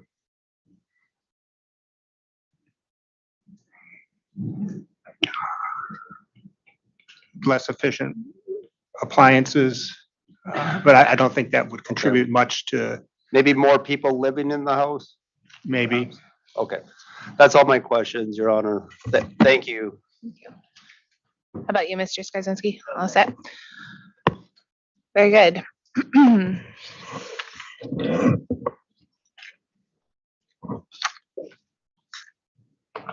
all set. So Attorney Wheel, would you like a moment to consider redirect? 2 minutes? Of course, Thank you. recess.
Thank you, Madam Chair. We have no redirect. Okay, very good. And Mr. Mirzwa, nice to have you here. Mr. Mears was headed back to Maryland now. I should have recognized with Exeter. I'm familiar. Thank you. Okay, Attorney Wheel, don't go anywhere. I have a question for you. Given your other consultant, I would otherwise be moving at this point into the company's panel on customer experience, adding up the time estimates.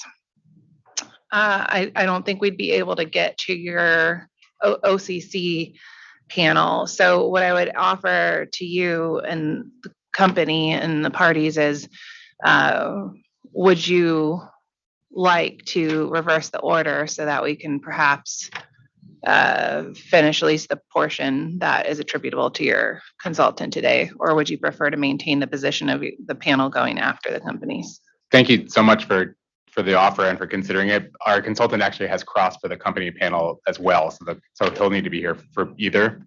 So it actually makes no difference to us. He's also from the Massachusetts area, so it's less of a burden. If he has to return on Monday, it's less crazy than Maryland. Okay, very good. Thank you again, though. No problem. In which case, we are going to move into our customer experience fee-free program, the low income rate panel. And I would recall the Aquarion witnesses, please, and we will proceed with that panel.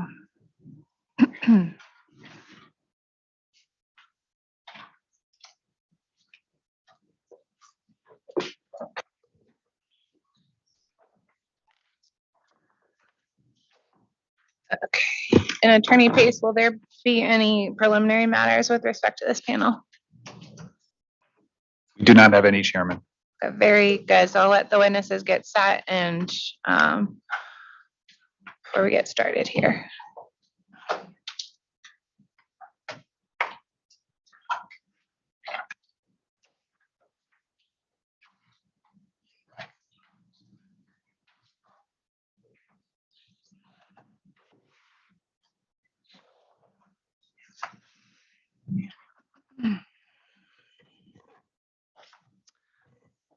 Okay, if we are all or mostly set, we're gonna start this panel by authority staff. So we have Attorney Keenan up first, please. Thank you, Chairman Gillette. Good afternoon to the panel. I'm going to be asking questions regarding the company's low-income rate assistance program proposal. The majority of my questions are for you, Ms. Texera. Sure. I usually talk so loudly, sorry.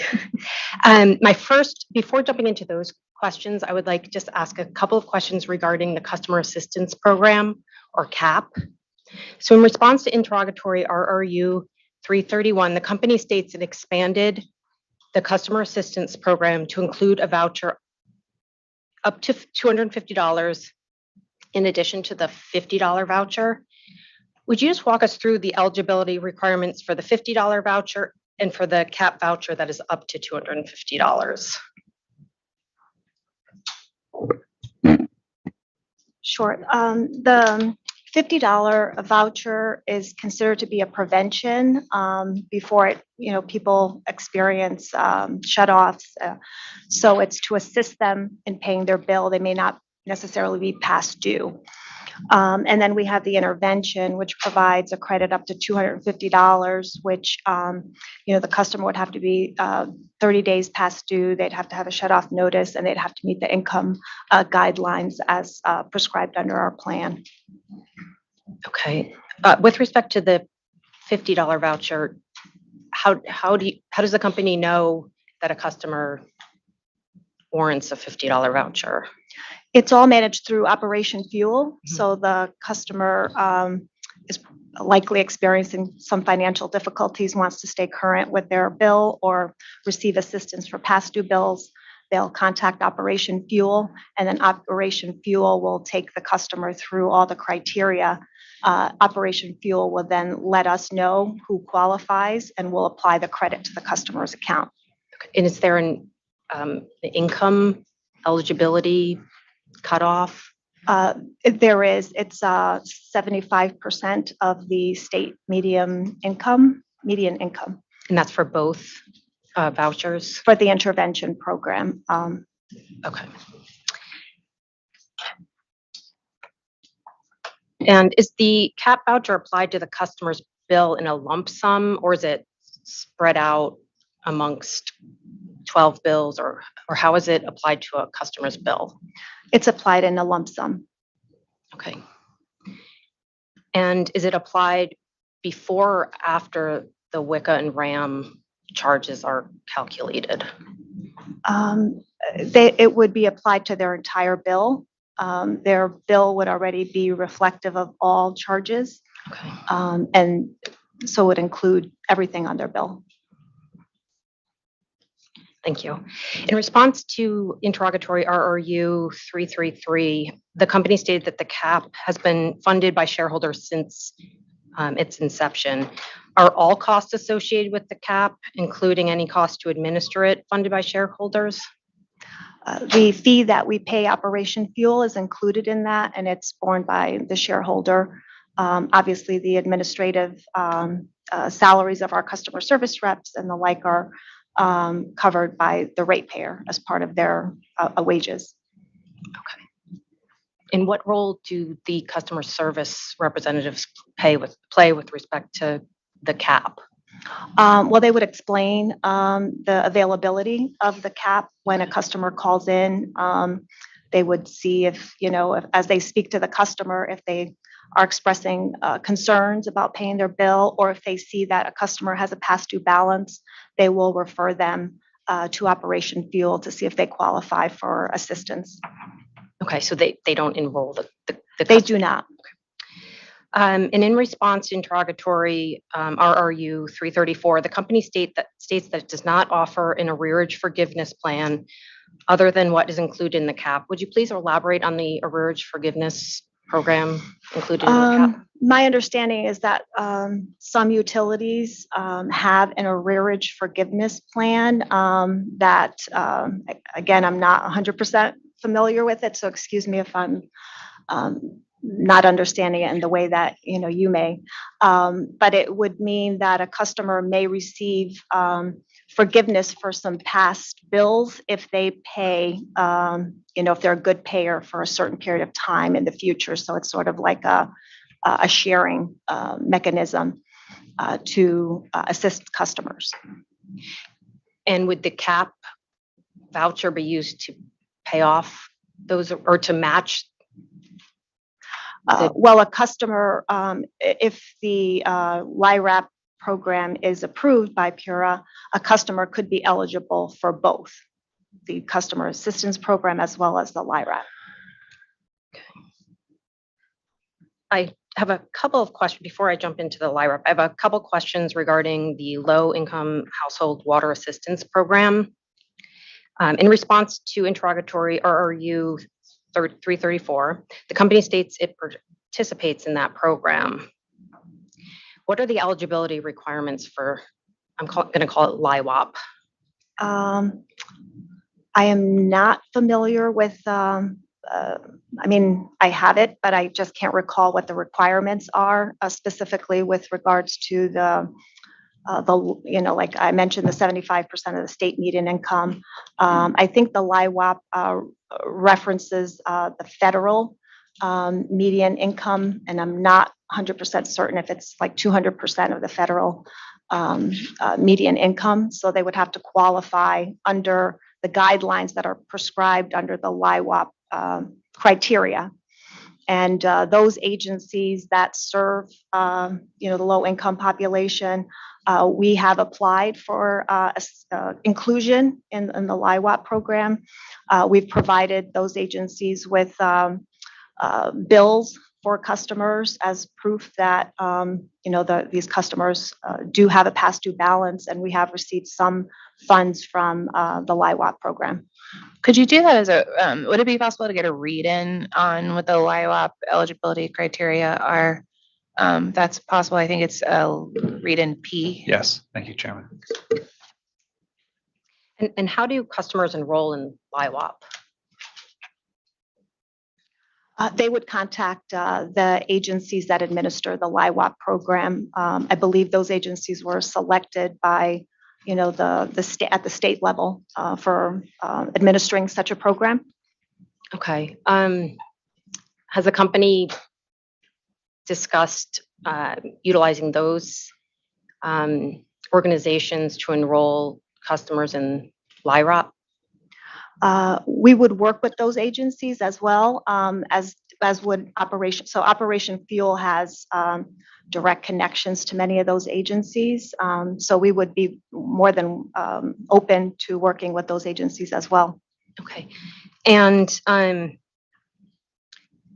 we don't know what the eligibility requirements are for LIWAP, but let's just assume it's 60%, it's the same eligibility criteria for LIRAP.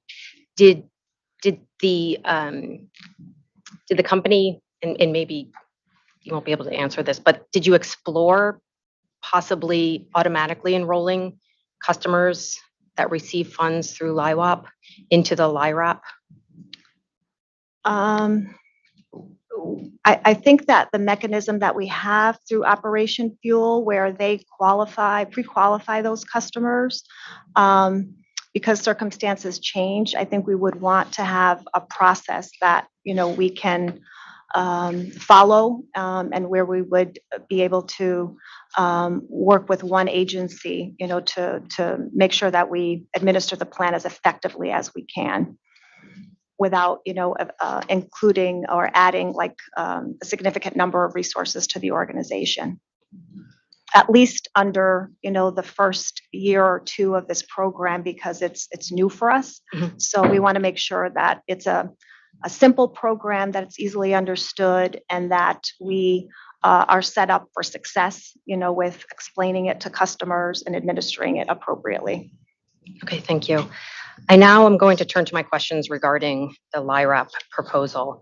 In response to interrogatory EOE 40, the company states eligibility in the LIRAP is based on 60% of the state median income. For 2022 to 2023, what are the state median income levels by household size? I'm sorry, can you repeat the interrogatory? you're Sure, I'm referring to? sorry. It's interrogatory EOE 40.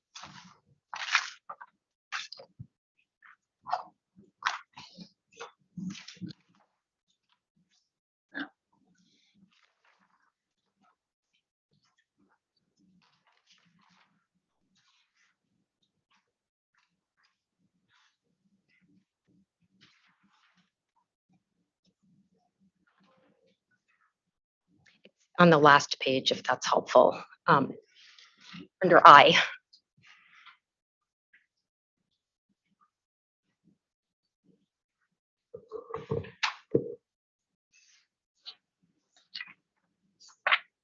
So in my response, the qualifications are based on 60% of the state median income.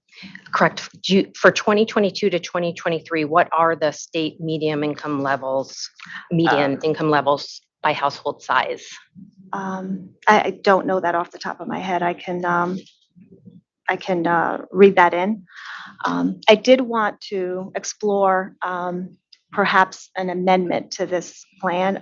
Over the past week, I have spoken further with Operation Fuel and have gotten some information that has led me to believe that perhaps 60% is too low.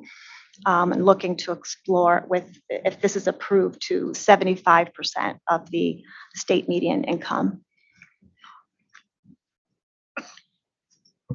Can we jump back to the CAP program? Sure. Would you be able, since for the up to $250 cap, you said the eligibility was 75%? Yes. Would It you would match it up. Would you consider automatically enrolling those customers?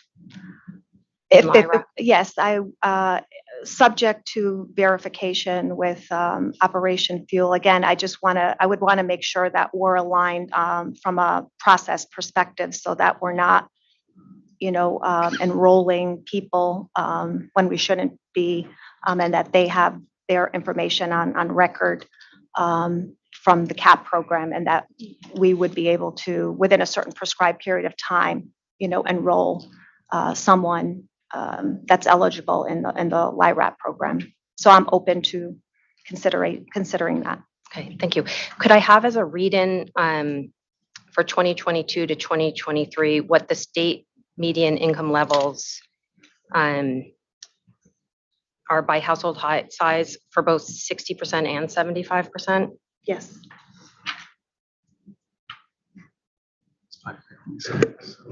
So Chairman, we have that as read-in queue. I just want to confirm that. Thank you. Thank you. SMI household incomes for 60% and 75%, right? Yes, please. Thank you. Thank you. And Ms. Texera, on page 18, lines 13 to 14 of your pre-filed testimony, you state that while both tenants and owners are eligible to receive the discount, the invoice for water service must be in the tenant's name in order for the tenant to receive the discount. Would you just elaborate on that? Is it because they're not if it's in the tenant's name, it's because the building's sub-metered? Can you refer, what sorry. page? Sorry. So it's on page 18. And it's lines 13 to 14, and it's regarding the eligibility of tenants. Right, so if a premise is in a tenant's name, it means that they're receiving the bill from us. And if otherwise, if the landlord, especially in a multifamily home, for example, many of the tenants don't receive a water bill from us. It's the landlord. So we would require that a tenant actually receive a bill from us in order to qualify for the benefit, because they're the ones that are paying the bill. Okay. Do you know how many multi-unit buildings the company serves? Do we have that? We have a lot, but I can get you the. Do you think that you can get that as a read-in, or? We can do it as a read-in. Thank you. Would it be possible to have it broken down by division? How many in each division? You want to move that to That late would file? probably be a late file. Or if this method is acceptable, we could probably produce it as a read-in. So in conjunction with our rate design, we have by division number of bills. So if we, as a proxy, took the number of bills divided by 12, would that be acceptable? Or if you want a true customer count, that's something that we'd have to get someone to run for us from the system. Bear with me. If you divide it by 12, that's going to give you the number of multi. Well, I'm thinking if I have one unit and it gets billed monthly and there's 12 bills in a month, so taking the number of bills divided by 12 would provide you with the number of. I just needed the customers. number of multi-unit buildings. I didn't need the actual. I thought that would be a proxy for it. I don't think, or We'll run the numbers. If it is, Okay. that would be great. Okay, so let's move it to, let's just go ahead and make it late file exhibit 63, and it's provide the customer count associated with multifamily units broken down by division. Chair, can I just ask a clarifying question just to make sure my numbers match? I know that we had Mr. Lawrence read in late file 61, we then canceled it. And then I wanted to confirm, are we going to take the old late file 62 and call it late file 61? I apologize. I just wanted to make sure my numbers are correct. That's correct. I have provided breakdown of the $3.278 million SEAC as 61. 62, I have as the late file directed to the OCC. Okay, thank So you, Chairman. yeah, now we're at 63, back to the company. In response to interrogatory EOE 40, the company states it expects to pay an administration fee to Operation Fuel, which the company expects to be on a per application basis. Does the company know how much the per application fee will be? Not yet. We haven't finalized our discussions with Operation Fuel as the program has not been approved. My discussions with Operation Fuel thus far have been, can you administer this program? Gave them, sort of a draft of what we had, but we haven't had any discussions yet on the cost. But I expect it to be, per application, in the probably like $10 to $12 per application range. Okay. And do you know if the cost will increase or decrease depending on the number of applications? I don't know that, but I would think that if you're paying per application, that it would be fair. That's why you pay it per application, per application rather than a lump sum. And for the CAP program, you pay them $10,000 a year. Is that a per CAP? I think it's voucher? it's a cap based on the experience that we had, with the number of applicants during the history that we've had. So that was deemed to be in our agreement based on the limited number of people that have been participating in that plan. Do you know, was it based on, was a number assigned to each CAP voucher that was issued? Well, there was a cap on the whole program. It was $50,000 per year that we allocated to the customer assistance program. We lifted the cap during the COVID years. So it was, we knew, and Operation Fuel knew what a typical volume would be if everybody received, between 50 and 250. The volume would be adequate for the compensation that we're paying them to process the applications. Okay, thank you. And going back to your pre-filed testimony, on page 18, again, lines 20 to 21, you state that the LIRAP will be promoted by the town social service offices. Would you please elaborate on how you will utilize these offices?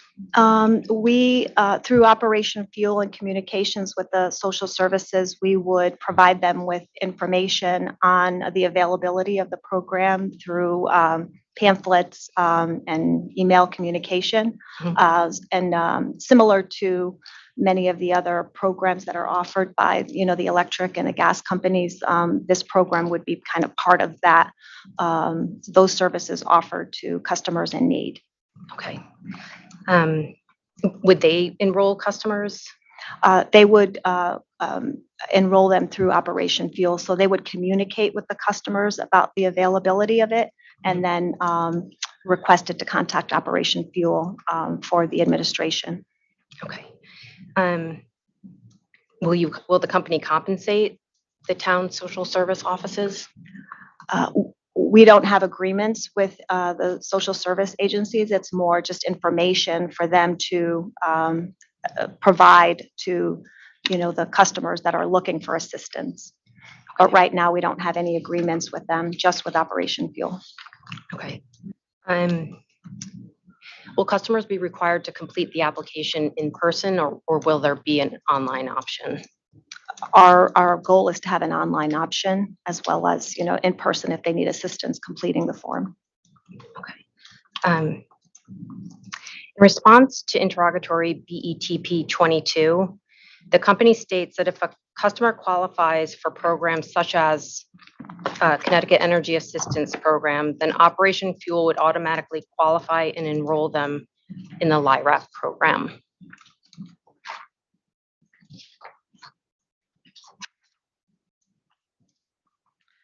My understanding was that if you qualify for the Connecticut Energy Assistance Program, then that customer would be eligible based on the income guidelines to qualify them for the LIRAP program.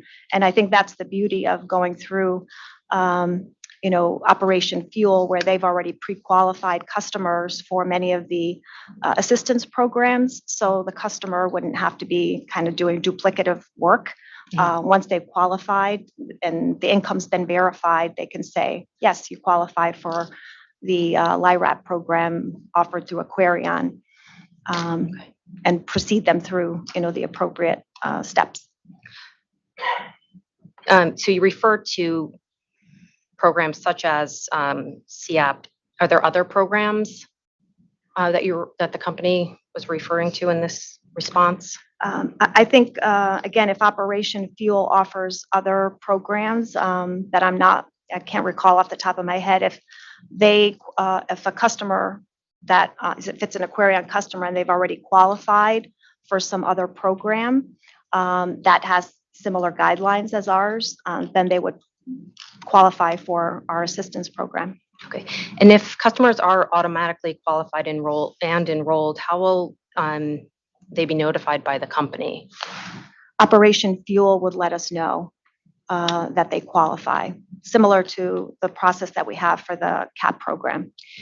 But how would the customer know that they were automatically qualified and enrolled? Well, they would have to go through Operation Fuel. Operation Fuel would let them know that they qualify because they're already qualified for another program that has similar guidelines.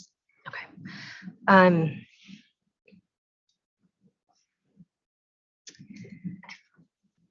In response to interrogatory RRU 330, the company states that a customer is required to reapply for the LIRAP 1 year after the customer becomes eligible rather than on a specific date. How will the company notify the customer of the requirement to re-enroll? The customer would receive information from Operation Fuel, and the information would also be available on our website and during conversations that our customer service reps have with them that they would need to reapply after 1 year to, continue their eligibility. Okay. Because everybody's going to be coming into the program, it sounds like on different dates, so they're going to have to re-enroll on different dates. How will the company ensure that customers know they need to re-enroll? It sounds like only if they contact Operation Fuel or call your offices, perhaps when they notice that they're no longer receiving the LIRAP, that they'll be triggered to re-enroll. I suppose we could, again, this is a new program for us, so we could develop some communications to alert the customer that, it's time for them to re-enroll in the program. Okay. And will the re-enrollment process be the same as the initial enrollment process, or will it be different? I think they would, purpose of re-enrolling is to make sure that the customer continues to qualify. So I imagine that they would have to show continued proof of the need of that assistance. In response to interrogatory EOE 41, the company states that it has spoken with its Eversource counterparts who are well-versed in various hardship programs. When the company spoke to its Eversource counterparts, did it specifically discuss how it might use CLMP's and Yankee Gas's financial hardship information, such as information regarding which customers are identified as financial hardship, to enroll the company's customers in LIRAP? At a high level, however, we operate on completely separate IT platforms. We don't have the same geographic, service area. So I felt it would be not a better customer experience for a customer following, if we had to rely on information from Eversource and for example, our service reps may not be able to identify if a customer is our customer as well as an Eversource customer. So we feel the process that we have in place right now with Operation Fuel would just make it a little bit more streamlined, especially during the early years of this program. Understanding that you have different IT programs, did you discuss data sharing, another method of data sharing? Well, we don't handle in any of our systems personal information for our customers. We don't collect social security numbers and things like that. So we would really have to make all of our systems PCI compliant, which would mean that we'd have to really spend a lot of time, effort, and money on configuring our system because compliance with PCI is very stringent. So I'm not opposed to that at some point in the future. I just think that in the initial stages, again, we need to make sure that we can implement this quickly and that it be administered in a easy fashion for our employees as well as for what I believe the customers are experiencing today with us. In response to interrogatory EOE 40, the company states that the one-time implementation costs that would be incurred are IT costs related to the configuration of the discount rate in its SAP system and initial marketing materials. And then in response to interrogatory EOE 54, the company states that it estimates configuration costs of approximately $10,000. How much the one-time cost for initial marketing materials? It wouldn't be very material, the communication materials, because we have a manager of our social media that handles updates to our website, communication on our social media channels. I would imagine $1,000 to $2,000 to print, some materials to provide to Operation Fuel. The majority of the $10,000 costs is to configure the discount in our IT system to apply to the customer. So we'd have to configure the system to accommodate for that change and the credit on the customer bill. Okay.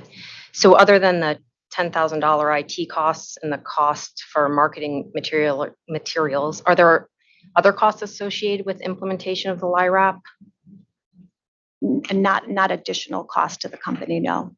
Okay. And how will the company recover the implementation costs? This would be a capital addition. So because it requires a configuration change, it's considered capital, so it'd be part of our capital investment.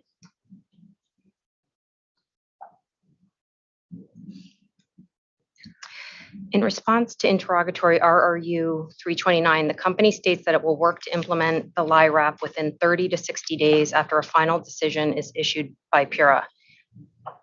What does the company mean by implement? Well, we'd have to work with Operation Fuel to let them know that the program's been approved, administer documents, start communicating and configuring our system to accommodate for that change so that we will be able to apply the credit appropriately to the customer's accounts. And in addition to train our customer service reps and employees on the program so that they understand and can explain it to customers. Okay. If the LIRAP proposal is approved, how soon after the authority issues a final decision will customers begin seeing the discount on their bills? As soon as we have it configured, which is 30 to 60 days is the estimated time that we would need to make the system changes and put together a communication plan. So you think within 30 to 60 days after the final decision is issued, customers will start receiving the discount? Approximately, yes. That the operation fuel on the company would need time to communicate with the customers, and as soon as they apply and qualify, it could be within that 30 to 60 day period. Okay, thank you. In response to interrogatory RRU 379, the company states the proposed LIRAP will be a 15% reduction in the total monthly bill of subscribed residential customers.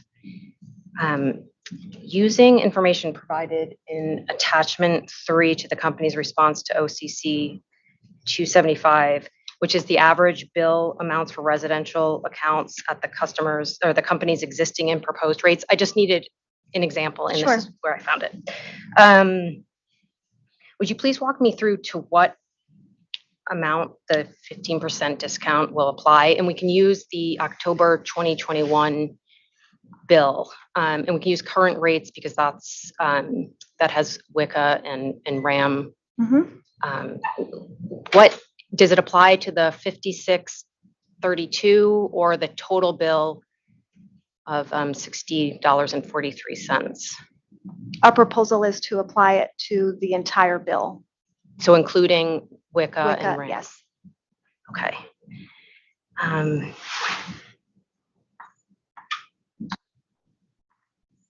So subject to check, it would be 15% of $60.43 is approximately a little over $9. Correct. In response to interrogatory RRU 334, the company states that the CAP and the LIWAP are separate programs and that customers could be eligible to receive assistance under CAP, LIWAP, and LIRAP. Would you please walk me through how a CAP voucher, LIWAP payment, and LIRAP discount will be applied to a customer's bill? The customer is eligible to receive all three, and specifically in what order are these applied? Is the which programs applied first, second, third? Well, I think it depends on the order in which they've applied for the program. So sometimes what we're seeing is a customer may apply for the CAP program and get approved in January. And then they go to an agency and they qualify for the LIWAP program, and they provide proof of a bill. And that happens in April. So the credit will come to us and we'll apply it to their account at the time that it's received. And, you know, kind of keeping with that example, if they apply for the LIRAP program with Operation Fuel and they qualify for that, they would potentially receive that at any given time if they provide proof that they're have bills and qualify under the income parameters. Okay. Can I just ask a clarifying question on that? So let's just take as hypothetical that the customer applies and all three are received in the same month. The company doesn't have any business rules that speak to which of those three are applied first to the bill or any portion of the bill. We would apply the all. Again, this is a new program for us, so we don't have any experience. But we would apply it to their account, and if there's a credit, it would apply. It would give them. It would apply to their next month's bill. Okay, so do all three existing and proposed programs allow for a credit situation? Because I think some, Yes. in other sectors, I think some federal funding may not allow for a credit, but all LIRAP, Yes. LIWAP, and CAP each allow for a credit? Yeah, we have some customers that are, a very considerate customers, I would call them. And they really try to keep up with their bills, and they've applied for assistance, and due to no fault of their own, there's delays in receiving credits or assistance from programs. So what they'll do is they will pay their bill, even though it's a hardship for them, and then the company will receive a check, because they qualified for it. We will credit it to their account, and then they may not, they'll see a credit on their account for the next couple of months in some cases. Okay, thank you. So how, just for clarification, if a customer has a credit on their account, how will the LIRAP will still apply to what the total bill is, even though there's a credit? And it'll just build, the credit will just build, the credit amount will build? Yeah, like, so when they've applied for, again, this happened last year when we started getting credits from agencies for customers. And that example that I just said has happened where they qualified for that through the federal agencies and the state agencies. But it might take 3, 4, 5 months for those agencies to send the credit to the company. So the customer, again, these, I would call them considerate customers, pay their bill because they're waiting for the credit and they have no control over that. So when we get that check, we credit it to their account, which gives them credit for that benefit that they did qualify for. But it's a timing issue with receipt of the payments. But I think it's still something that customer, qualified for. In the case of the cap and the LIWAP, though, it's a set amount. In the case of the LIRAP, it's a 15% discount. I'm just trying to understand. If a customer has a credit, 15% of zero is zero. So I'm just trying to understand how this is going to work if they qualify for other programs. Yep. That's something that I would have to work out, for administrative purposes, how that would work. What goes first. So I'd have to kind of think that through.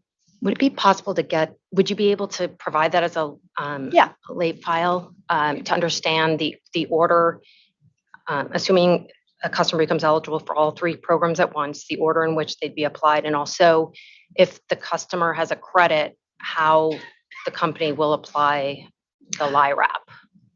Well, I'll put it in writing for you so that I can respond to all those questions. Thank you. I appreciate that. And the LIRAP, how will it appear on a customer's bill?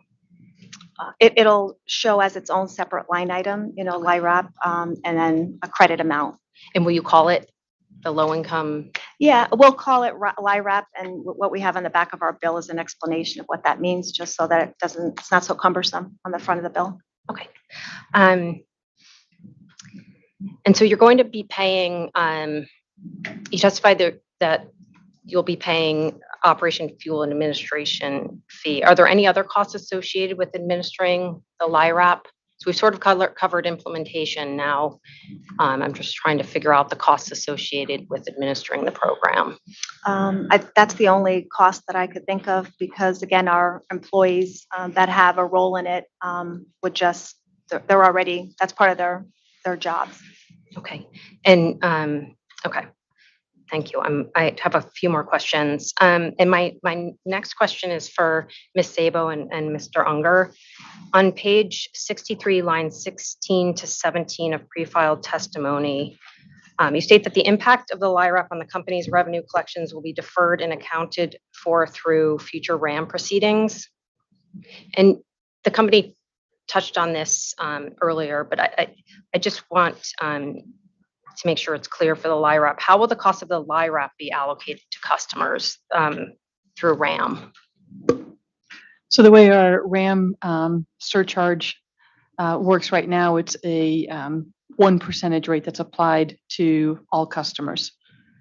Whether they're commercial, correct, residential. It's applied against everybody, same way. Thanks. And in response to interrogatory EOE 54, the company states it has not considered any cost avoidance measures within its proposal. Why didn't the company consider any, such as a budget or usage cap?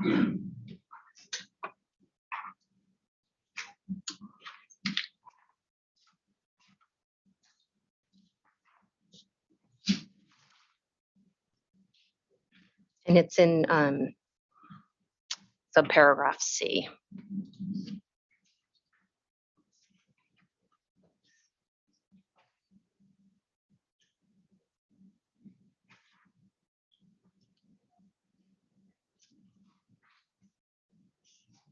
We honestly could not. We honestly couldn't identify any cost avoidance measures at this time because it's a new program. As we get experience from it, and to the extent that we are able to save in some areas, we would identify them, but there was nothing that we thought of. You didn't think about having a sort of a budget cap in case the program ends up being much larger than you anticipated?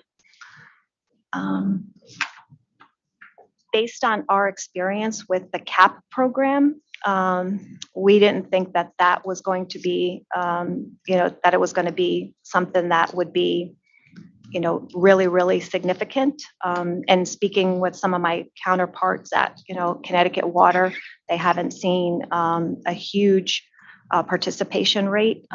So we thought that it would be adequate for us to implement the program and make it available to everyone at this time that qualifies.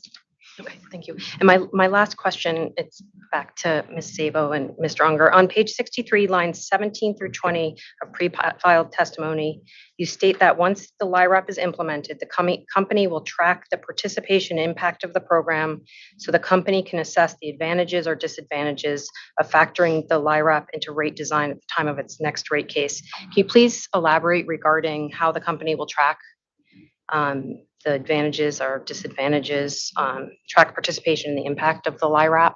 Sure. So I think first is just having the data.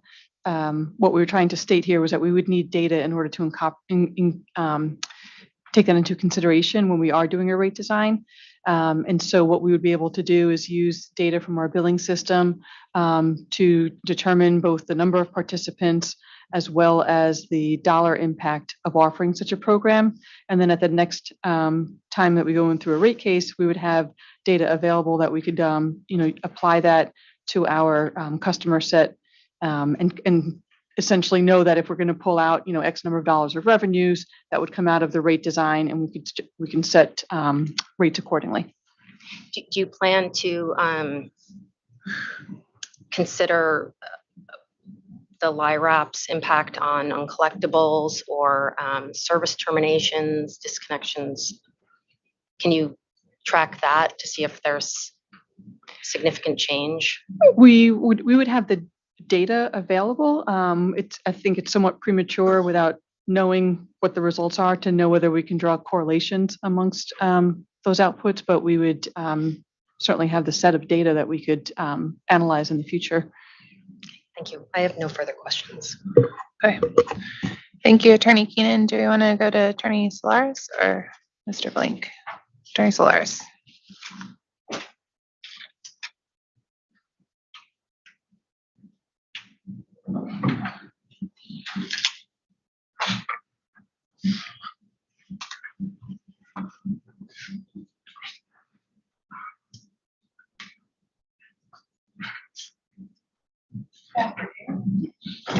Good afternoon. My name is Sarah Solars. I am an attorney with Pura staff. This afternoon, I'll be asking questions about the fee-free program proposal. First, I would like to turn to Schedule C-3.17.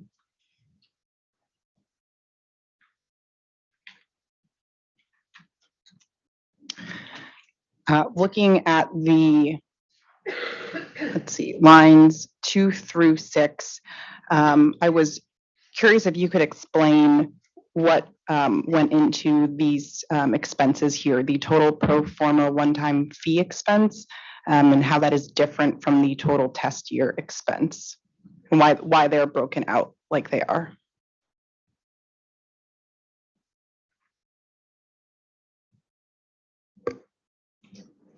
So what we were looking to present here was, and I think if we just jump down a little bit on the page down to like rows 9 through 22, that's where we were presenting a computation based on the experience that we saw in 2021 in terms of customers who were incurring these processing fees to make a one-time payment. So when we look at the end result of that, it is 271,000 is what we've estimated the cost if we look at the experience during the test year. And what we were comparing that to is a test year expense of 54,000, which are, I actually don't have the detail in front of me other than a GL account number. So I apologize that I don't have the composition of what is deriving that 54,000, but what we were looking for in terms of recovery here was the delta between the two. So we have a pro forma expense adjustment of the $216,930. And that 216,930 is what you anticipate spending moving forward if this program were to be approved on an annual basis? We would, yes, expect that would be the incremental cost to the company. Moving down to lines 9 through 17, can you please explain what ACH is and the different types that are referenced here? Those are the costs that we pay for electronic funds transfer or debits from customer accounts. And the line items like 12, 13, 14, those are the costs that the customers are paying when they want to make a one-time payment if they're not enrolled in our e-billing system. Okay, and are these payments considered forms of credit or debit card payments? Yes. It's the same $1.95 whether they're using their credit card or their debit card. Okay. But the transaction cost indicates that there's some forms that are less than $1.95. Those are, again, the direct debits, and I believe the companies, we're paying for that 10 cents, 8 cents, 4 cents. It's the number of transactions for those types of payments coming through, again, customer banks. Okay. I'm going to turn to RRU 307. In that response, you mentioned the e-billing process. And do those customers that are enrolled in e-billing pay by credit or debit card? If they're enrolled in e-billing, they are only allowed to pay with their debit card, not with their credit card.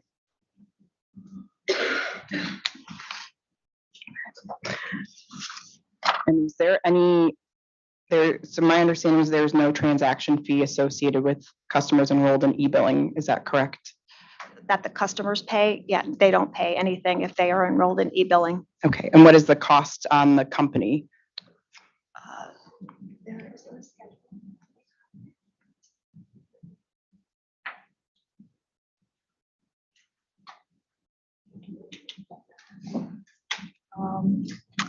I can provide that in a late file, what the transactional costs are. Okay, that would be appreciated. Thank you. Okay, provide the transaction costs incurred by the company for its e-billing customers. Yes. And that is late file exhibit 65. Yeah, we may have it filed in a response, and if so, I'll refer to that. That would be great. Time to look for it. Yes, thank you. Turning to OCC 326. In that response, the company lists a number of bill payment options. And I was curious, for those responses listed, if there are transaction fees associated with each of those payment methods. Will I find that?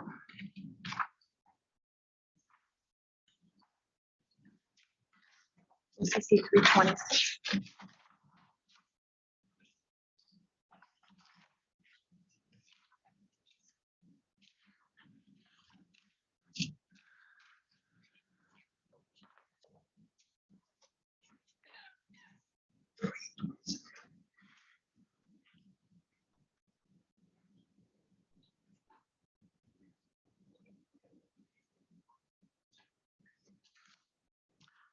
There are fees that are paid by the company for processing by mail. You know, we have a relationship with a third party that processes those payments for us. Payment locations, we do pay fees to those payment locations to accept payments from customers. The one-time payments, the customers pay for those costs, and that is what we're trying to get covered in rates at this time. Auto pay through enrollment in the portal, we do pay our third-party vendor for those payments, but it's a much smaller amount. And then auto pay through customer banks, we do pay those vendors so that we can transact with them, and they send us the payments from customers, and those are payments like if people pay through their own bank, we accept payments from those vendors and we do pay a fee. Okay, is it possible to amend late file exhibit 65 to include those transaction fees that the company pays? Yes, again, I think we have it in a response, Okay. and I'll refer to it. Thank I you. remember doing that. Okay, and Attorney Solaris, the transaction fees that the company pays to the third-party vendors? Yes. And it's for OCC 326. So turning to Ms. Texiera's pre-file testimony, looking at page 25, lines 2 through 3. Other than promoting customer satisfaction and convenience, are there other benefits if Aquarion has a fee-free program like its other Eversource, CT Utilities, Yankee Gas, and CLMP? Well, again, in today's digital age, I think, consumers just expect to be able to make payments without having to make, another payment.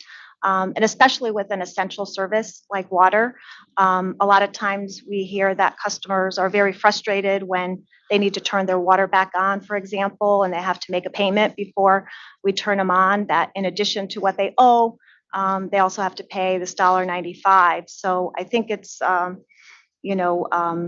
think it's equitable and it does improve customer satisfaction. And it streamlines our processes because it does cause, sometimes contention between the customer and our service reps and our field reps when we explain that they have to make a payment to make a payment. And are there any cost savings associated with those streamlined processes? Not that I can think of. So the benefit of offering the fee-free program is related more so to the customer experience. The customer experience, yes, and the expectation that, consumers, they want that. So yes, customer satisfaction and the customer experience. Looking at still on page 25 and then also 26 of your pre-file testimony, there is a discussion about offering the fee-free program and how it will benefit vulnerable customers. Specifically, it states by offering the fee-free credit and debit card payments, the company is opening a channel to the many customers who are receiving government benefits by debit card. How did the company reach this conclusion?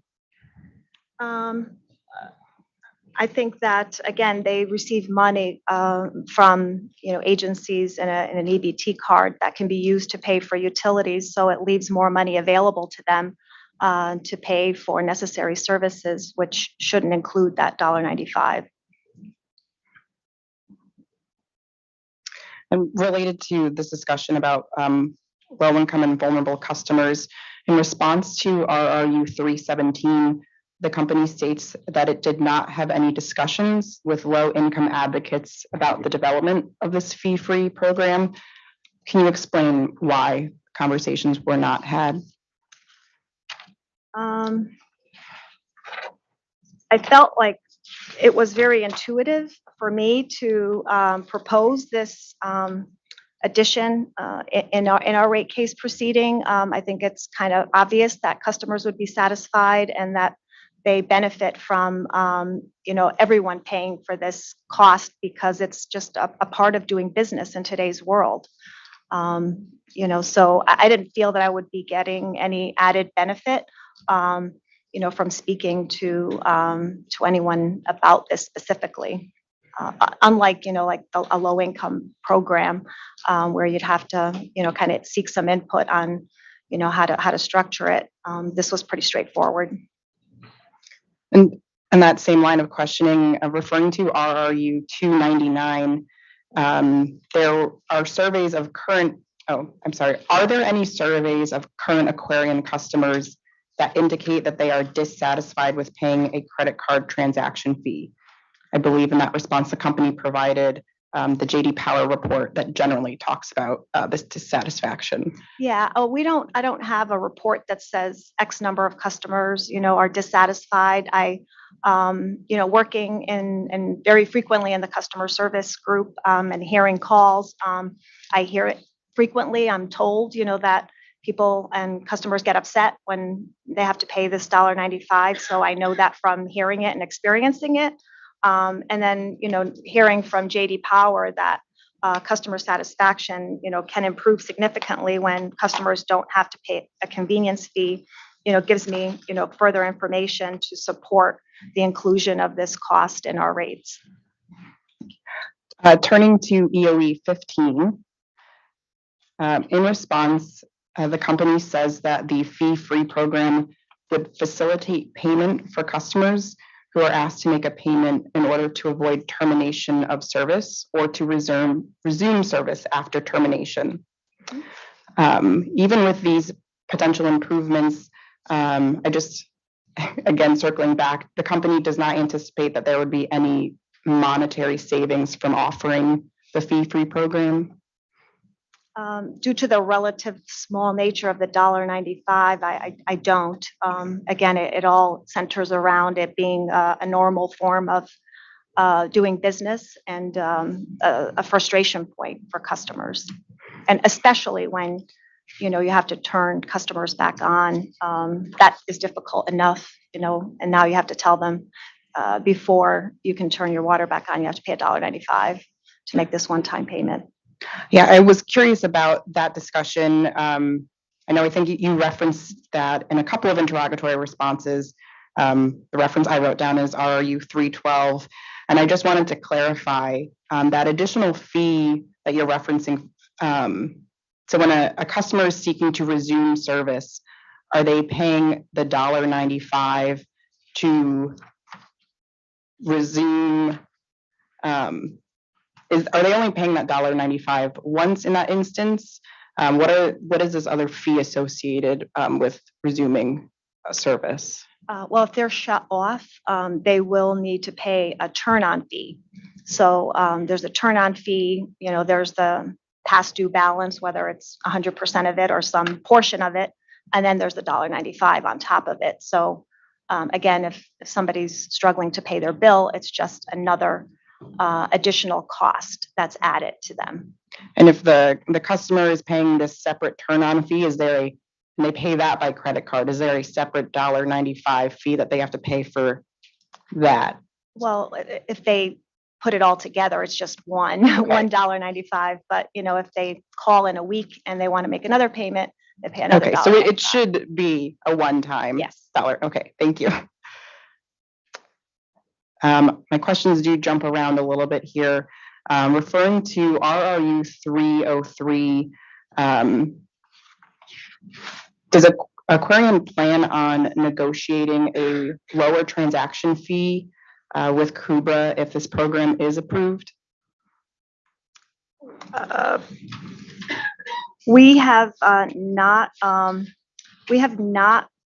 seen an increase in this cost for many, many years. And the thought is that as customers enroll in e-billing, this cost will continue to go down for the company instead of going up. Again, which is why I think, if I'm correct, we've included this as a reconciling item, right? So that the company doesn't benefit from, changes in volume from one year to the other. We speak with our vendors all the time, to try to reduce costs, and we'll continue to do that with Kubra, which is our payment vendor, one-time payment vendor.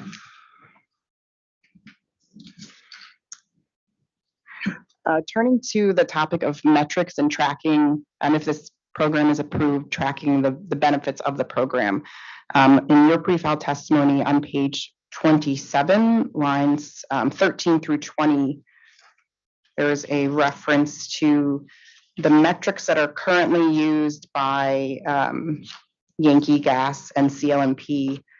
Are there any other compliance metrics that the company would use to track the progress of this program?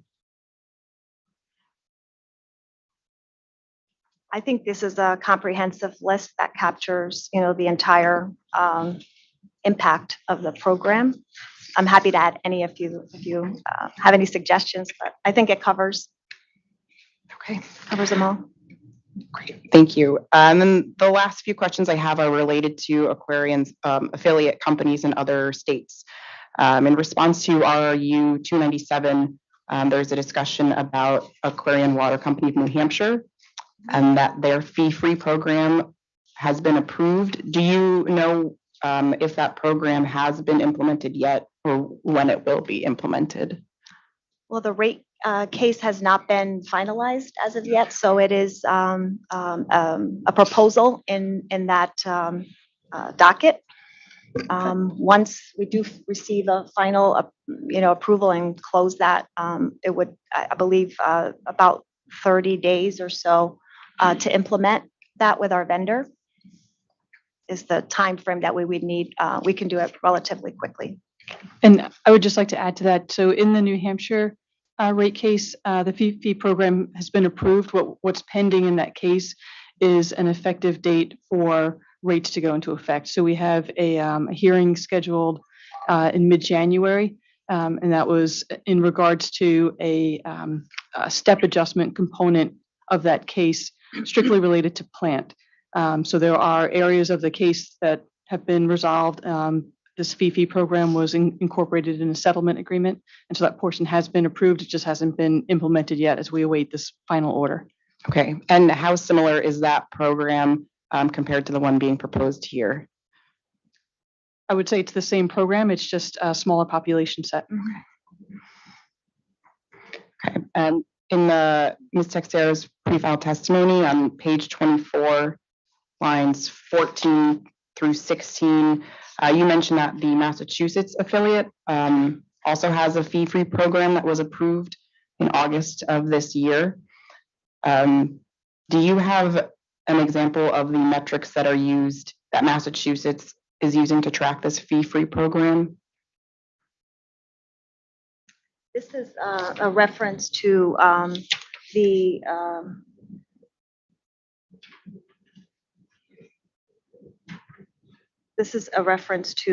Eversource Massachusetts entity. I apologize for that confusion. That's not us, right? So similar, that was a reference to Connecticut Light and Power, Yankee Gas, and their affiliate in Massachusetts at the Eversource level. Understood, thank you. We will be proposing this in our Massachusetts entity when we file the rate case in the coming year or so. Okay, and I realized that I skipped over a question. So my final question is about implementation. You mentioned that you anticipate it would take 30 days to implement the program if it's approved. What does implementation look like for this program? It would be configuring our system with Kubra so that when customers use the online system as well as our phone system, they are no longer charged that $1.95. Like for New Hampshire, we're started working on that. And so the infrastructure is being set up to, to make that happen, which is why it will be implemented relatively quickly. And do you anticipate changing language on your website in regards to transaction fees or otherwise notifying customers? Yeah, our website it is tailored toward various languages. So we will be putting that up on our website, updating our phone system, and our service technicians as well as our customer service reps will have a script to inform customers as we do with any type of change. And we'll also include it in our inserts in our bills. So we have a process of all the channels that we communicate through, and we'll update all of that accordingly so that whatever channel everyone uses, they'll be notified of the change. Okay, and that's all the questions I have. Thank you, Chairman. Thank you. Mr. Blake.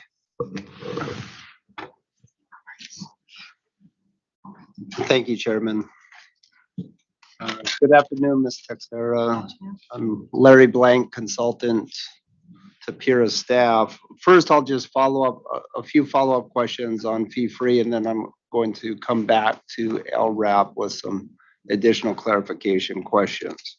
Okay. On OCC 326, which earlier you had referenced in answering, I have a few questions regarding one of the points of payment, which is the pay in person. Okay. So I think it was one of the options for customers to make payments, correct? Pay in person. Yes. So currently, does the company have agreements, contracts with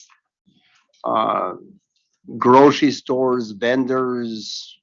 Could you describe what that relationship between the company and these points of payment where customers can pay in person?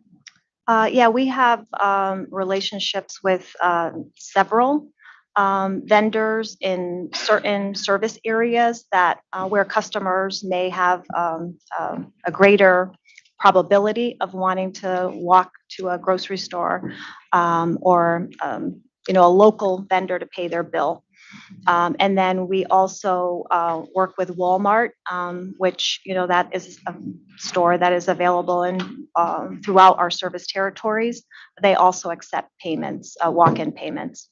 Okay, and when a customer pays at one of those locations, are they also charged a fee? They are not. We pay the fee on our end for that. So that's already absorbed by the company, correct? So it's already in your O&M or operation expenses? Yes. Even if a customer pays with a credit card at that location, or is that not an option? That is dependent on each vendor. So whatever forms of payment that those particular vendors accept, the customer would be able to utilize. We don't have particular control over that. But to your knowledge, none of those vendors are charging customers who pay in person a fee regardless of the form of payment the customer uses? To my knowledge.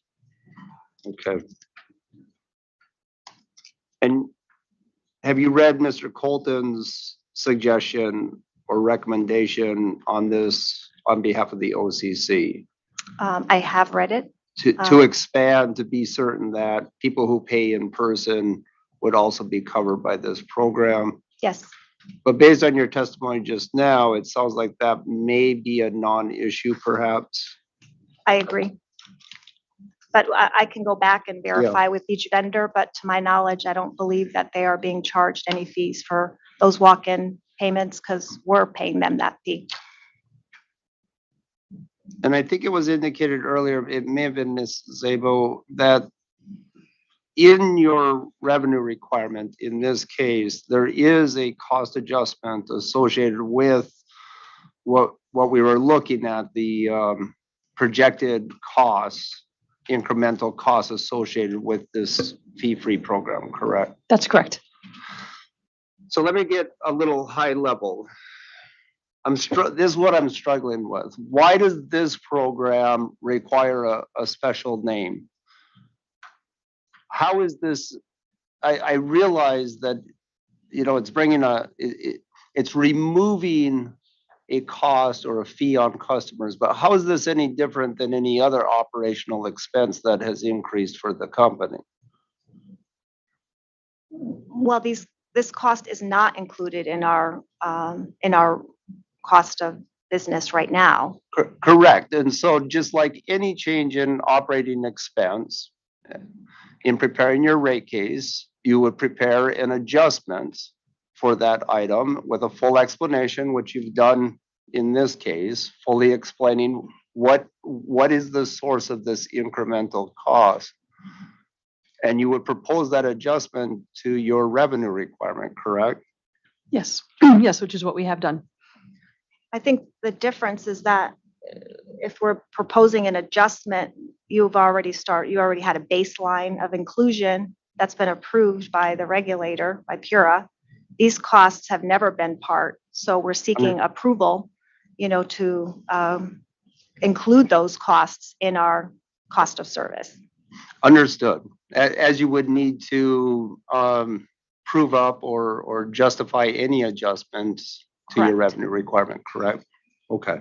Is there anything else unique about this that requires, because I'm thinking maybe 2 years from now, 3 years from now, assuming you gain approval in this case, is there a continuing need to have this broken out as if it's a separate program, this fee-free program? Well, we're proposing to, account for it on an annual basis so that, again, there's no benefit to the company. You're accounting for the change, whether it increases or decreases, and that gets reconciled until the next rate case. Okay, understood. Thank you. So let's turn back to the low income, are we saying LIRAP or LIRAP? Yeah. Yes. LIRAP. Okay. So I think I want to be sure that the record is clear on this. Let's do this by first turning to page 18, Ms. Texera, of your direct testimony. Okay.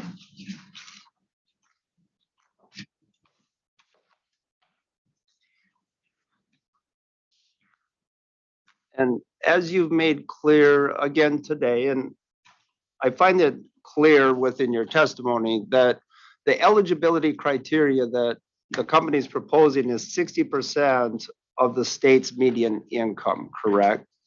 As I've originally drafted it, yes. Yes, which varies by household size. Is Correct.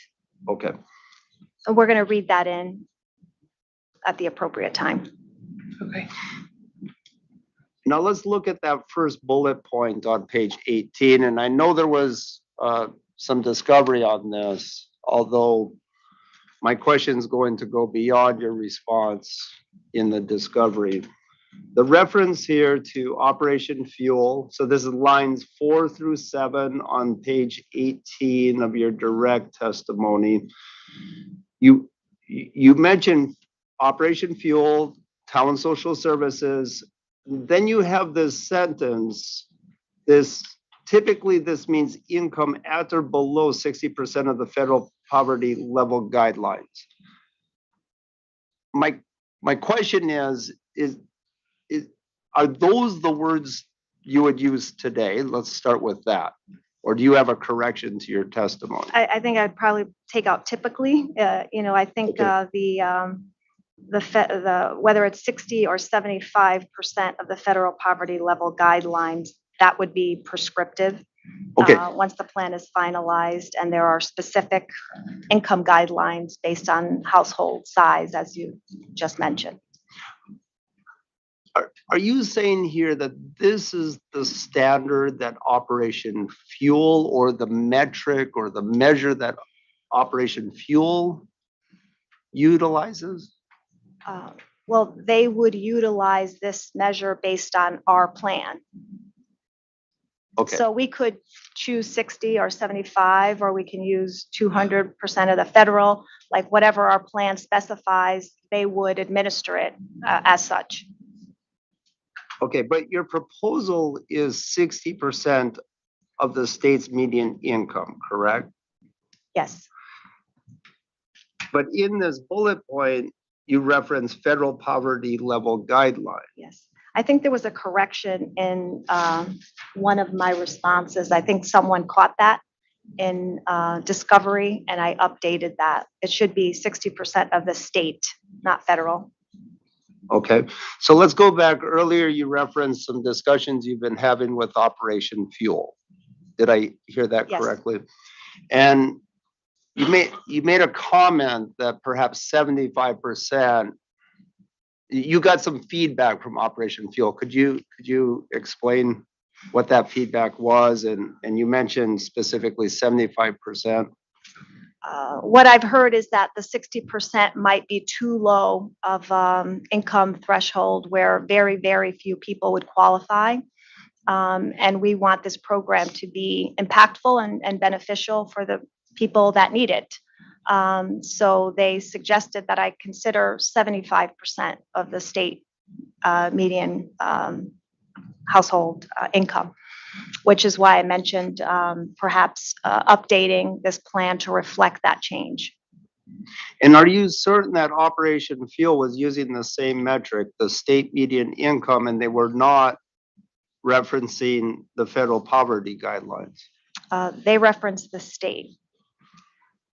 I think they administer programs for different utilities that vary. Okay. And just so you know, I'm belaboring this a little bit. You have clarified everything. Oh, no, please. I thank you, but 75% of state median income seems high to me. I'm just, that's why I'm asking the question, to be certain that you are using the same metric in your conversation with Operation Fuel as you're using in your testimony. I Okay, thank welcome you. your thoughts and input. Okay, thank you.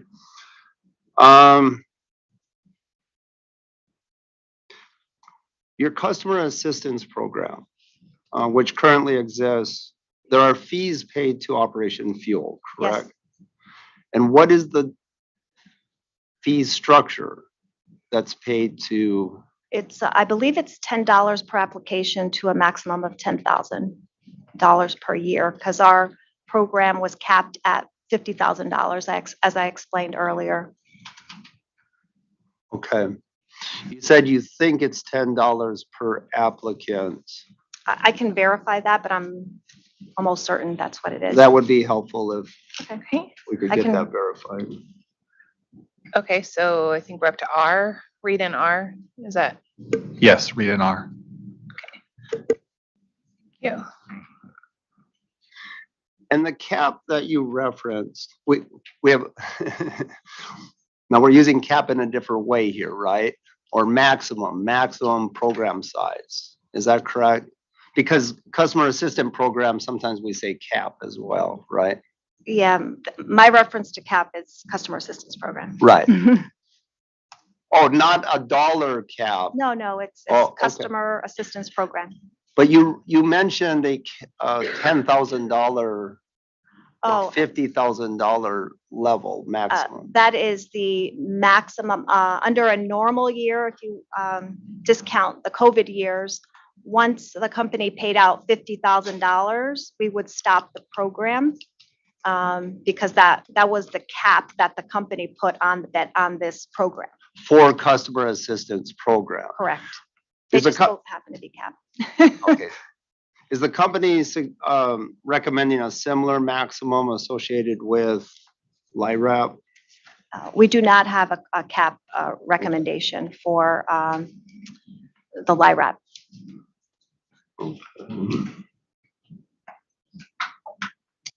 I think it was Ms. Zabo who mentioned cost recovery through the RAM.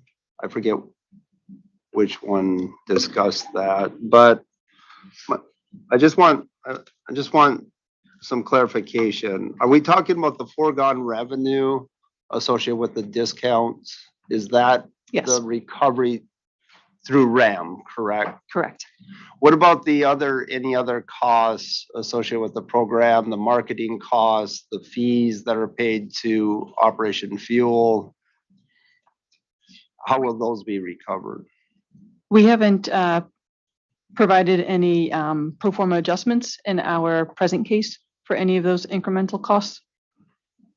And you haven't proposed a regulatory asset treatment or some other deferred accounting? We have not. Okay.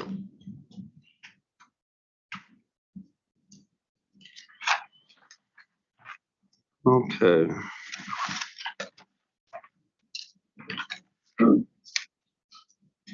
If you were to, or if the authority were to decide to somehow narrow the eligibility for this program,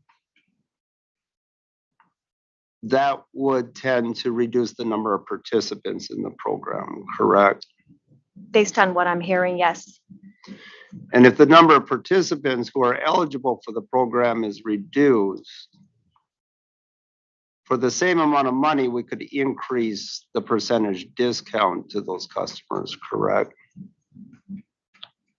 If we're working towards a dollar amount, I suppose the math would indicate, yes, that would be true.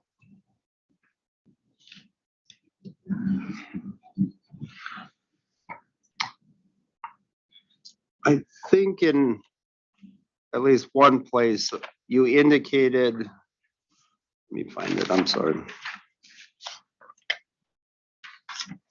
In response to RRU 326,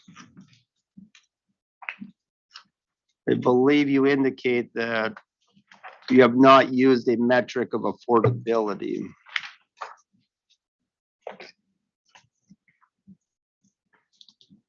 That's correct.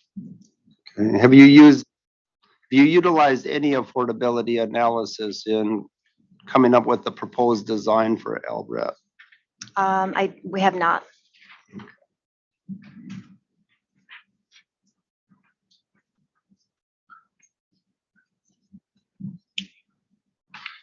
And have you read Mr. Colton on behalf of the OCC, his recommendations for LIRAP?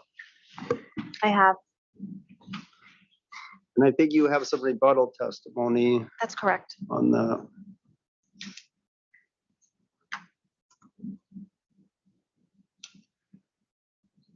If we turn to page 20 of 20, this is the rebuttal testimony. And I'm not going to go to the cover page. I know your name's on the cover That's of this. Is that correct? Yes. So on that page, starting at line 7, you seem to describe Mr. Colton's recommendations as overly complex. Is that a fair statement? That's fair. Could you provide a little more detail? What is it about Mr. Colton's recommendations that make it overly complex? And I could give you a reference within Mr. Colton's testimony if you need a summary of what his recommendation is.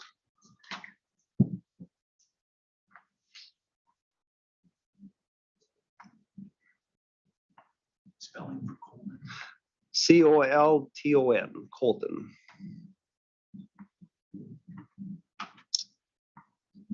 I'm looking at, for example, page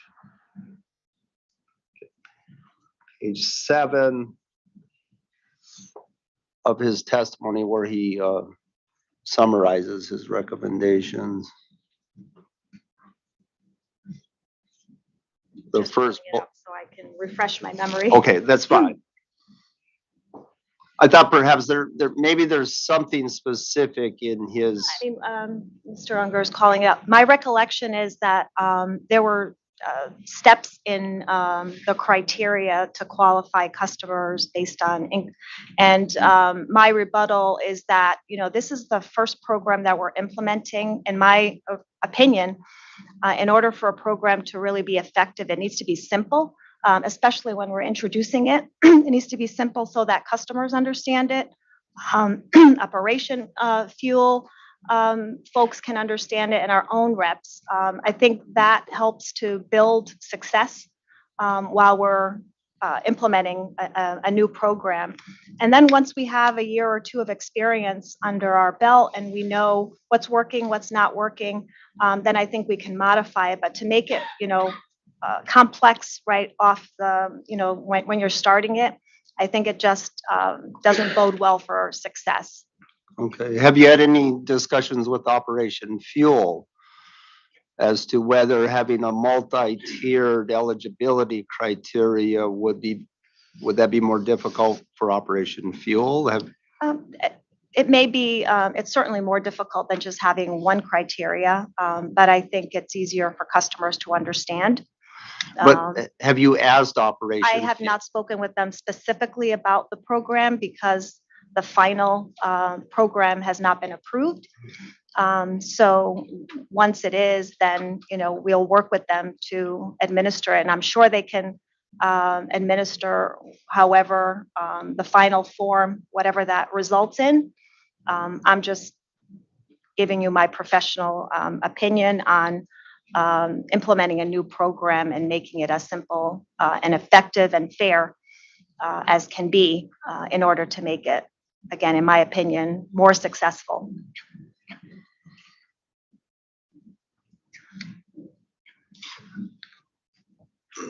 That question as to whether this would be more complex to Operation Fuel, I guess we would have to ask them, and it would be dependent on what database they have.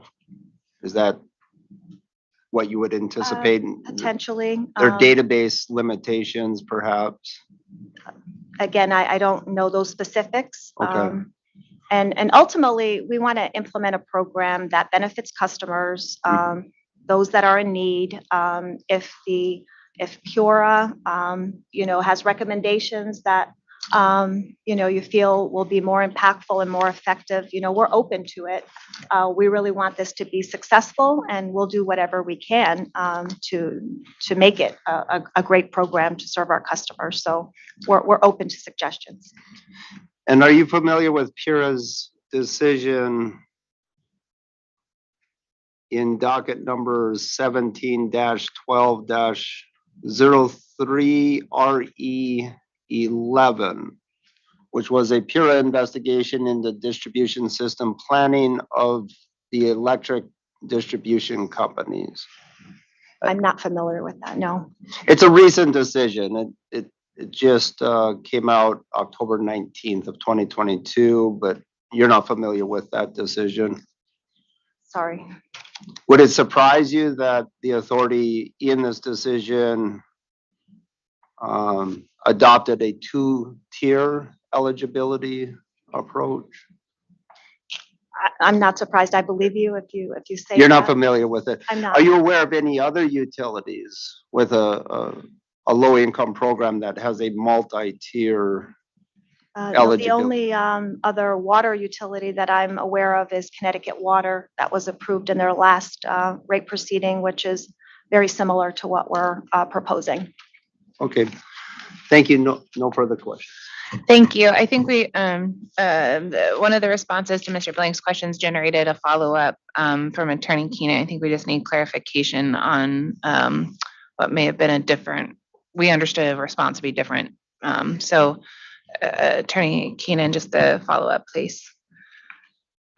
In response to my question regarding the recovery of implementation costs, you stated that the costs would be recovered as a capital investment. But I believe you just testified in response to a question from Mr. Blank that you have not included any costs in your rate application. Do you mind clarifying for me how the cost of implementation will be recovered? So what we had intended to mean is presently there are no costs assumed in the case related to implementation. When, if the program's approved and the company does incur those costs, it would be recorded as a capital asset for recovery in a future period. But we have not made any adjustments within our present case to capture those costs. And bear with me, because this is my first rate case. When you say a future Same. period, do you mean the next rate case? Or, Yes, so what we're looking to do right now is we have our application, which had certain adjustments or projections in there for our plant balances, which are included in rate base. We have not included costs associated with implementation of this program in those projections. When we file our late file adjustments or our late files for actual plant placed in service, that will bring us to the end of November for plant in service. Again, no costs in there associated with this program. So at the conclusion of this rate case, there would be no implementation costs factored into the rate base. That will be the basis for the revenue requirement here. Once we implement, once we incur the cost and they get recorded as plant, next time we come in for a rate case, those costs would be reflected in our plant balances. and will they incur carrying costs? No, we don't do carrying costs for our plant investment. And is there a reason why you wouldn't recover the costs through RAM? The RAM adjustment is, again, predicated on what the authorized revenue is. And if the costs haven't been contemplated in the cost of service, they're therefore not part of the authorized revenue calculation. Okay, thank you. Your Honor, if I may. Just a quick follow-up again to clarify the record. There's been reference to capital costs. What capital costs are associated with this program? It would be the configuration of our billing system to account for the credit to appear on customer bills. And then there will also be expenses, correct?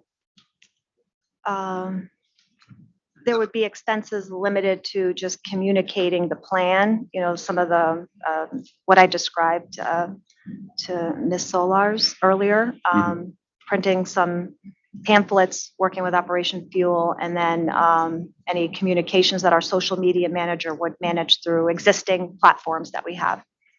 And the fees paid to Operation Fuel? Correct. Mhm.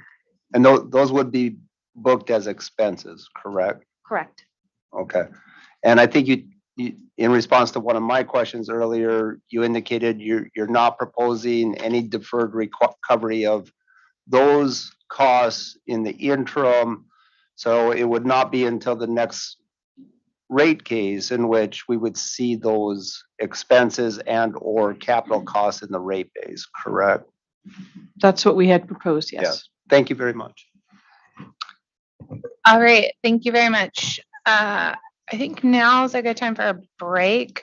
But when we return from the break, I think we're going to resume cross of this panel with Deep BETP. So Attorney Marshall, you're welcome to get set up at the bench during the break.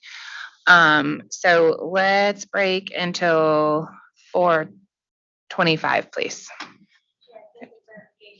All my questions have actually been asked. Okay, very good. So Attorney Marshall does not have any further cross. Thank you. So Attorney Wheel, you do. Okay, so you all can get set up at the bench during the break. Thank you.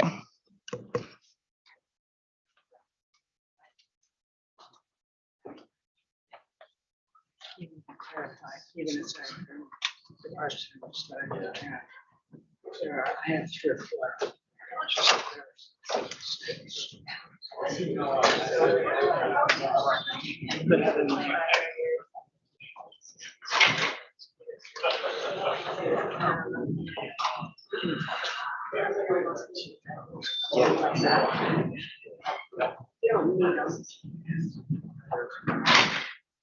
Yeah, I'll keep my eye on. Yes, I know.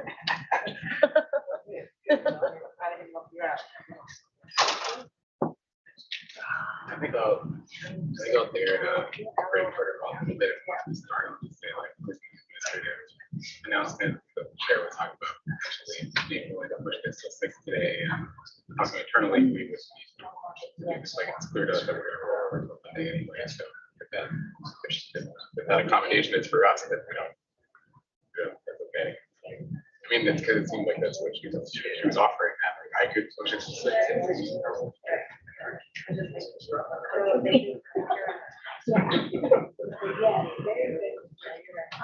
We're gonna, I don't,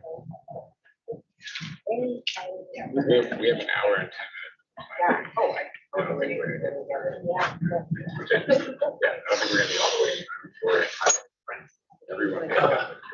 Crossing years. 2 hours. Yeah, an hour and 40 minutes. Yeah. Well,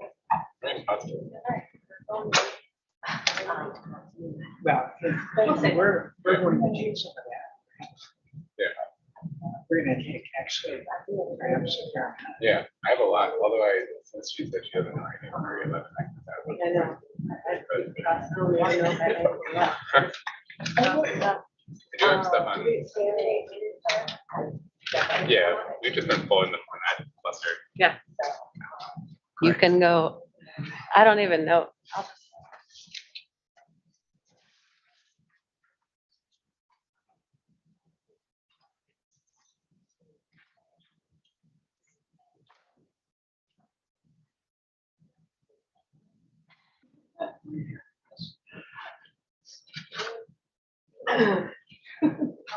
You want your time?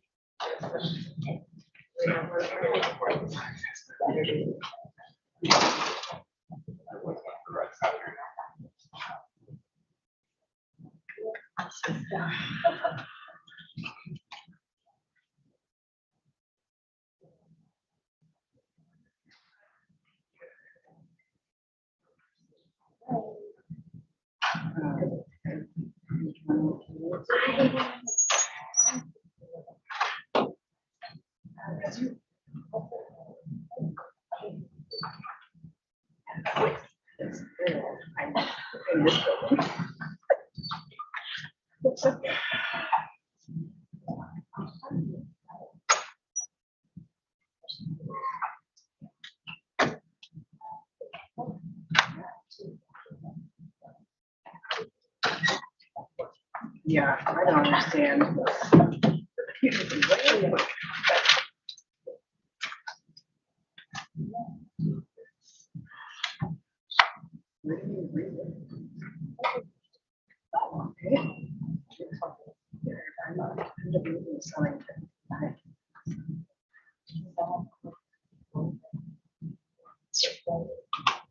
Oh, yes.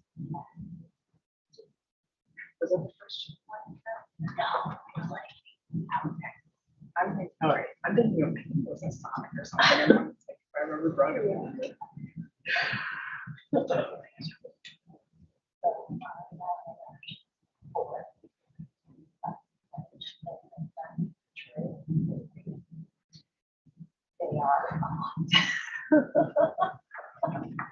Yeah.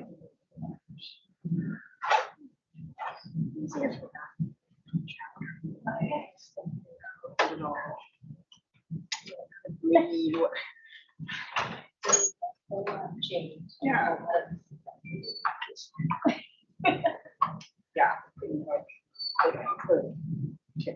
Yeah. I'm not, I know I can't make it manage.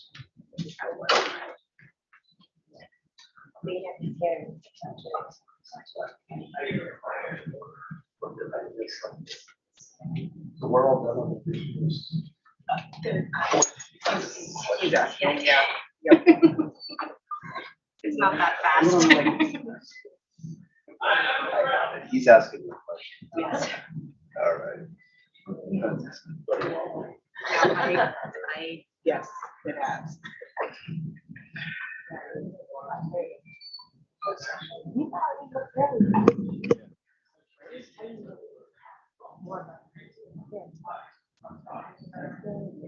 Yeah. Oh gosh. I mean, I just have a dog, but it's having to make sure I saw it. Did you get the dog? Like, do you remember that he? Please pick him up. was just about to say, I don't think it's actually that it's key. Yeah, I remember key. Yes. All right, and I will tell you what I did with teacher, but it gets easier. I have a 13-year-old, it's much easier. So you're almost there. It's open school now. Okay. But it's, it'll get, soon they'll be able to do things. You might still aren't from home. It should be, but you'll be able to.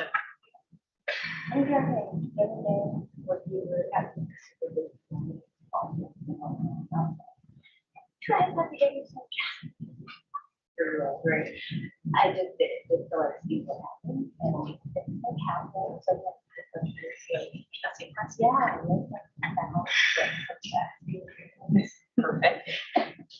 My daughter, she's very comfortable. She came out like summer dress, she had boys in summer clothes, you know, dresses. Those kind of scarf around her neck. Yeah, but on a sweatshirt and we're. Sometimes it works out, you know, so like most travelers, because I can't do all of it. Yeah. Yeah. Very nice.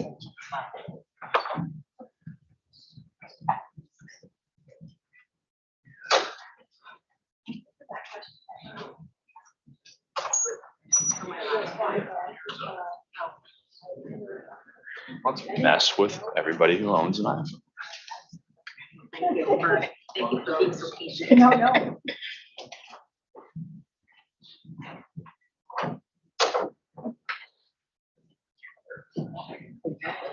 listened to that.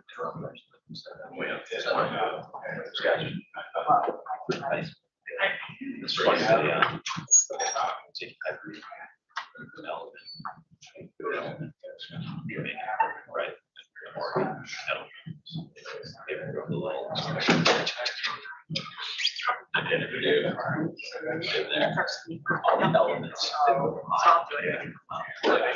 the male one. Yeah.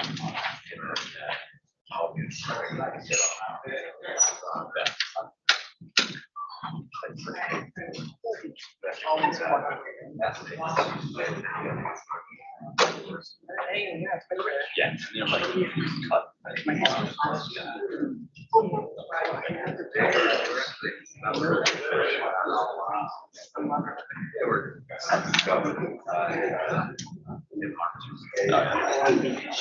One of the questions that I don't. He's a bass player.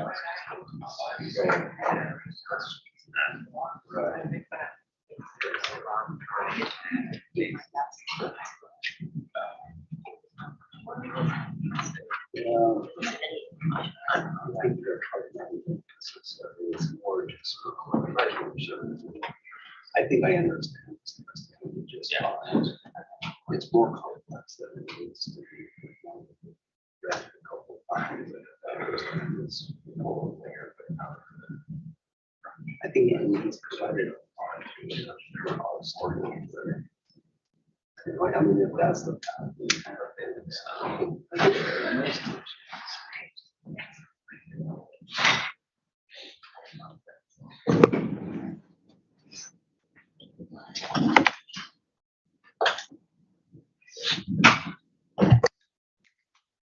Okay, let's go back on the record and resume cross of this panel by the Office of Consumer Counsel, please.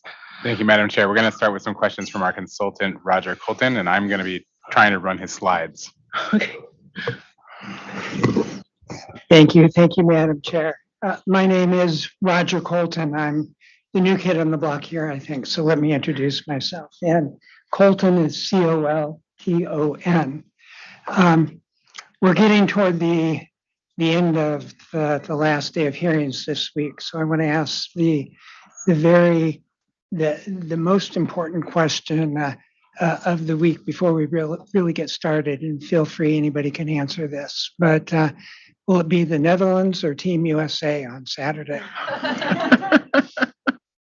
Nobody wants to take it? Okay.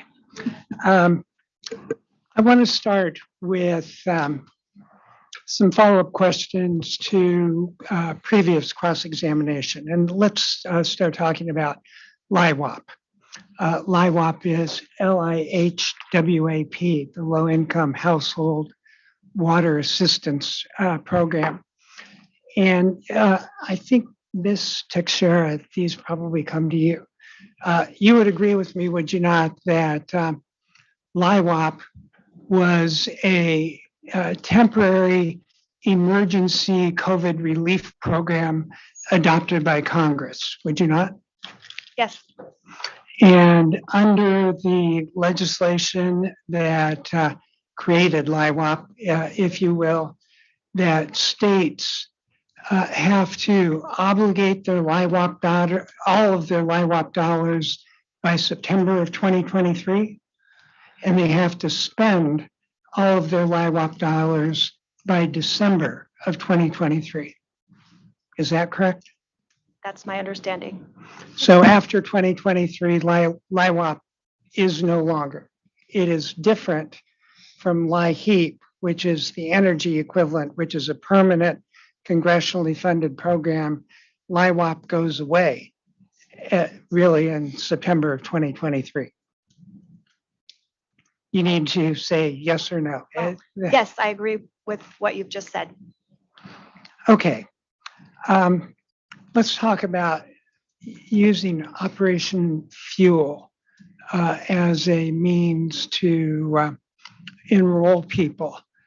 You would agree with me, and to provide a disclaimer, over the years, I've worked with Operation Fuel, just for full disclosure. Okay. Does Operation Fuel qualify households for Medicaid? I do not know. Do you know whether Operation Fuel qualifies people for food stamps? Or I just dated myself. It's SNAP, the Supplemental Nutrition Assistance Program. I'm not familiar with whether they do or do not. Are you aware of whether they qualify people for WIC, the Women, Infants, and Children's Food Nutrition Program? No, I'm not. Do you know if they qualify people for either the reduced school lunch program or the free school lunch program? No, I don't. And are you aware of whether they qualify people for supplemental security income, which And is? Chair, I just want to say, we obviously want to be very helpful and responsive to the questions, but I just would ask you just make a showing of relevance just in terms of the specific programs that the witness has talked about in her testimony. I mean, I obviously want to be helpful, but if you can just show what he's working towards in terms of relevance with the line of inquiry. Sure. If I may respond to that, or do you need one of the attorneys? You may, sir. Okay. If Operation Fuel does not qualify people for those programs, then using Operation Fuel to qualify people for the low-income discount will be aimed at a very, very, very, very narrow band of the low-income population. Okay, Attorney Base. I think, at least from our perspective, it'd be more relevant if we're proposing, 60% of state median income, and then with the revised proposal by Ms. Teixeira of 75% of state median income, wouldn't the line of inquiry be more relevant to inquiring whether they have the capability of identifying if a customer can meet the actual thresholds the company's proposing? I mean, if he wants to probe in that area, I think it's very relevant, and I'm not going to object to those questions based on relevance. Okay. Anything further from the OCC? I don't want to go back and forth on this, but the point is that setting the qualification at 60% of median income is irrelevant, if you will, if the qualifying procedure through Operation Fuel doesn't hit everybody at or below 60% of state median income. And what, I'll stop. Thank you. Yeah, I just add, I think this is exploring, allowing the authority to evaluate the other options that we've proposed, including aligning with the electric discount rate, which relies on, will eventually rely on data sharing using CAAs, or using some combination of Operation Fuel with any of these others. So it goes to the relevance of how, whether or not the proposal to use Operation Fuel exclusively would be to the best interest of the low-income discount rate program, the goals and objectives. Okay, very good. I'll allow for now. If you want to continue on the line of questioning, at some point we have many more programs to go through. Perhaps we can take a stipulation. Thank you, Your Honor. The last one was SSI, and I don't know if we got an answer before council. I'm not aware. Okay, let's stop with SSI then.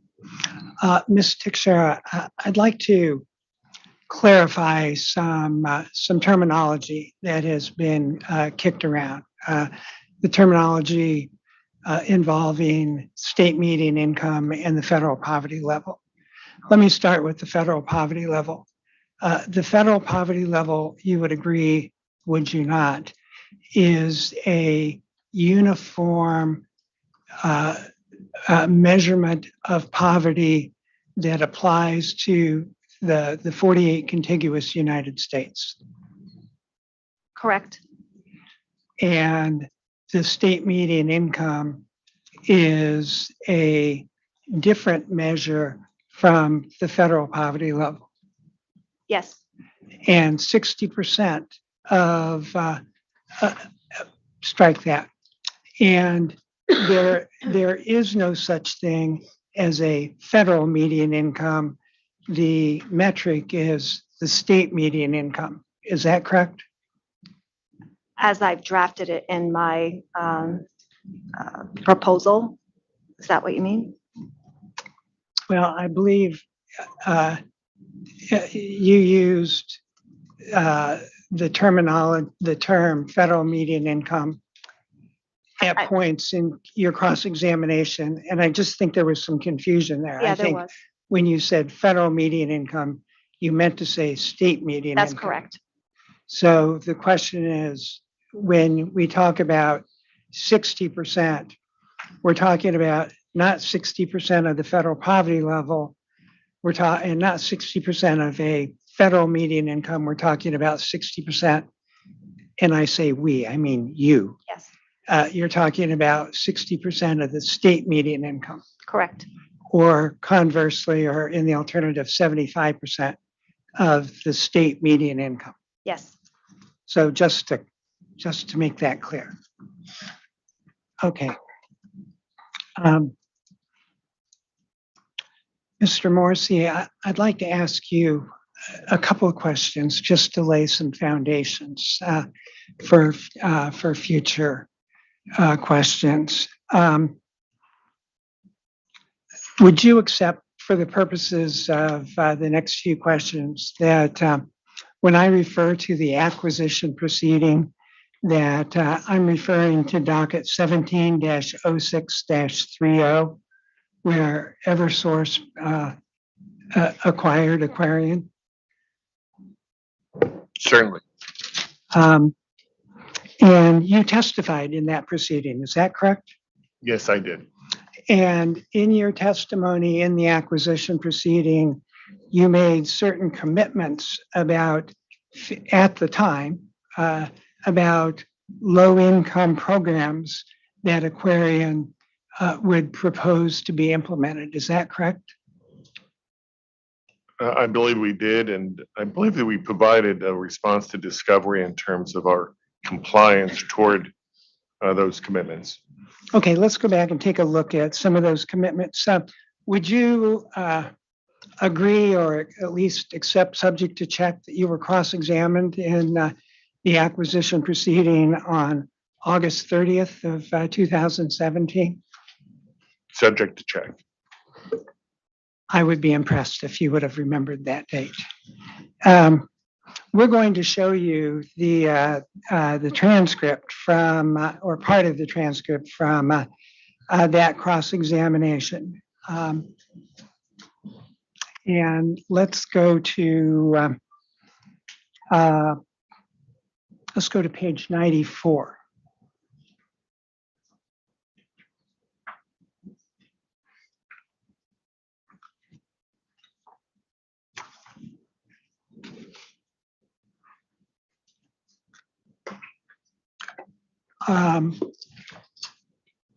On page 94 of that transcript, you stated that you considered Aquarion's then existing low-income program, quote, has been effective based on the utilization of the program.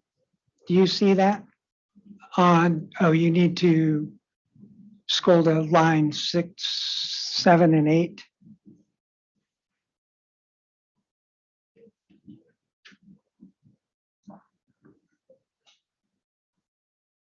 Do you see that? Not yet. I think our program has been effective based upon the utilization of the program. Yes, I see that. And then if we go to page 95, there was a cross-examination component that was talking about arrearage forgiveness. Do you see that? Can you direct me to the specific Actually, it line? starts at the bottom of page 94, where the question is, Mr. Morrissey, but I understand that for eligible customers who were in arrears, the bottom of 94. Again, can you provide me with a number reference? The line reference, line 19, starting at line 19. And the question says, I understand that for eligible customers who were in arrears, they are put on a payment plan and the company reduces their balance by a percentage with each payment that they will make consistent with that plan. Chair, can I just Yeah. ask one other clarifying question, which is, again, I want to try and be as helpful as I can to Mr. Colton and our friends at the Consumer Council, but we are referencing evidence that's not in the record. This is not a situation where, for example, testimony specifically referenced the decision. We're just simply referring back to that. And so can you just demonstrate again? I just want to make sure that we can understand the connection between pulling up the pre-filed testimony from that proceeding to the specific topic we're looking at, which is the company's proposal for addressing the needs of low-income customers. I'm not saying I'm formally objecting, but just to understand the relevance of why we're drawing in evidence outside the record, if you can make that showing. Of course, Attorney Will. Sure. Thank you. Well, the relevance is easy to address. It's like the company raised its commitments to these programs in its application here, both in I think direct testimony, pre-filed testimony, as well as I think Mr. Morrissey referenced it himself just now when Mr. Colton raised it. So the relevance is to examine exactly what was discussed, what those commitments were when they were offered in the context of that acquisition case. And if I agree that this exhibit isn't in evidence, if the company wants us to put it in evidence as an exhibit, we'd be happy to file a motion for the authority to take administrative notice of it. We're not seeking to offer it as evidence. This is just to lay a foundation for some questions that Mr. Colton has regarding the things that were discussed in that hearing. Anything further, Attorney Pace? I think the only question would be that if there is testimony of Mr. Morrissey that specifically refers to commitments, our preference would be to have the cross-examination ask Mr. Morrissey about specific issues he raised in his pre-filed testimony before we resort to bringing in evidence outside the record and asking what that means. I mean, commitments and his pre-file testimony in the merger proceeding? Correct. I believe Attorney Wheel explained that there are references to commitments in the pre-filed testimony, Mr. Morrissey. If that's the case, can we conduct the cross-examination by asking the witness about his pre-filed testimony in this case? I apologize. I was referring to the pre-filed testimony of Ms. Texera, I believe refers to commitments that the company made in the acquisition case to creating a low income discount rate. So the commitments that we assume Ms. Texera was referring to were those made by Mr. Morrissey during the acquisition hearing. Well, Chair, again, I want to work with the Consumer Council